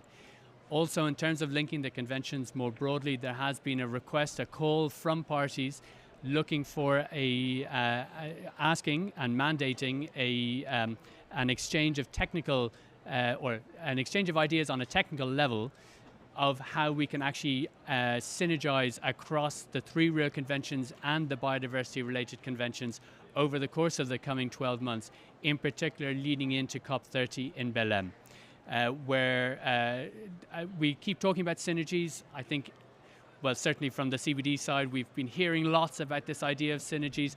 What does that actually mean? And what is the role that the secretariats play, the UN system, civil society, but of course governments, and thinking about it at a multi-scale level. So at the international level, regional, national, and then of course subnational, because we need to be taking a whole of society, whole of government approach.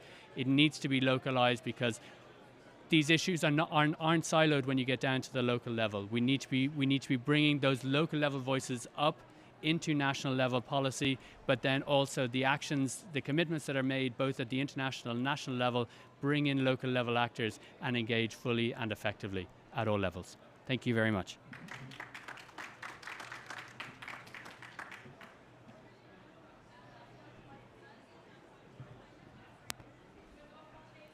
Thanks. I'd like now to give you a very brief introduction to the SAFE project, the basics of what the project is doing. With that, Tadeusz, next slide. Well, the SAFE initiative will cover the period of 2023 to 2030, and the main thrust behind this project is to work with local communities, make that connection that Tristan was mentioning, and bringing both the mitigation and the non-carbon benefits, as we call them, together into place. And next slide, Tadeusz. With the generous contribution of the Korean government, we work in these countries: Bhutan, Cambodia, Laos, and Vietnam. And basically, this project combines on the ground these 3 things. One is support to communities taking the driving seat in deciding what type of activities we want to do in forest and having income and conservation hand by hand. And with doing this kind of work, there are also things that also come into consideration. They provide capacity to the communities that live in these places. And this is, for example, the enhanced local capacity and frameworks for restoration techniques. There are many ways to do restoration. Some work better than others depending on where you are, and some are more effective than others. And this is what SAFE also does. And incubation, making a living out of conservation is also key. So SAFE has a particular focus and a substantial share of resources into the incubation of economic activities, startups, businesses that bring these two things together, conservation and income generation. The importance of a project like SAFE is that there are we will need to combine part of the conservation of tropical forests will come, yes, from keeping some areas as pristine as possible, but a good number of hectares will actually have to have that alignment, that coexistence between income generation and conservation. They may not be as pristine as other tracts of forest, but in a matrix of conservation areas and areas that continue to function and produce ecological benefits while at the same time allowing communities for income generation. It is that matrix, that composition that we will probably see as a predominant characteristic of rural landscape as we try to achieve this, again, what Tristan was saying, this this coexistence with nature. And SAFE is also important because we really need to scale up this type of initiatives by a couple of orders of magnitude. There are no scenarios by 2050 in which you attain net zero without a strong contribution from nature in terms of carbon removals. It's just not possible. Either we have this in addition to other things, or the numbers don't add up and we overshoot 3 degrees. So let me move then, let us move now, Tadeusz, to what will be the pitching part of this side event. And with that, I would like to invite to the front, well, let me introduce also Katrina. Katrina is our head of communications. Katrina, you will moderate this part of the event, but I was just inviting the speakers to come to the panel. So with that, Kinley, Eric, Noriaki, if you can come and occupy the front row.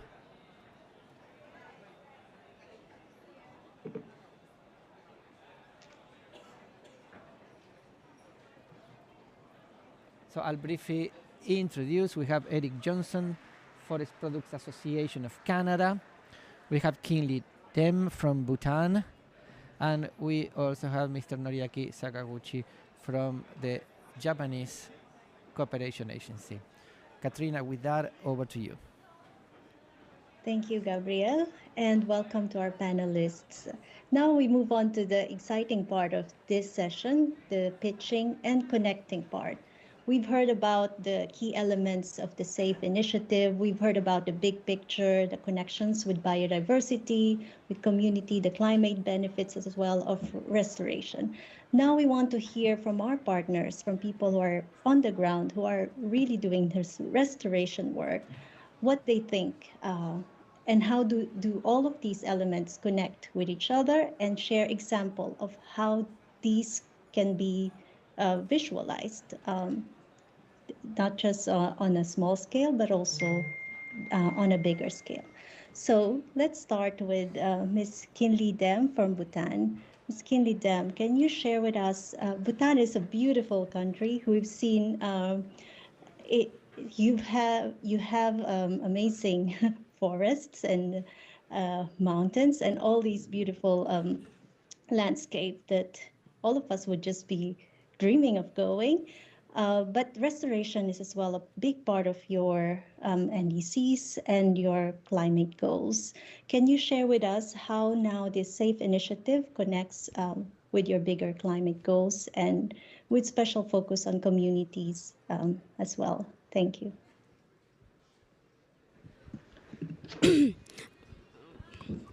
I think I don't look like the picture here. I think that's AI doing the work. She works with one of the ecological society in Bhutan, so she's equally involved in restoration, so I don't mind.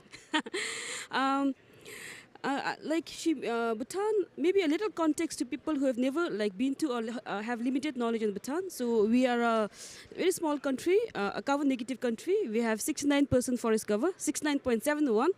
And we have around 52% of the country area under protected area system. So people, when you usually talk about restoration, people ask why restoration?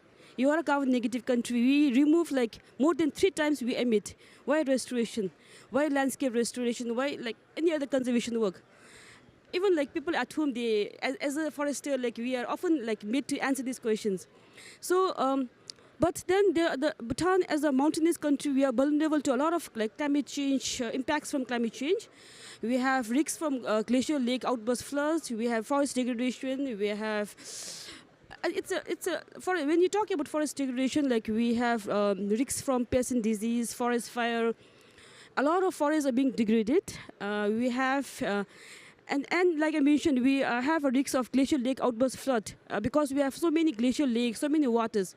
But then we have shortage of drinking water problem. We have shortage of irrigation water because of which we need to manage our watersheds. We have a lot of other problems as well with regards to agroforestry, the implementation on the ground as well. So when we think about our development goals, our targets, one of the main targets we have is restoration.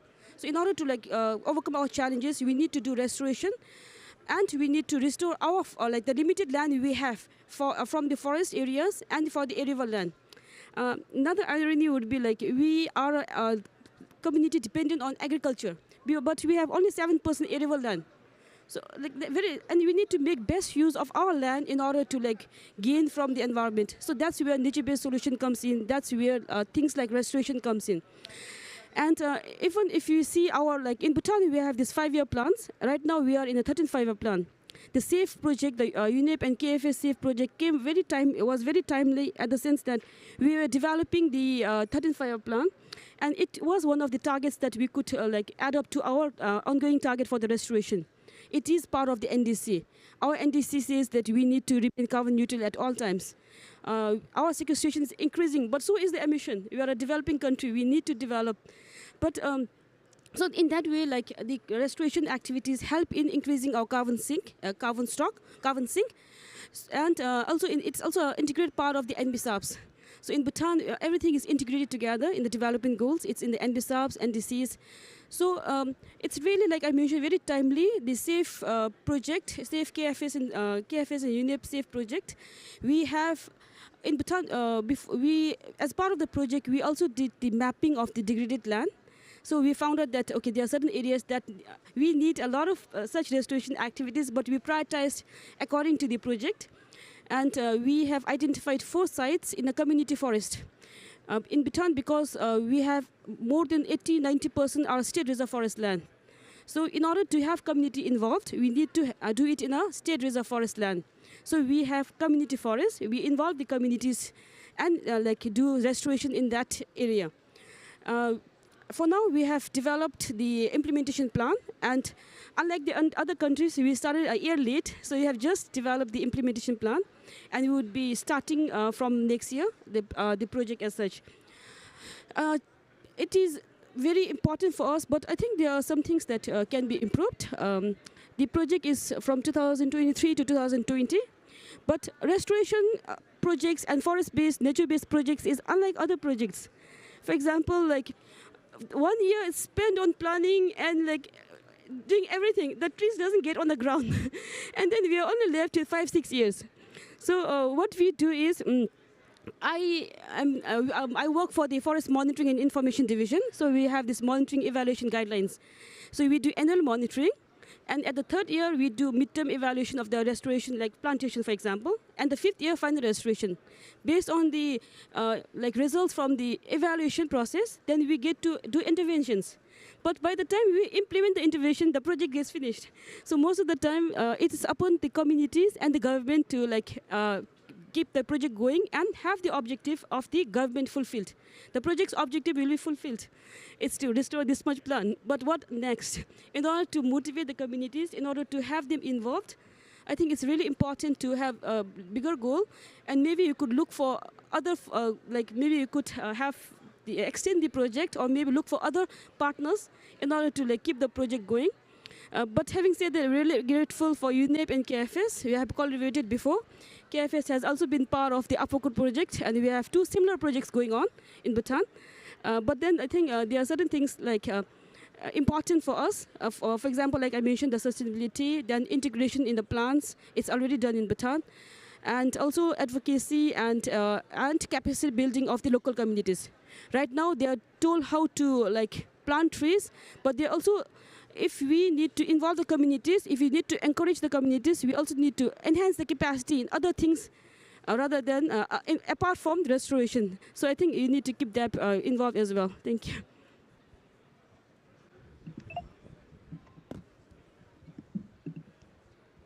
Thank you very much for those insights, Ms. Kenley. And I mean, from what you've just said, everything in Bhutan is also integrated. You have a lot of forests, and also a lot of the work is community driven. That makes it sustainable in the long run. Now let's move on to not exactly your neighbor, but your seatmate there, to Canada. We've heard in the news about these increasing threats of forest fires to Canada, and also to a lot of the ecosystems worldwide. And this makes the role of restoration even more important. So let's hear from Eric Johnson of the Forest Products Association of Canada to share his thoughts on how private companies as well could help communities and governments in these critical efforts to restore ecosystems devastated by fires. Thanks, Katerina. Absolutely fascinating to hear your talk. In Canada, just to give you a sense of sort of the size and scale and scope, we have 367 million hectares of forest in Canada, and that's about 10%, well, 9% of the world's forest. Much of that is a forest that uses a fire cycle to regenerate itself, and so for millennia, fire was moving through the landscape on a small scale, regenerating and recycling that forest. Our forests tend to be about a 40 to 140 year, give or take a decade in terms of its life cycle, and we either use it or lose it. And Canada's been really, really good over the last 70 years or so at putting out our fires. So we will go in and water bomb and make sure that they don't spread. And what that has done is accumulated a massive fuel load within and around communities and in our forests. And so what we're seeing today is forests that are hotter, larger, bigger, and more dangerous to our communities. They're burning at a scale that is degrading the soils, and in some cases coming through twice before forests get to a point where they can actually regenerate themselves. And so there really is opportunity for industry, communities, indigenous peoples, both economic and just participation opportunities to go in and help these forests regenerate themselves.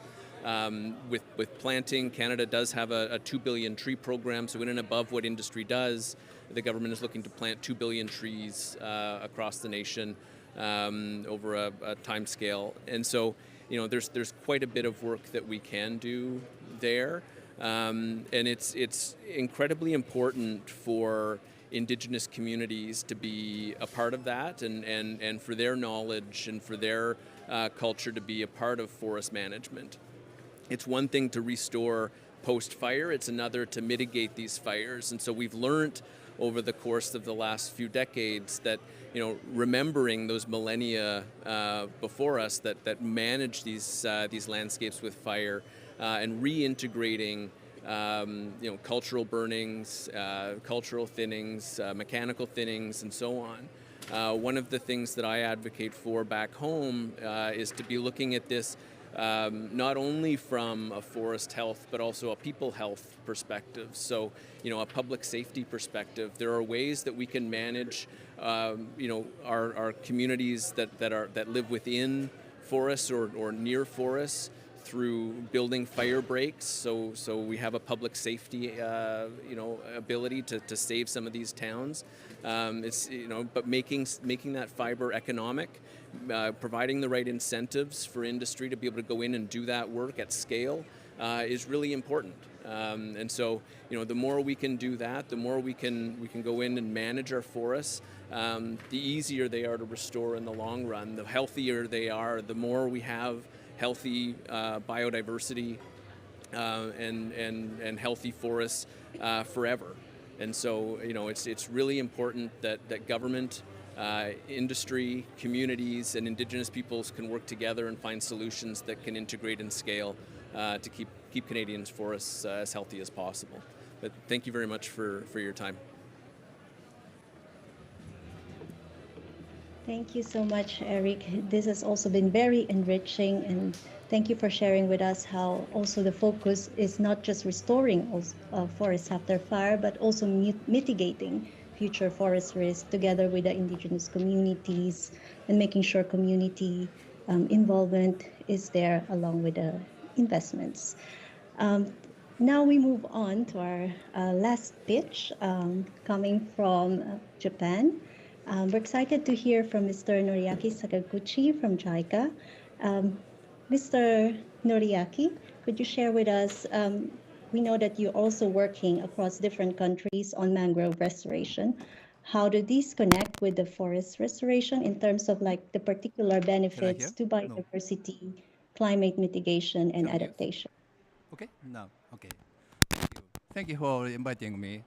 And so let me introduce about the mangrove restoration. So slide, please.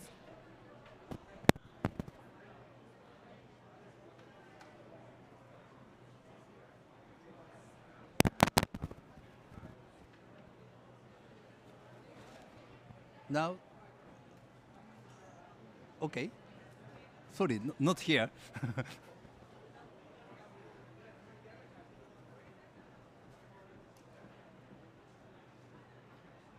Okay, thank you. So next slide, please. So mangrove provides contribute to climate change mitigation and adaptation, and also other multiple ecosystem services or benefits. And so looking at the mitigation, so mangrove ecosystem stores much higher carbon in below ground than terrestrial forest. 85 to 90% of total carbon is stored underground, below ground. And so looking at adaptation, sediment trap and accretion function of mangroves protect coastal lines from sea level rise and coastal abrasion. So these figures is the soil accretion rate in different mangrove habitats. And the average accretion rate in mangrove are higher than the sea level rise rate between 1993 and 2010, 3.2 millimeter per year, and also enabled to address sea level rise rates projected by IPCC 1.5 and 2.0 scenario. Next slide, please. And so mangrove also contribute to the disaster risk reduction and livelihood enhancement. And so tsunami reduction effect was analyzed by field survey and modeling on 2004 Indian Ocean tsunami in Band Aceh by Japanese researchers. As a result, tsunami height is effectively reduced by mangroves compared without mangroves. And also mangrove contributes livelihood enhancement for communities. Through the providing fishery and tourism resources, these figures economic value, estimated economic value for fisheries and tourism. Next slide, please. And so, so there are challenges for the restoration, ensuring multiple benefits, such multiple benefits. There are challenges. So the trade-off among those benefits might occur if not only the focusing on the only carbon, it causes might cause biodiversity loss or the negative impact on communities, and also sustainable management by local community with livelihood generation is essential. So we held a mangrove side event at the COP29 CBD in Cali, Colombia. And we identified key points for ensuring multiple benefits in the restoration. And one is a quantitative evaluation on multiple services. And also second is a technical and institutional guideline or the regulations to guide the project design and implementation proper way. And also third is a community-based sustainable management with their income generation. If we ensure not only carbon and also these biodiversity and coastal protection and livelihood, we can generate high quality carbon. I mean the carbon plus non-carbon benefits, and it can scale up the restoration by financing from private sector. Next slide, please. And so JICA has been conducting the cooperation project in 10 countries for mangrove conservation. Especially we have a long history with Indonesia. Since 1992, we rehabilitated degraded mangrove forest and also established a mangrove information center in Bali. And also those results or the outputs extend to ASEAN regions. And currently, next slide, please. We are now preparing with the Indonesian government the project on strengthening capacity of sustainable management of mangrove for ecosystem-based adaptation to climate change. It's composed of the capacity building using mangrove information center and also the enhanced scientific basis, evaluating the carbon stock and also adaptation and other ecosystem services. And also, we developed the model for rehabilitation and sustainable management with income generation for communities, such as shiro fisheries and ecotourism. Throughout these activities, we believe to contribute the Indonesian policies, 600,000 hectares of the restoration of mangroves, and also promote sustainable management with income generation for the communities and achieve NDC 2030 target. Thank you very much. Thank you very much, Mr. Noriaki, and thank you for sharing the triple benefits of mangrove restoration, looking at the biodiversity co-benefits, climate and community and livelihoods. It's also a great reminder for all of us here to know that restoration offers so much more than carbon benefits, right? And as you mentioned, it's also important to consider the trade-offs and the balance between all of these multiple benefits. And we really like the fact that you added the scientific dimension, like adding the modeling, carbon stack assessment, and how these all play a key role in understanding and measuring these outcomes. So it's good to see all the big picture where we see the necessity for community involvement, for private actors, for indigenous people, and for the scientific community and government to all come together to accomplish this great task. A very, very big thank you to all of our speakers today for bringing all of your wonderful and insightful perspectives. And your insights have been truly appreciated and enriched this session. Thank you very much and have a good day to all of you.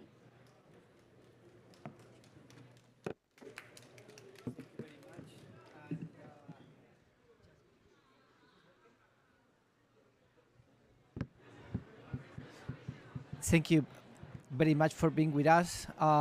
Thank you to the speakers.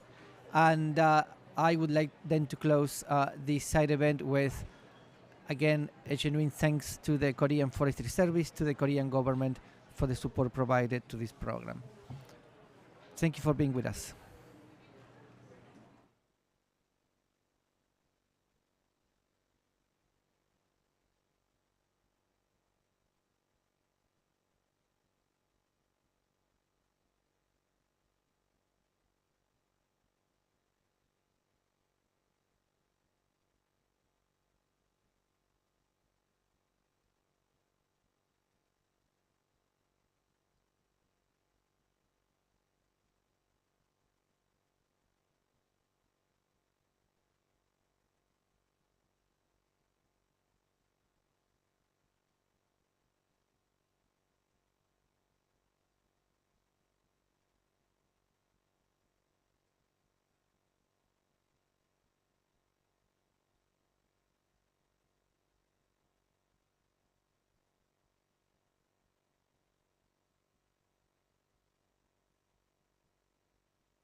can put your headset on.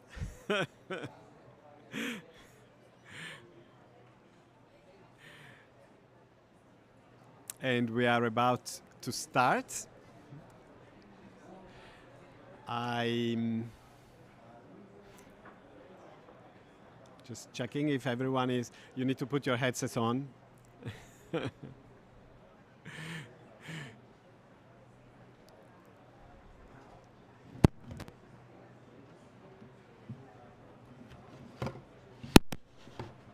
there's more here. If anyone needs.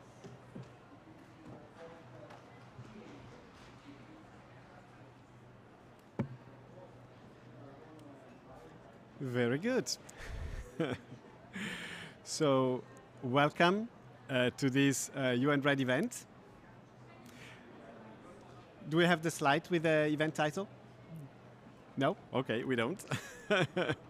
So this is the event on agriculture and forestry innovation, how to connect the two systems for scaling up ambitions towards COP30 and beyond. The event is organized by the UN RED program, which is a partnership of FAO, UNDP and UNEP. We support more than 60 countries delivering on climate solutions. And we're very happy to bring this topic today. It's a small group that we have here, but it's an important group. And the topic is of absolute importance. I am Mario Boccucci. I'm the head of the UN RED program secretariat. And I'm also an agronomist by training, a tropical agronomist. And when I studied, tropical agronomy more than 40 years ago, the connection between agriculture and forest was not really there. It was only, halfway through my career with international organizations when that connection started to happen. And I remember for me that started to happen at the turn of the millennium. It was the year 2000 when I had moved to Indonesia, one of the biggest countries in terms of forest. And I was given the task, I was with the World Bank at the time, to really connect the forest and the agriculture agenda. Agriculture was the main driver of deforestation in Indonesia at the time. And so the time had come to connect the two systems. So this is what this event is about. Connecting and deepening the connection between the agriculture and the forest system.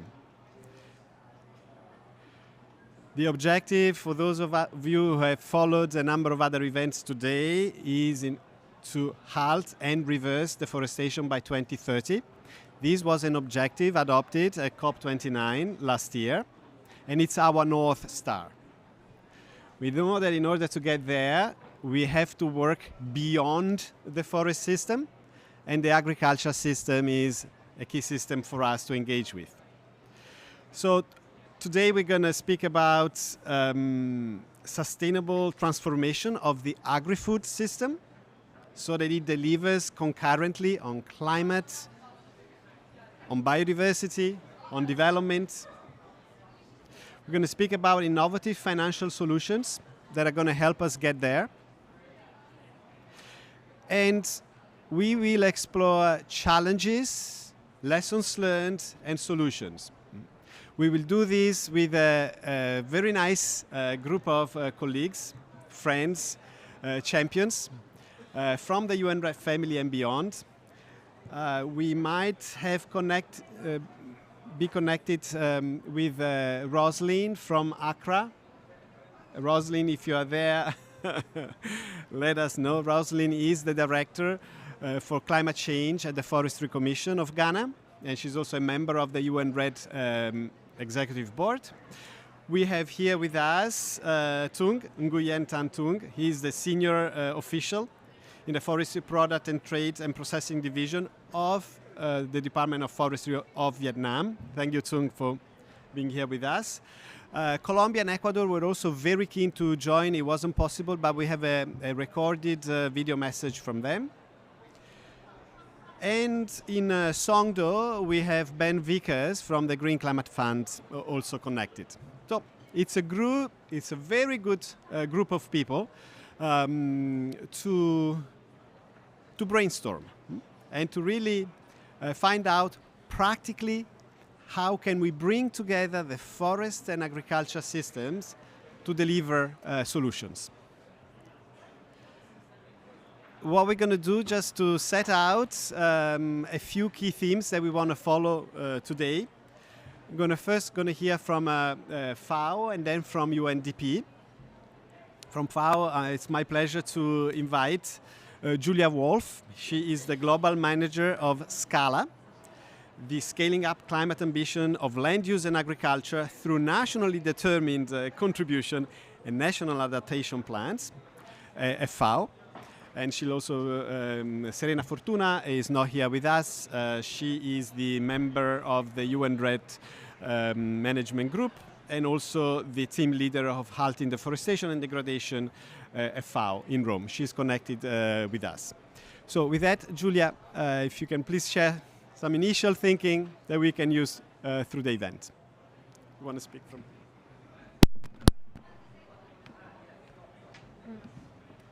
Hello, everybody, and thanks so much for inviting me to co-open the event. I think, Mario, you're an excellent innovator, and it's so interesting to see where you're coming from and how many years you have been passionately working about this topic. So I'm very curious to see what this session brings about in terms of thinking and sharing innovative practices. My name is Julia Wolf, and I have been introduced, and I'd like to pass the very, very warm regards from Serena Fortuna from HQ. She can't be with us, but she's online, so she's with us in virtually, so to say. So I think also I'd like to say it's actually quite good to have this side event and the topic setting just while COP29 is concluding, since when you conclude, you already think about what will happen at the next COP. There are a lot of discussions on agenda setting, not only for the June session, but also for the COP30. So I think it's a great opportunity to exchange. So I'd like to make a couple of points. We start with this triple crisis, which Mario already mentioned, and there are three aspects that we have to consider, right? So we need to think about how to increase agriculture production while not inducing deforestation by 50%. We need to reduce emissions by 2/3. So at the moment, we work with a number here in the agri-food system space, at least with 30%. And 23% of the greenhouse gas emission from the sector are actually from land use and agriculture production, 30 overall when you look at the whole food chain. And then, of course, the question is how to halt and reverse biodiversity and forest loss.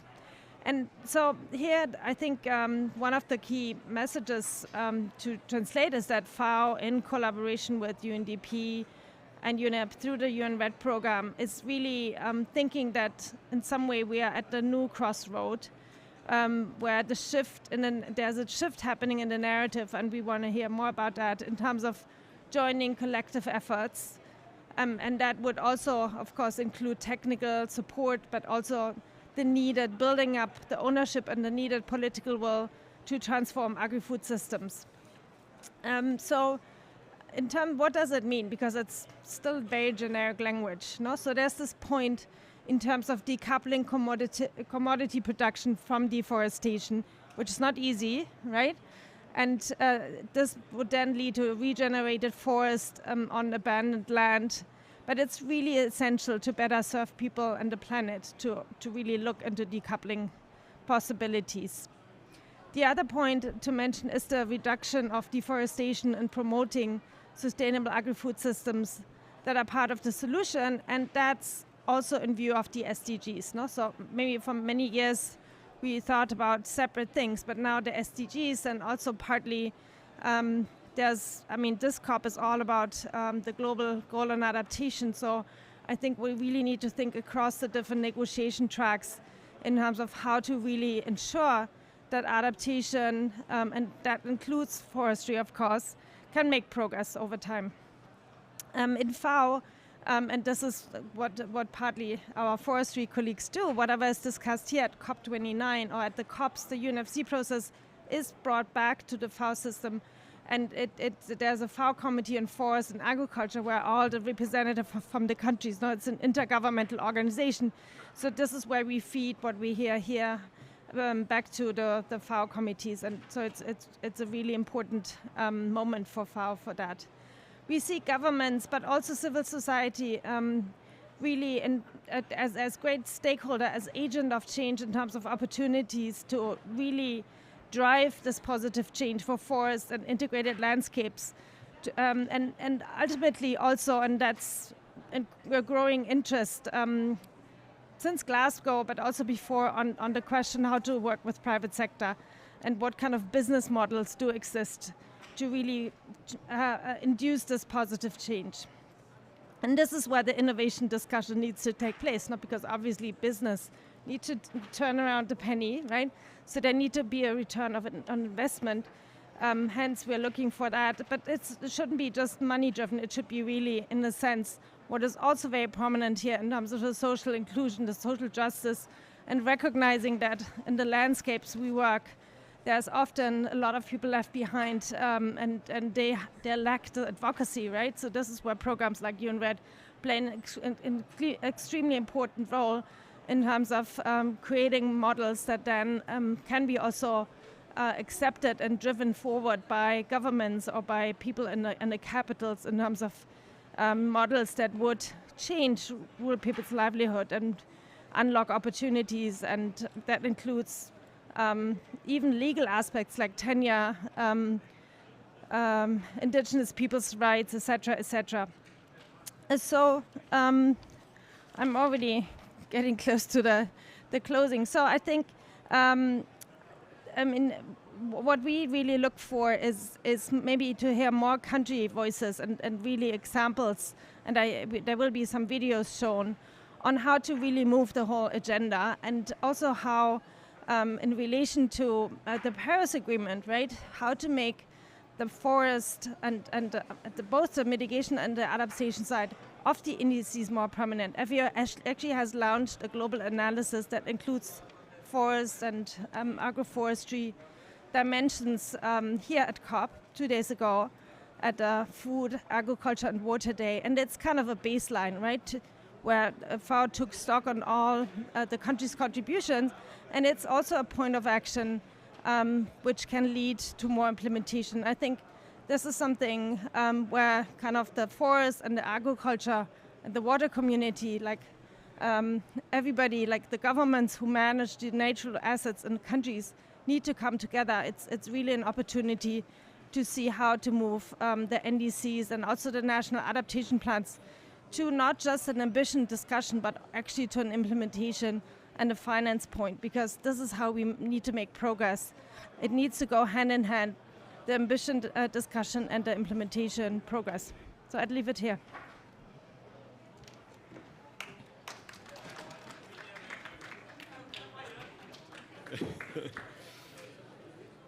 So, many thanks. Many thanks, Julia.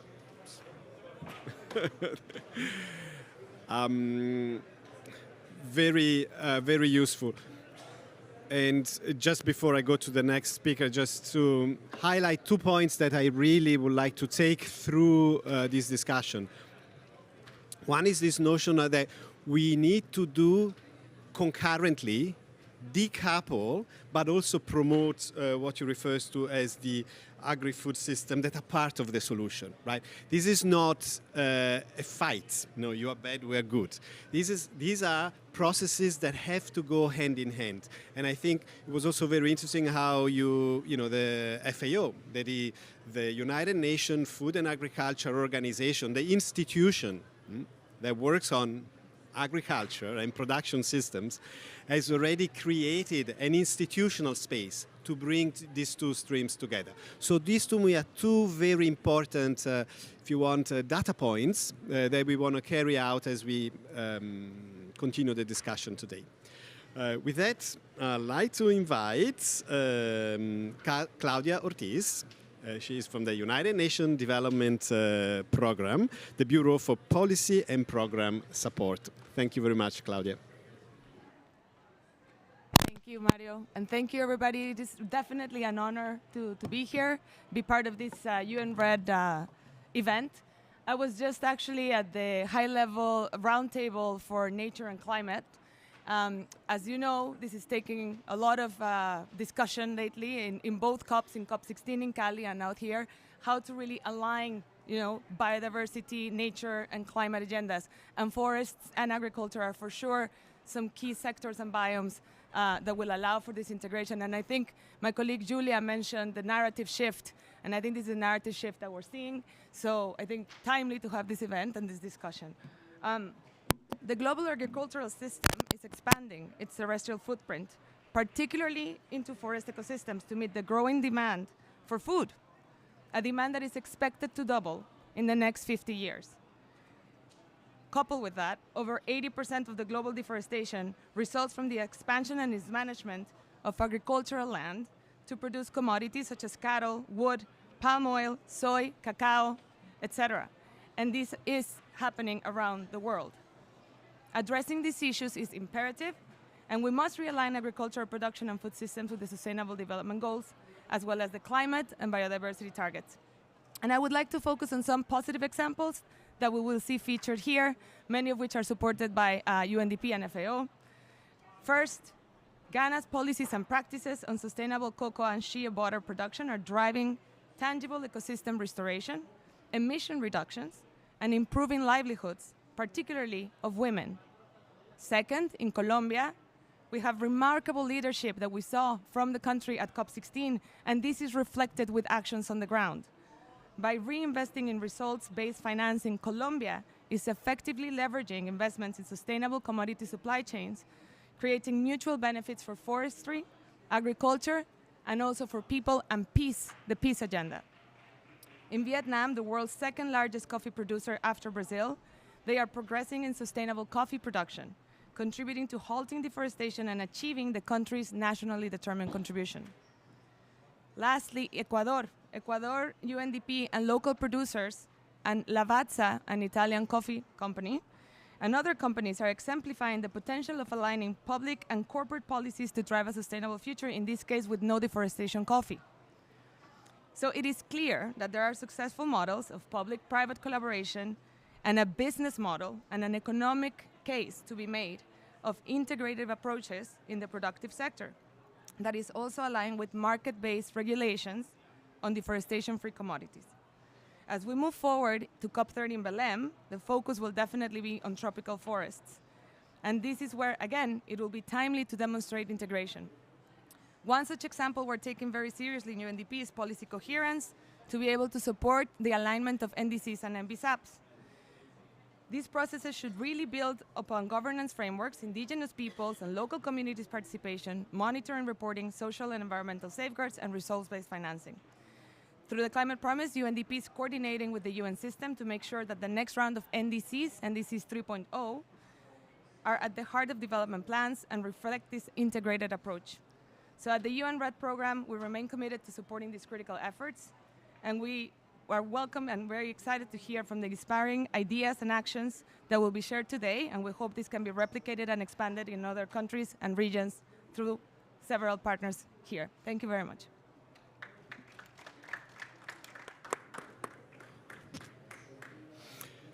Thank you. Thank you so much, Claudia. If you will also like to take a seat. And yes, just to reflect on three take-home messages from the very useful remarks you made. The first one is, again, this point of alignment, integration. That not only it needs to happen, alignment of agriculture and forest, but it's already starting to happen. And that was, your second point. You gave us very good practical examples of where that is happening and the impact that it is having on livelihoods, on social inclusion. and how this is also driving the private sector and public-private partnerships into this space. Again, I think this is very important for us as we get into this conversation to have these data points, these reflections, because they signal that not only it's needed, but it can be done. And I think finally, of course, the reminder of the NDCs, because what goes into an NDC goes into the DNA of development, as your administrator, the UNDP administrator likes to say. And so it's important that we see this alignment reflected in the NDCs.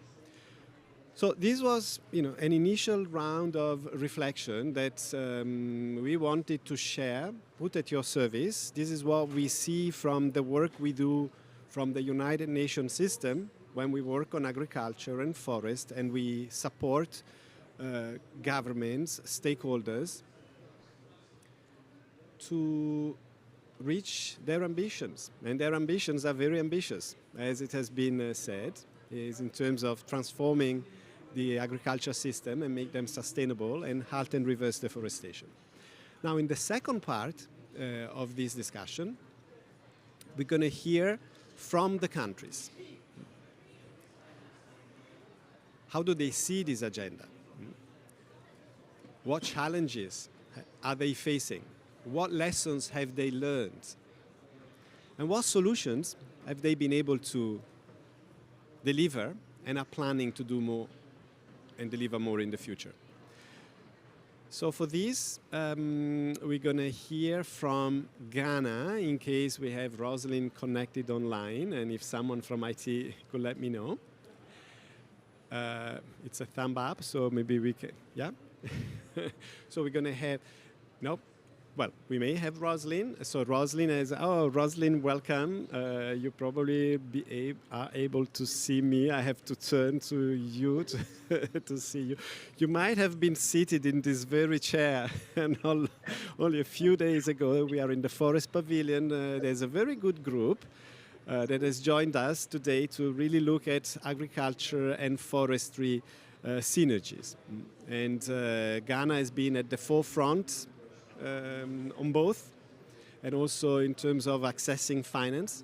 So we really would like to hear from you. As I mentioned earlier, Rosalind is the Director for Climate Change at the Forestry Agency of Ghana, and she's a champion. She's also a member of the UN RED Executive Board. So Rosalind, over to you for your insights in terms of the challenges, the lessons learned, and the solutions that Ghana can share on agriculture and forestry synergies. Over to you. Thank you very much, Mario. And yes, I was in the Forest Pavilion. I think that was my last event before leaving Baku. I had to come back home on Monday, and so I'm sad I couldn't meet you in person before coming, but thank you so much for having me. Thank you to Serena for having me on this event. And I really acknowledge the initial statements that have already been made by Julia and Claudia. Thank you for the mention, Claudia, on the work that Ghana is doing, as well as that for other countries. So as earlier statements have already reiterated, and as Mario, you also mentioned, a while back, we all realized that the nexus between forestry and agriculture is one that is very important, and we cannot address deforestation and forest degradation without looking at this nexus critically for win-win solutions. And as you said, it shouldn't be a fight. We can all be in a space where the two sectors are able to thrive and thrive so well, because they are all very important sectors. The agricultural sector has what it is doing. For example, a country like Ghana that is largely agrarian, agric is very important to our people, our local communities, and particularly to women. And with population increases, the whole conversation also on food security is very essential. Now, interestingly, the agric lands need also the forests to thrive. The forest creates the microclimate for the agricultural lands. So without the forest, you're not going to have agricultural productivity being sustainable. And this is one of the things that we realized very early in the readiness phase of our Red Plus programming, where we addressed, or we were fishing out what the drivers of deforestation were. Agriculture came out as one of the top drivers of deforestation, if not the single one, across the entire country in any of the landscapes that we considered. Now, so that led us to come up with a Red Plus strategy that has programs that focus on key and essential commodities. Claudia mentioned some already, cocoa, share, these are essential commodities for Ghana. And so our Red Plus strategy is created around these commodities. And the strategy is that we promote the sustainable production of these commodities using climate smart practices, whilst we also restore our degraded forest land. Now, using a multi-stakeholder approach is very, very important in this process. And when we built our readiness structures, we had a national Red Plus working group that brought together all the different state agencies and also civil society organizations, local communities within the landscapes of interest. Because agric is not a place that the forestry sector has a jurisdiction over. And so if we are going to have any success in there, you must be talking to the actual players who also have drafted their policies over time and have a particular level of ambition of what they want to see within the agric sector. Now, this multi-stakeholder working group helped us to come together to define what kind of strategies we can implement within our forest landscapes. For some countries, you have agriculture being largely done as plantations. For Ghana, it is not the case. We have most of our agric lands nestled within our forests, so it's a mosaic land. And most of our farmlands, particularly for cocoa farmers, are smallholder farmers. So 2-hectare farms, 3-hectare farms, and they are just within the tens and corners of forest. This means that any particular intervention that would help us promote productivity must also help us stop encroachment into the adjoining forest.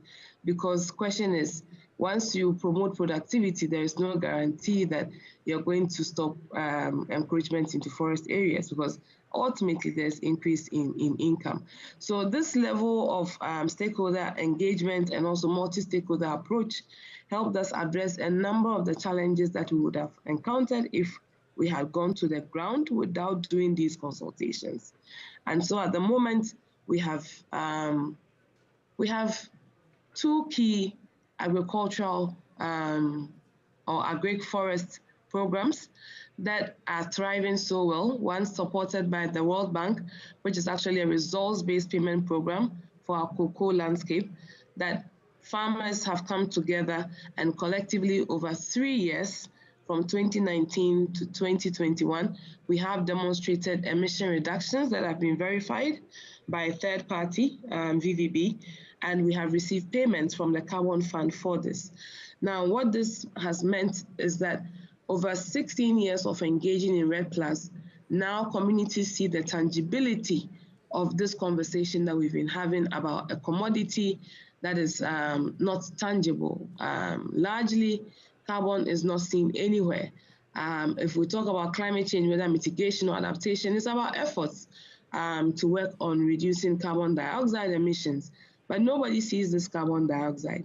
But finally, by the payment of these results-based actions, communities have realized that even though we don't see this particular intangible commodity, we are now seeing the payment for we trying to avert this commodity from being emitted the more. And for us, it hasn't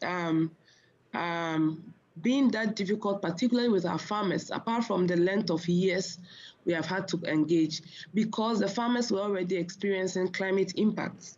So most of our farmers, and even at the moment as we speak, because what I'm talking about are results in pocketed areas. We have a very big landscape where there is opportunity to scale up and to do more. We have changes in our rainfall patterns, and most of our agriculture is rain-fed agriculture. We don't have large irrigation mechanisms that farmers are using. Just last August, we had 1 full month of drought within our savanna landscape, where that's the second project I was talking about that is financed by the Green Climate Fund, where 1 full month that we were expecting to plant, there was no rain. So the climate impacts already are helping us in advancing these solutions that we have already tabled in a very well-structured 20-year strategy.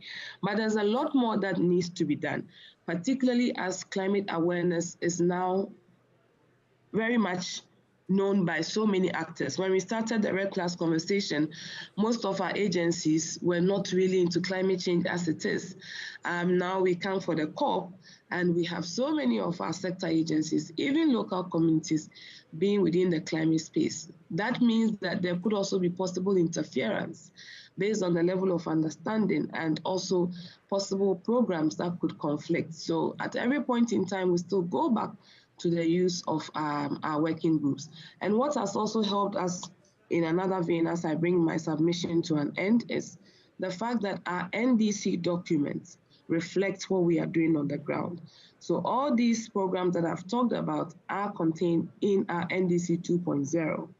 Our NDC process is very consultative. We have the Ministry of Environment leading different working groups from the different agencies. We come together, we bring on board our ideas. So everybody is aware that this is going to take place here and there, and we all understand our institutional roles and capacities and what else needs to be done.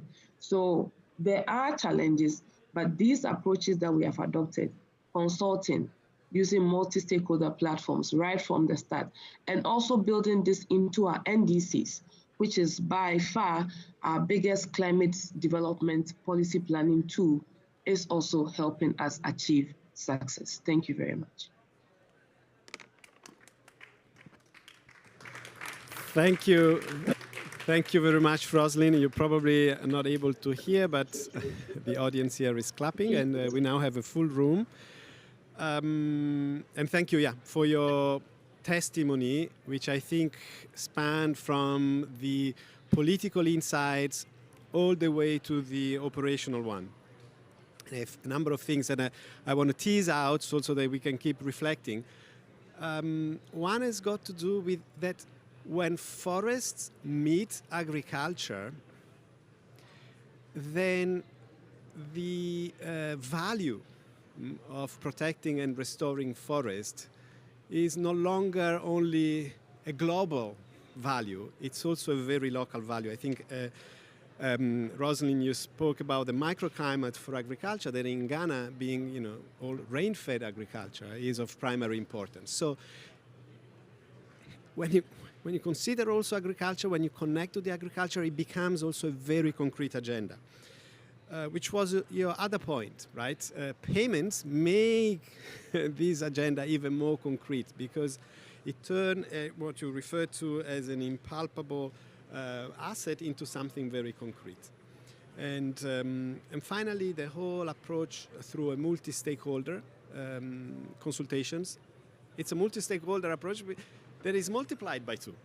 For those who have been working on forest, there's a lot of consultations going on in the forest domain, and then there's even more consultations that have got to take place for the agriculture, address the agriculture domain, and that's needed, and we have to be prepared, to make the effort to support those efforts and to finance those efforts. I'm saying this because this came up also in another panel. And the example of Ghana with a multi-stakeholder working group, I think it's an idea to really keep in mind. Again, thank you again, Roslyn. We're now moving to another country. We travel east to Vietnam. And Mr. Tung, if you would like to come here and sit, we have you with us. Mr. Tung is the senior official at the Forestry Department of Vietnam. Vietnam is another country that has been really at the forefront of both forests and agriculture and accessing climate finance and also getting ready for regulated commodity markets. So we'd like to hear your perspective on the agriculture and forest connection. Thank you.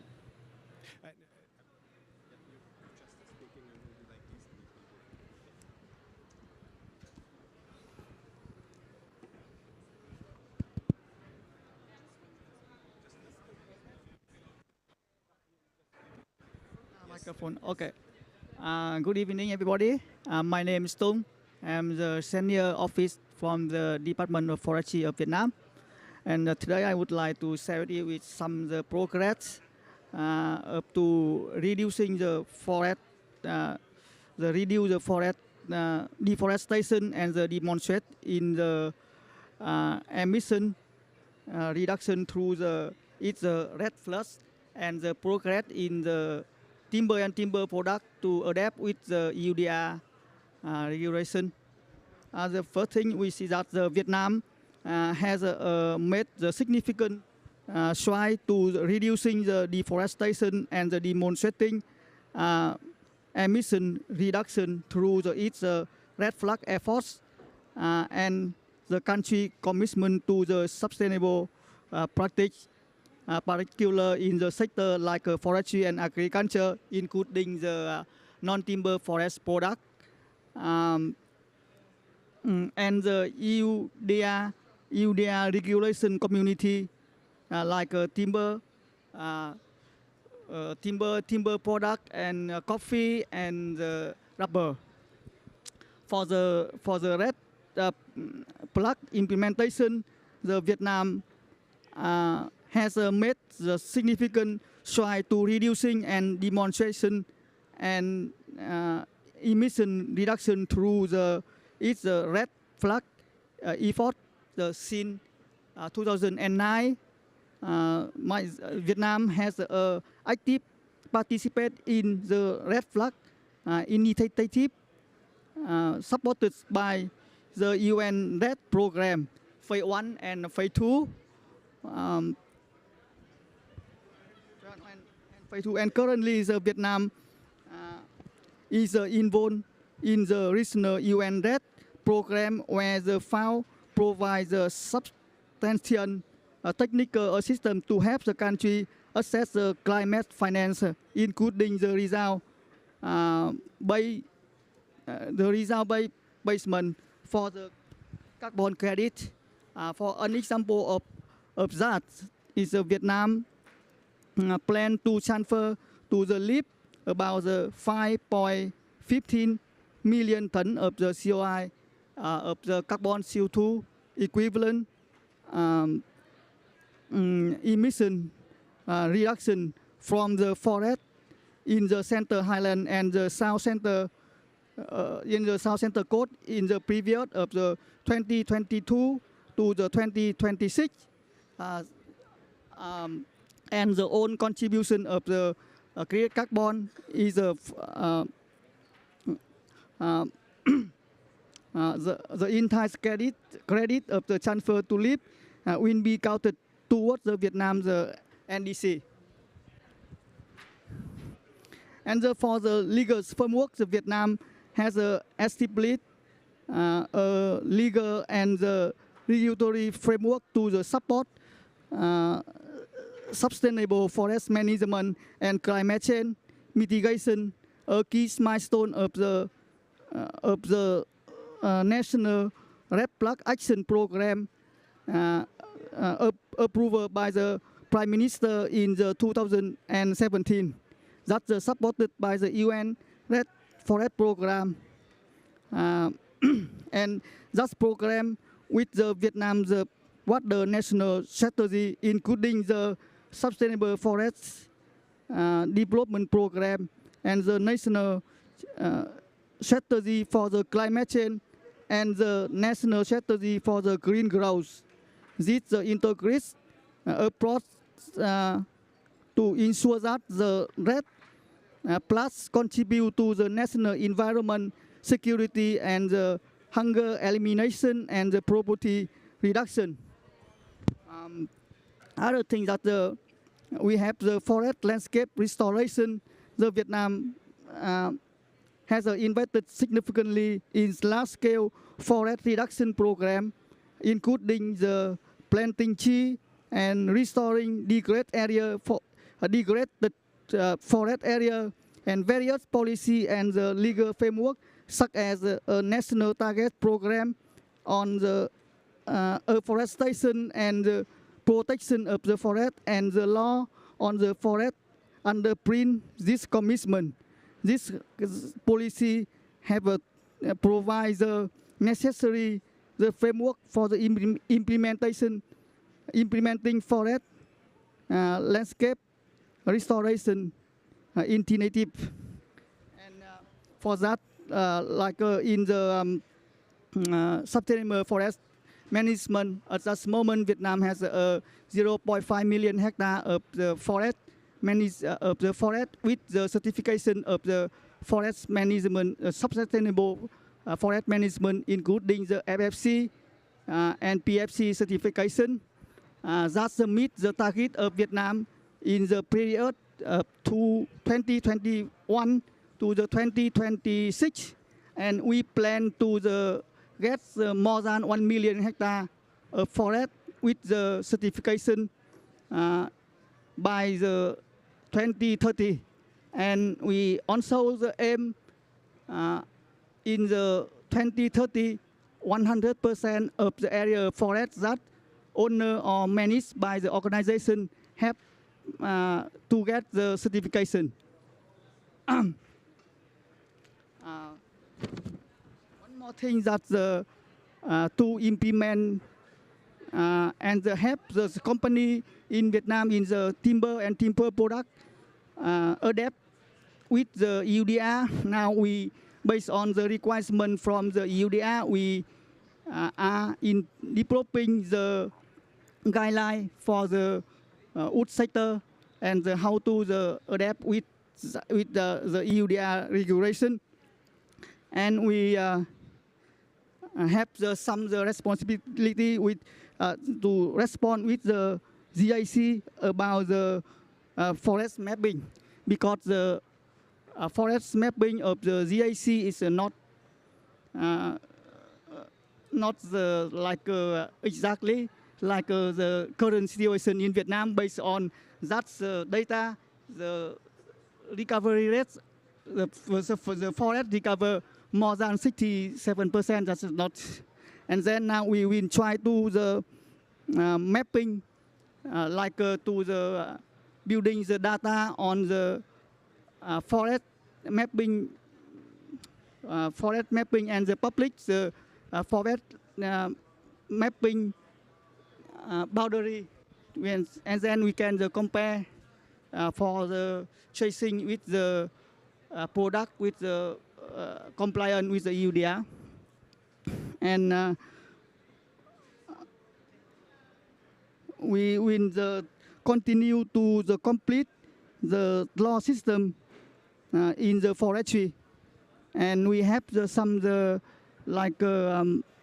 dissemination and then training for the company how to adapt with the EUDR. Here is some information about the implementation of the red flag and the progress in how to adapt with the EUDR of Vietnam. Thank you very much.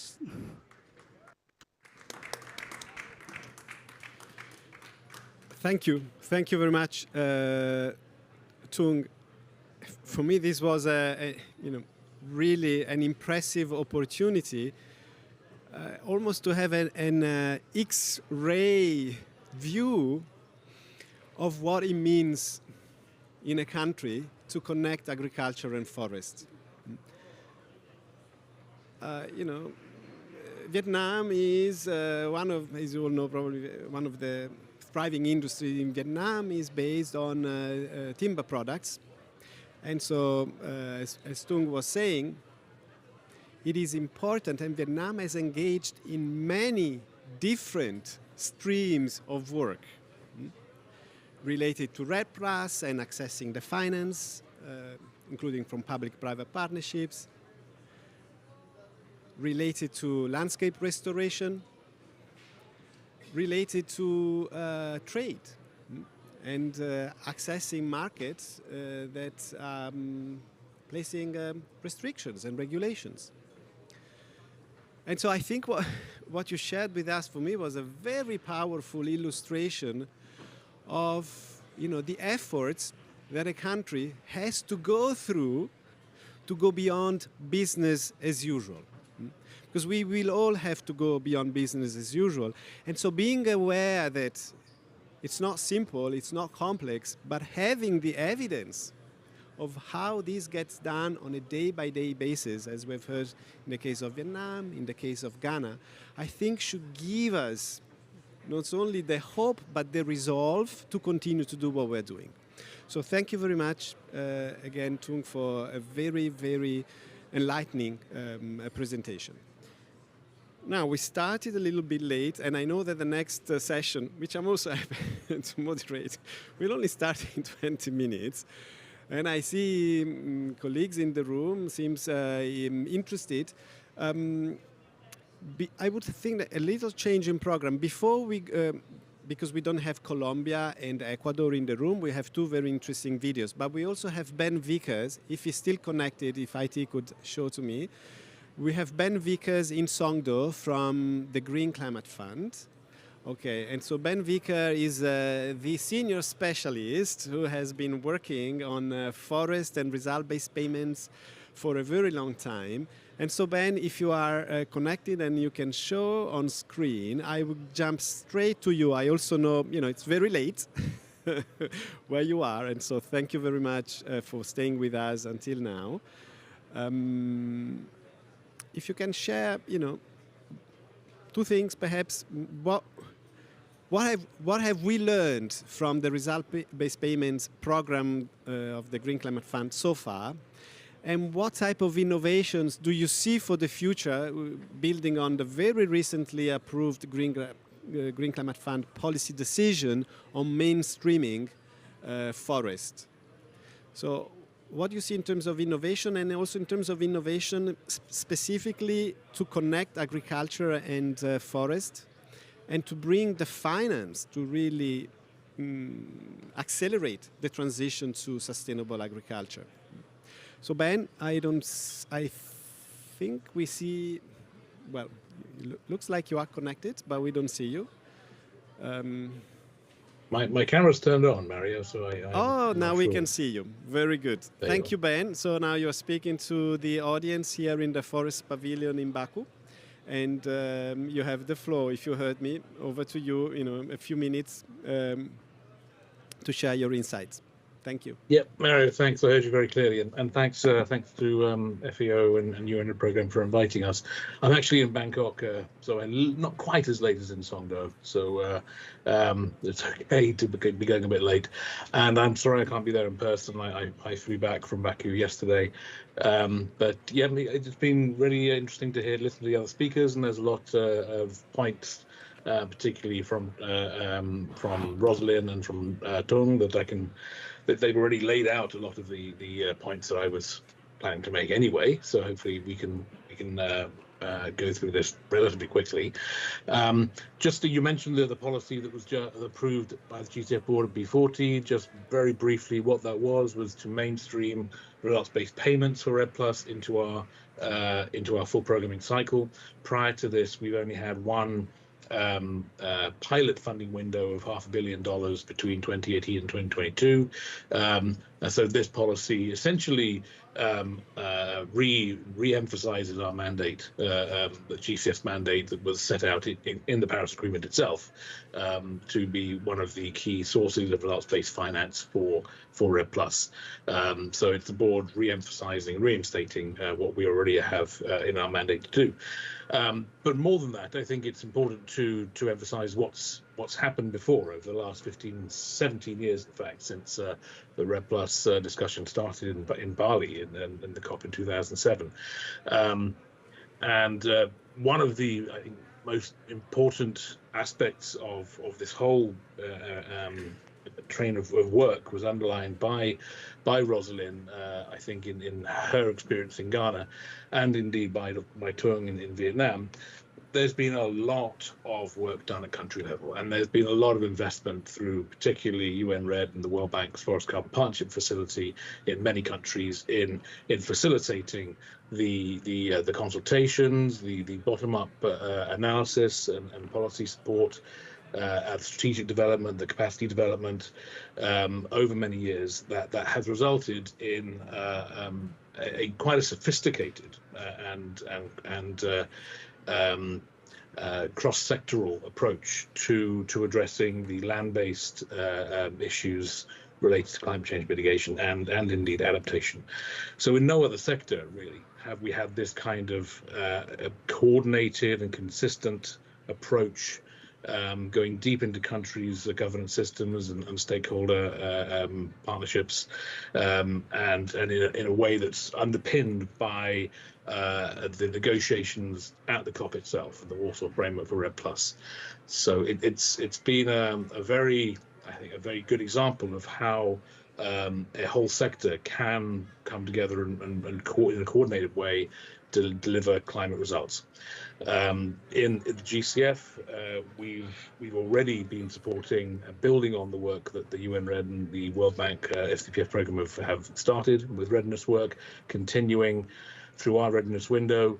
Some of the technical support to countries that helps them to continue building the effectiveness of their MRV systems, improving their reference levels, and ensuring that their stakeholder consultation processes are up to date.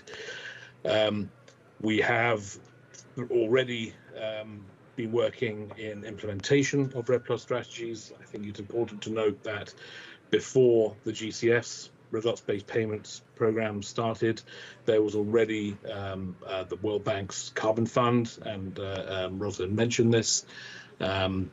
Not only have we got a RED+ implementation project in Ghana, as she mentioned, we also have projects which are quite advanced in, for example, Madagascar and Lao PDR, where countries which have also received results-based finance from the Carbon Fund, where GCF's projects have contributed to the achievement of the results that led to those payments. So we're working in GCF not only in RED+ through our results-based payments window, but in fact, more importantly in some cases, in the implementation phase that leads to those results-based finance.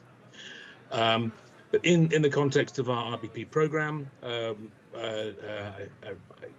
Claudia already mentioned in Ecuador, we have important examples of how the forest and agricultural nexus have been addressed. She mentioned the example with Lavazza, with the coffee sector. We've also seen in Ecuador how our RBP program from GCF has been integrated into a very strong national program, the Pro Amazonia program, which also includes a GCF's project with UNDP in implementing the national strategy, and also a Jeff project that's doing something very similar. Can you still hear me? I can hear there's yes. Some other... Yes. You can. I think there's some other... I'm not sure what you see, but we can hear you. Okay. So there's that example from Ecuador. We also have in Argentina, there's a results-based payments initiative, which is looking particularly at the livestock sector there, which is much more important in terms of the extent of land it covers than many other countries. And we're looking at, through the RBP program in Argentina, to develop forest and livestock land management plans across with a significant portion of the RBP proceeds there. And in Indonesia, we've been working, the proceeds there are being dispersed through the Indonesia Environment Fund. Within 1 year of the proceeds being delivered to Indonesia, $44 million worth of the proceeds were transferred through the Environment Fund's own national results-based finance initiative, channeling them to grassroots forest-dependent communities and farming communities across the country, which had demonstrated progress towards sustainable systems. Importantly, not requiring them to submit a local level change reports in carbon stocks and carbon changes, which would be extremely onerous task for them, but looking at proxy ways of demonstrating that progress towards mitigation and adaptation targets are being made. And so Indonesia's experience there and their modality is very transferable. and also focusing very much on the agriculture and forestry nexus and the impacts that these two sectors have on each other. Moving forward, we've now, with the board decision last month, we're able to move forward with some further results-based payments programs in countries that have been waiting for some time, and that includes, of course, Vietnam, which Dr. Tung talked about already, and also Papua New Guinea, Lao PDR, and Uganda. We'll be moving forward with, hopefully, those countries and developing proposals to issue results-based payments to them over the coming months. But one of the things that we're going to try to do with this next phase of the RBP program is to be, firstly, more proactive in exploring how we can leverage private sector investment through the RBP proceeds. Dr. Tung referred to the EUDR and also the context of certification in the forest product sector. I think these are two areas where we will be looking to work with countries that come to us with results-based payment requests, because these are issues, of course, which are right at the forefront of the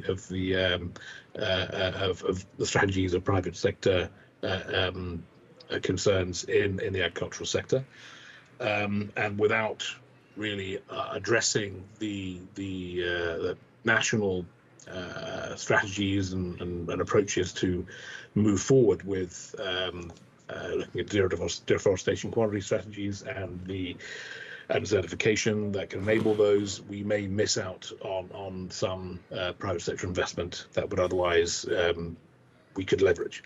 And secondly, we'll be looking to put more of emphasis on the ability of the countries to record the impact of the investment of proceeds from results-based payments. As an example, Indonesia is about to submit results for the period 2021 to 2022 to the UNFCCC, and that will include part of the period in which their GCF results-based payments proceeds from the first phase have been invested. But we currently don't have a clear way of identifying how the GCF RBP proceeds contributed to those national results. So that's something that we're going to be looking to work on over the coming months, looking at how we can help countries to track these proceeds and their impacts more reliably. I'll stop there, Mario, and hand back to you. Thank you so much, Ben. We've reached the time we can stay in this room, but thank you very much to bring these insights from the Green Climate Fund, the financial arm of the Paris Agreement, and again showing that progress is taking place, payments are being made, strategies are being developed and implemented, and there are good prospects going forward. We know there are challenges, but I always want to counter the notion of challenges with the notion of recognizing the hard work that is being done by everyone and the progress that is producing. We have come to an end. What we will do, I'm going to wrap up in a moment. Between this session and the next one, we'll play at least one video for those who want to stay and watch. We'll start with Ecuador. I think that's the one we have the time to watch. If any one of you want to stay and continue to watch, you are welcome until the start of the next session. But now I really wanted to thank everyone who spoke. Julia, Claudia, Roslyn, Tung, Ben. Wanted to thank all of you. Sorry there wasn't any time for interaction, but we are here. If there are questions or comments that you have, it'd be great to hear them out. And for me, really like the tweet. Of course, the synergy, agriculture and forest are of paramount importance. There is no climate solution without those. They are not the only solution, right? They are a complementary solution, but they are of fundamental importance. They're needed, they're doable, they are starting to happen and they are real and they bring good outcomes for people, for the planet, for food, for biodiversity. So it's really, despite all challenges, all barriers that you've heard and you'll keep hearing, this is a system, the forest and agriculture, that is worth engaging in, that is worth supporting, is worth financing, and it's shovel ready, despite all challenges. So I wanted to leave on a message of hope, and again, thank you everyone for being here at the Forest Pavilion for this event. Thank you.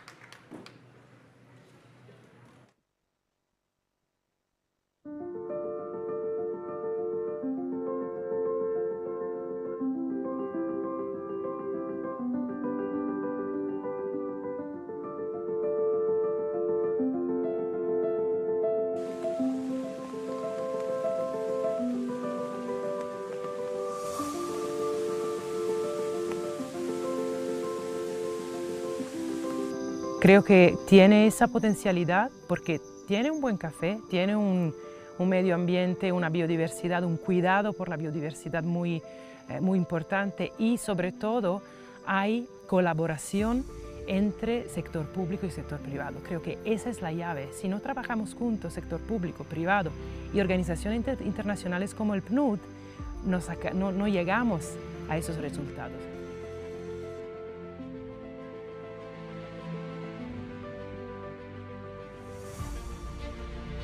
La Amazonía es un ecosistema especial, entonces aquí podemos ver que los cultivos conviven con el bosque.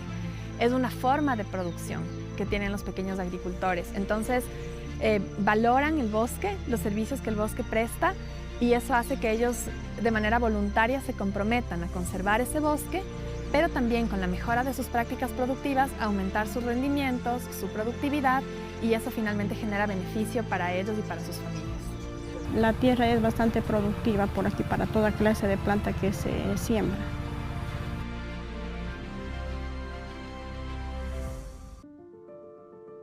En Amazonía, pues en verdad nos ha enseñado a cuidar el medio ambiente, a no talar los bosques, a que quede eso como para poder tener mejores precios tanto en el café, para poder exigir.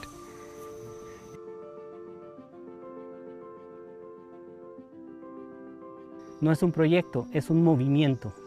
Y ese movimiento me fascinaría ver que perdure, no como un proyecto, sino como una moción de que el Ecuador sale adelante.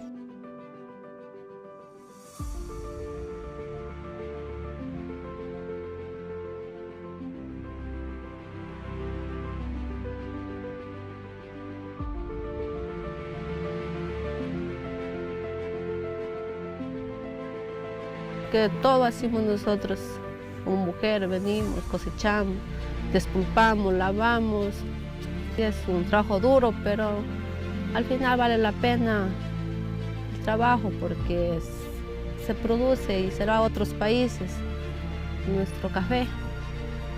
Es hermoso, déjale, porque se ve linda la naturaleza, el pájaro, todo se viene.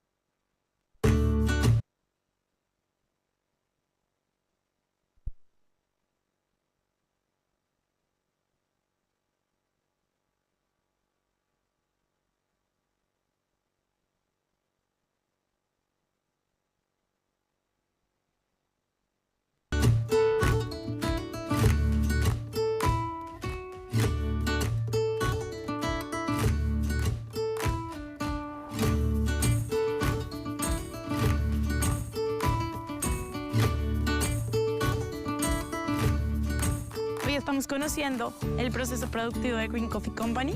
Es una de las mayores empresas de caficultura en Colombia y estamos conociendo cómo están llevando a cabo su proceso porque llevamos un piloto juntos para mejorar los temas de cero deforestación desde la cadena de café. Yo los veo convencidos.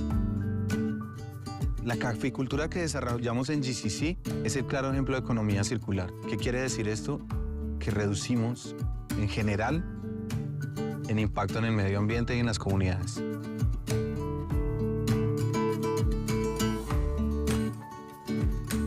Más allá de la implementación de un piloto, los veo convencidos a generar en su ADN empresarial, trabajar el tema de responsabilidad empresarial y los procesos de debida diligencia como un proceso que es parte de su producción y de divulgar y demostrar que sí se puede hacer las cosas bien hechas y podemos ser los mejores productores de café siendo amigables con los bosques. Buscamos procesos ecoeficientes, que tengamos menor huella hídrica, azul, gris o verde, que nuestra huella de carbono no solo sea cero, sino también que sea positiva, que nuestros procesos productivos tengan una baja huella ecológica, lo cual permite de una u otra manera que nuestros impactos en las comunidades sean menores. Desde WWF Colombia esperamos que a través de este manual y el piloto con las empresas como Green Coffee Company puedan replicarse y puedan ser generadores de efecto dominó en diferentes cadenas de abastecimiento para que puedan cumplir no solamente con la normativa europea, sino también involucrar en sus sistemas de gestión procesos de cero deforestación y mejores prácticas de abastecimiento para contribuir tanto a la sociedad como al medio ambiente.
Can I start? Okay.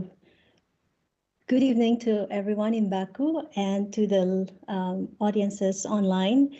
We know that the plenary is still going on, so we're going to start this event. This is the event on learning tools for net zero biodiversity reach future for forest countries.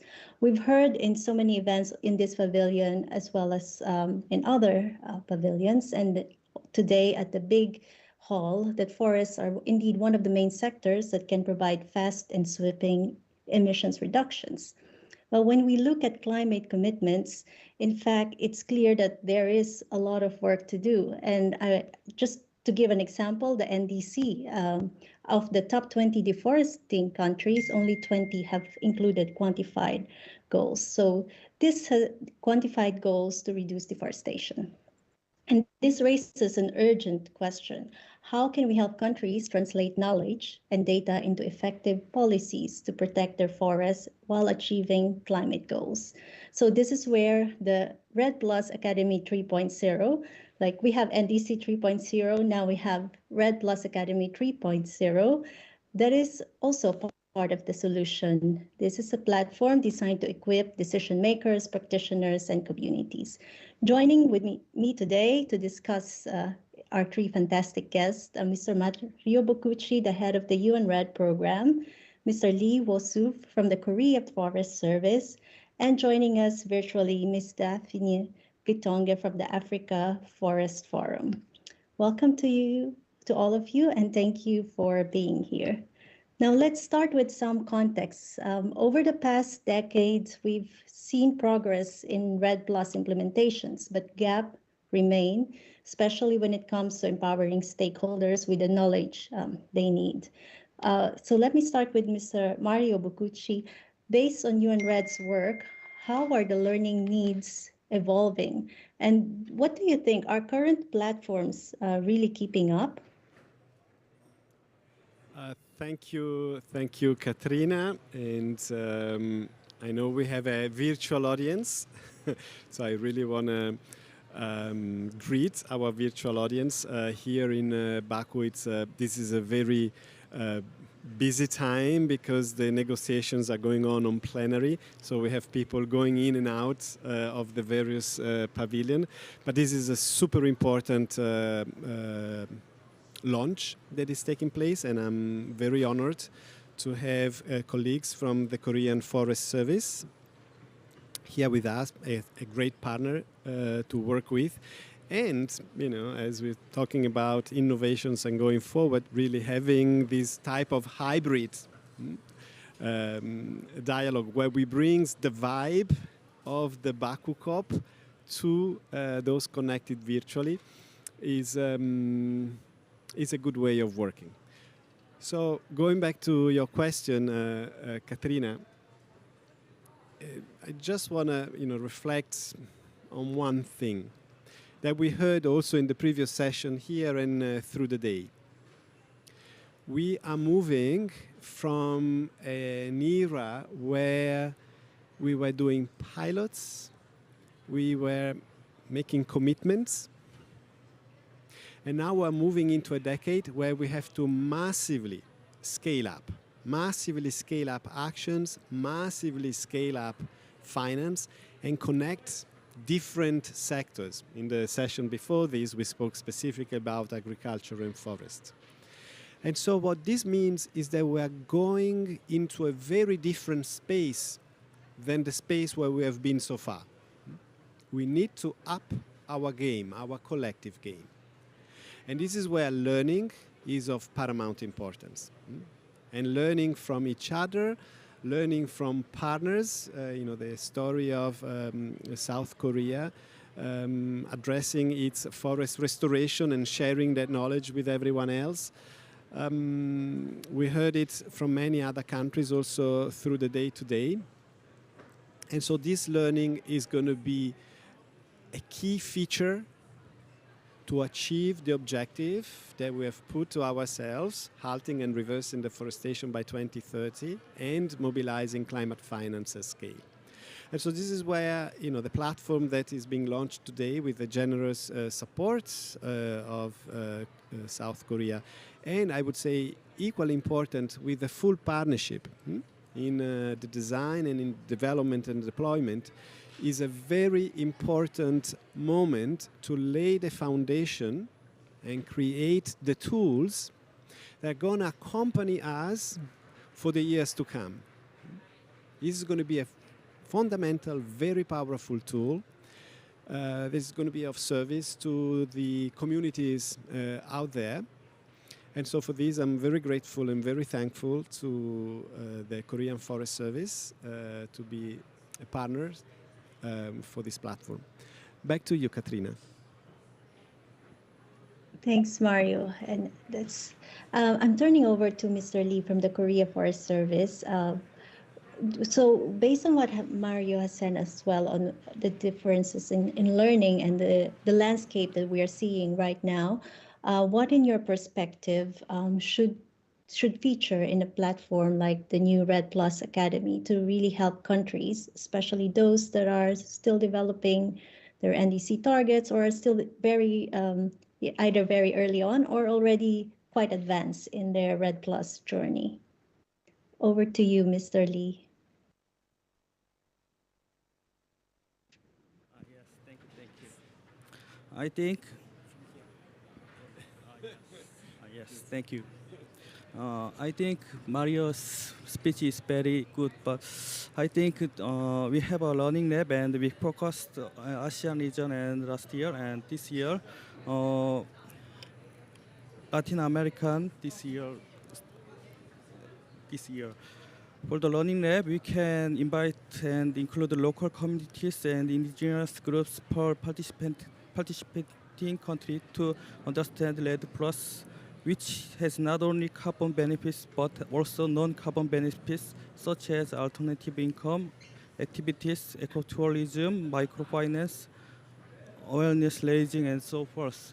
So all participants know the benefits of RED Plus, so they know why they keep forest and forests good things. Also, the learning lab has diverse materials with colorful subjects. If participant countries' officials can work on translation and dismiss this to villages after they back to home countries, it will be better assessed. So I think UN RED Academy has a good textures, but it's only English or very few languages. So I want to translate these textures for many languages for help communities or other indigenous groups. Thank you. Yes, indeed. On your point on communities and indigenous group, they are a very big part of our journey to make sure that the learning not only or the knowledge not only stays with the government or those people in power, but actually the ones who are doing a lot of the work on the ground. I will turn over now to our third speaker, who's virtual, joining us from Nairobi. Daphne, your work focuses also on knowledge management. So bringing different sources of different types of information and knowledge, and working with all of these broad actors that we've spoken about. What are your views on how knowledge platforms can help reach these actors and enhance their learning, that we really add value and not duplication? Daphne? Okay. Thank you. Thank you very much, Katrina, for this opportunity to join this discussion. At the African Forest Forum, we have in fact leveraged knowledge platforms in collaboration with the UN RED program, FAO's Regional Office for Africa, as well as other partners to enhance engagement and learning. And from experience, we found that this can be done in several ways. Knowledge platforms, for one, they serve as centralized hubs where resources, knowledge products, data, tools can be made accessible to all actors, regardless of their age, gender, location, or expertise, a repository of sorts. And this levels the playing field, addressing systemic barriers while at the same time empowering marginalized groups and ensuring equitable access to information and inclusivity. Now, also we found that the content can be offered in multiple languages and formats: chat, video, infographics, podcasts, learning labs, webinars. All these can be able to cater for varied learning preferences as well as literacy levels. Also, as you're aware today, AI and machine learning are tools that are available on knowledge platforms that actually provide tailored learning journeys through users' interests, roles, or expertise. At the African Forest Forum, we've been able to also use knowledge platforms to host a series of communities of practice. For the past 3 to 4 years, we've hosted virtual gatherings, which have really enabled peer-to-peer sharing of success stories, countries' experiences, and expertise in support of strengthening sustainable forest management in the context of climate change. And in the same token, I'm also pleased to share that just next week, AFF and the UN RED program will be hosting a 2-week community of practice on the UN RED Academy, where we will feature live webinars, chat discussions centered on strategies to enhance social inclusion in RED+ implementation across Africa. Lastly, knowledge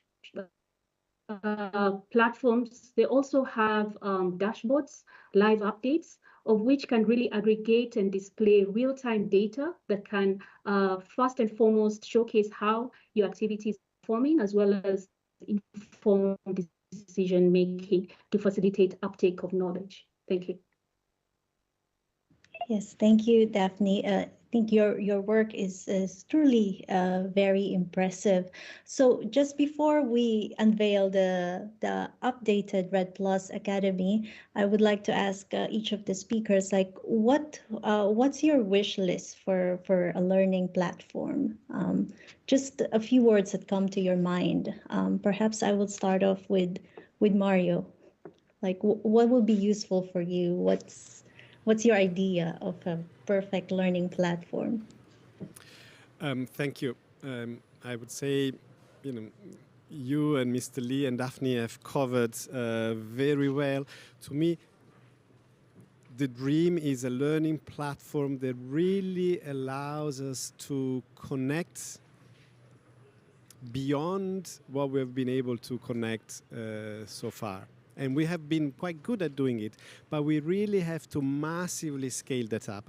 And I think this is to the point that Mr. Lee was making. I would like to emphasize it.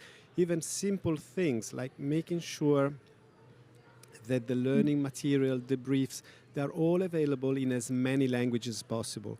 And I think here is where also artificial intelligence is going to be helpful to us. So I am really dreaming of a tool where language is no longer a barrier, where we can go beyond the sectors and the groups that we normally engage. And I think so I see this platform not only as a learning opportunity, but also as a connecting opportunity. Back to you, Katrina.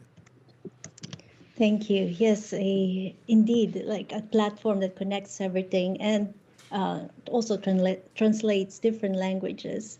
To Mr. Lee, what for you is an ideal platform that will be useful in your work, but also in the work that you do in the region? I can suggest participating countries adding a link to the UN RED on their government homepage. If the government homepage update UN RED platforms and their context, I think accessibility will greatly increase if it is posted on the government website, and all communities or indigenous people can access these platforms, and they know the RED Plus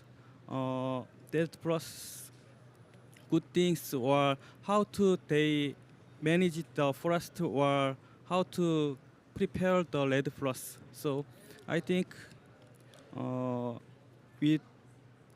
the government homepage update or linking is very good ideas of the UN RED platforms idea. Thank you.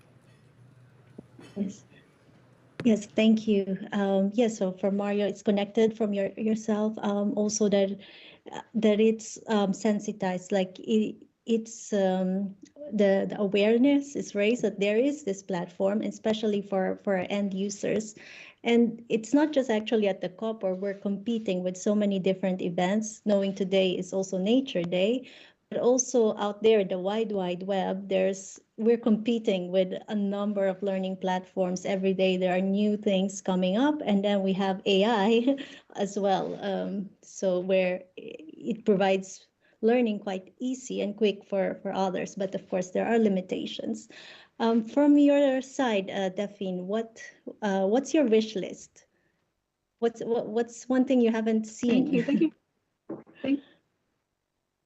Thank you very much, Katrina. And we've had the experience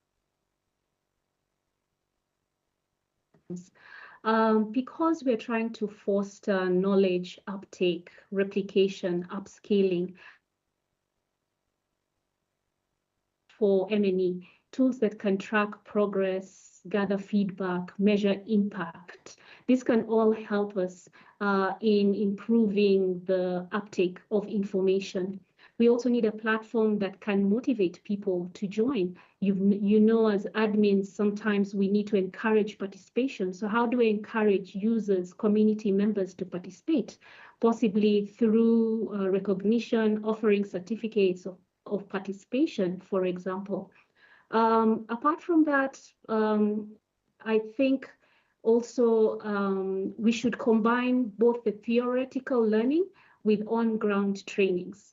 That way we could be able to work together to foster this uptake of information. Thank you.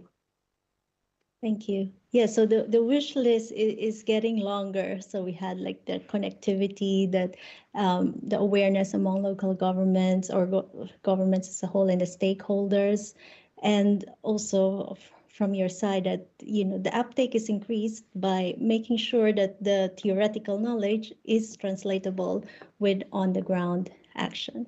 So thank you for sharing all of these inputs, and without further ado, I will share with you a sneak peek of the current RED Plus Academy 3.0, knowing that this is going to be continuously improved over the course of time, and we will keep on pushing this in different fora as well to increase the uptake among different government stakeholders. So I'm going to be sharing my screen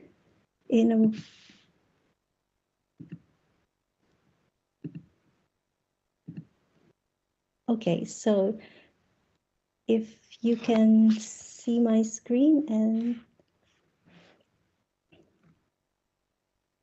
let me know if you're able to see my screen now. Okay, I think we're good. So like imagine you're a government official, which is our main target audience for this RED Plus Academy. And you've been introduced or your boss has told you, okay, can you please provide me an input for a meeting on nesting RED Plus initiatives? So you've been asked to provide that input in about 2 hours and you don't know where to start. So first you go to the Red Plus Academy, the new one, and you log in.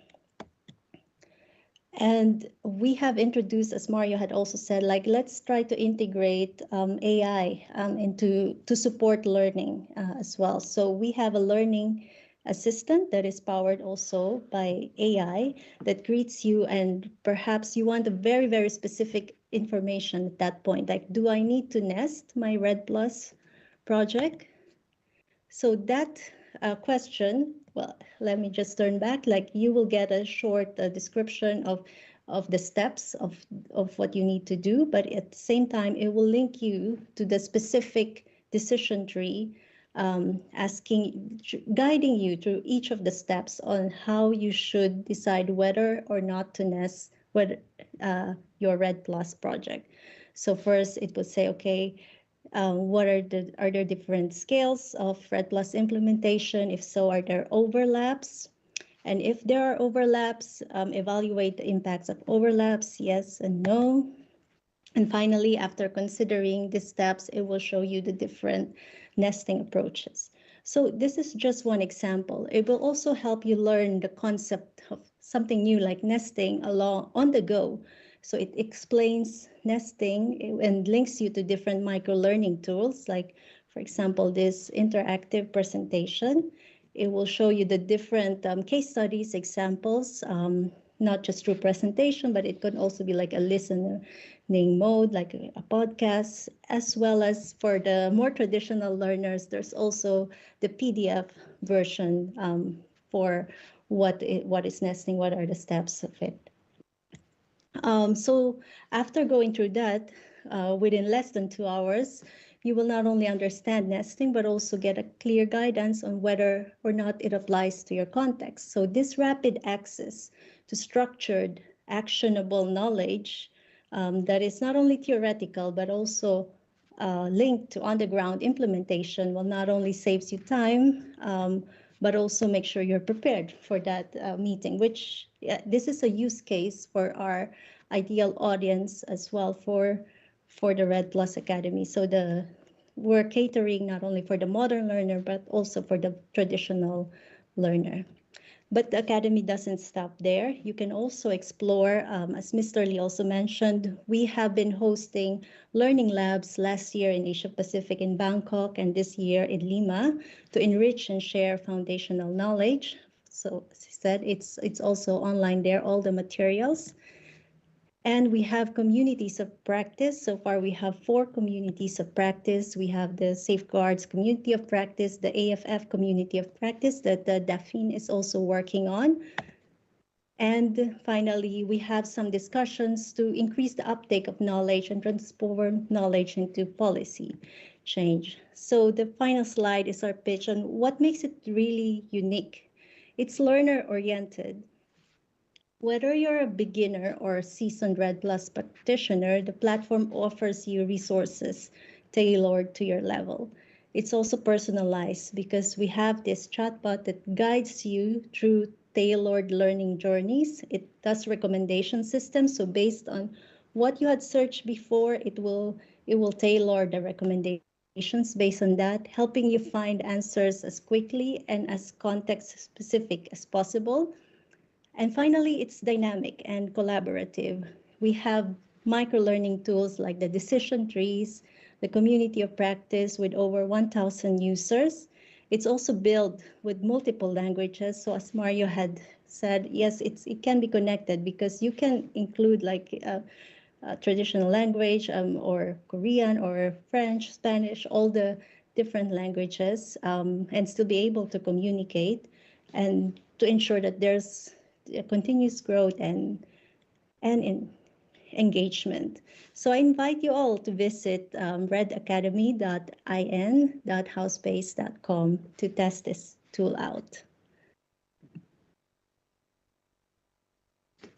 Thank you. And with that, we will close the event. But before we close the event, I'd like to hand over back to Mr. Lee for the closing remarks.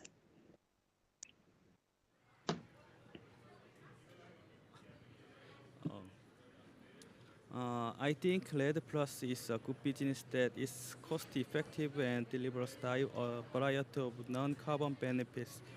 However, there are difficulties in carrying out the project due to the participants of various stakeholders, including local communities and indigenous people. I hope that the project will be promoted successfully by improving the understanding of the project among various stakeholders. Through the REDD+ Academy make this problem solved. So I think REDD+ Academy can overcoming the climate crisis, and everyone around the world will enjoy the value of forest. So this is very good things, I think. Thank you.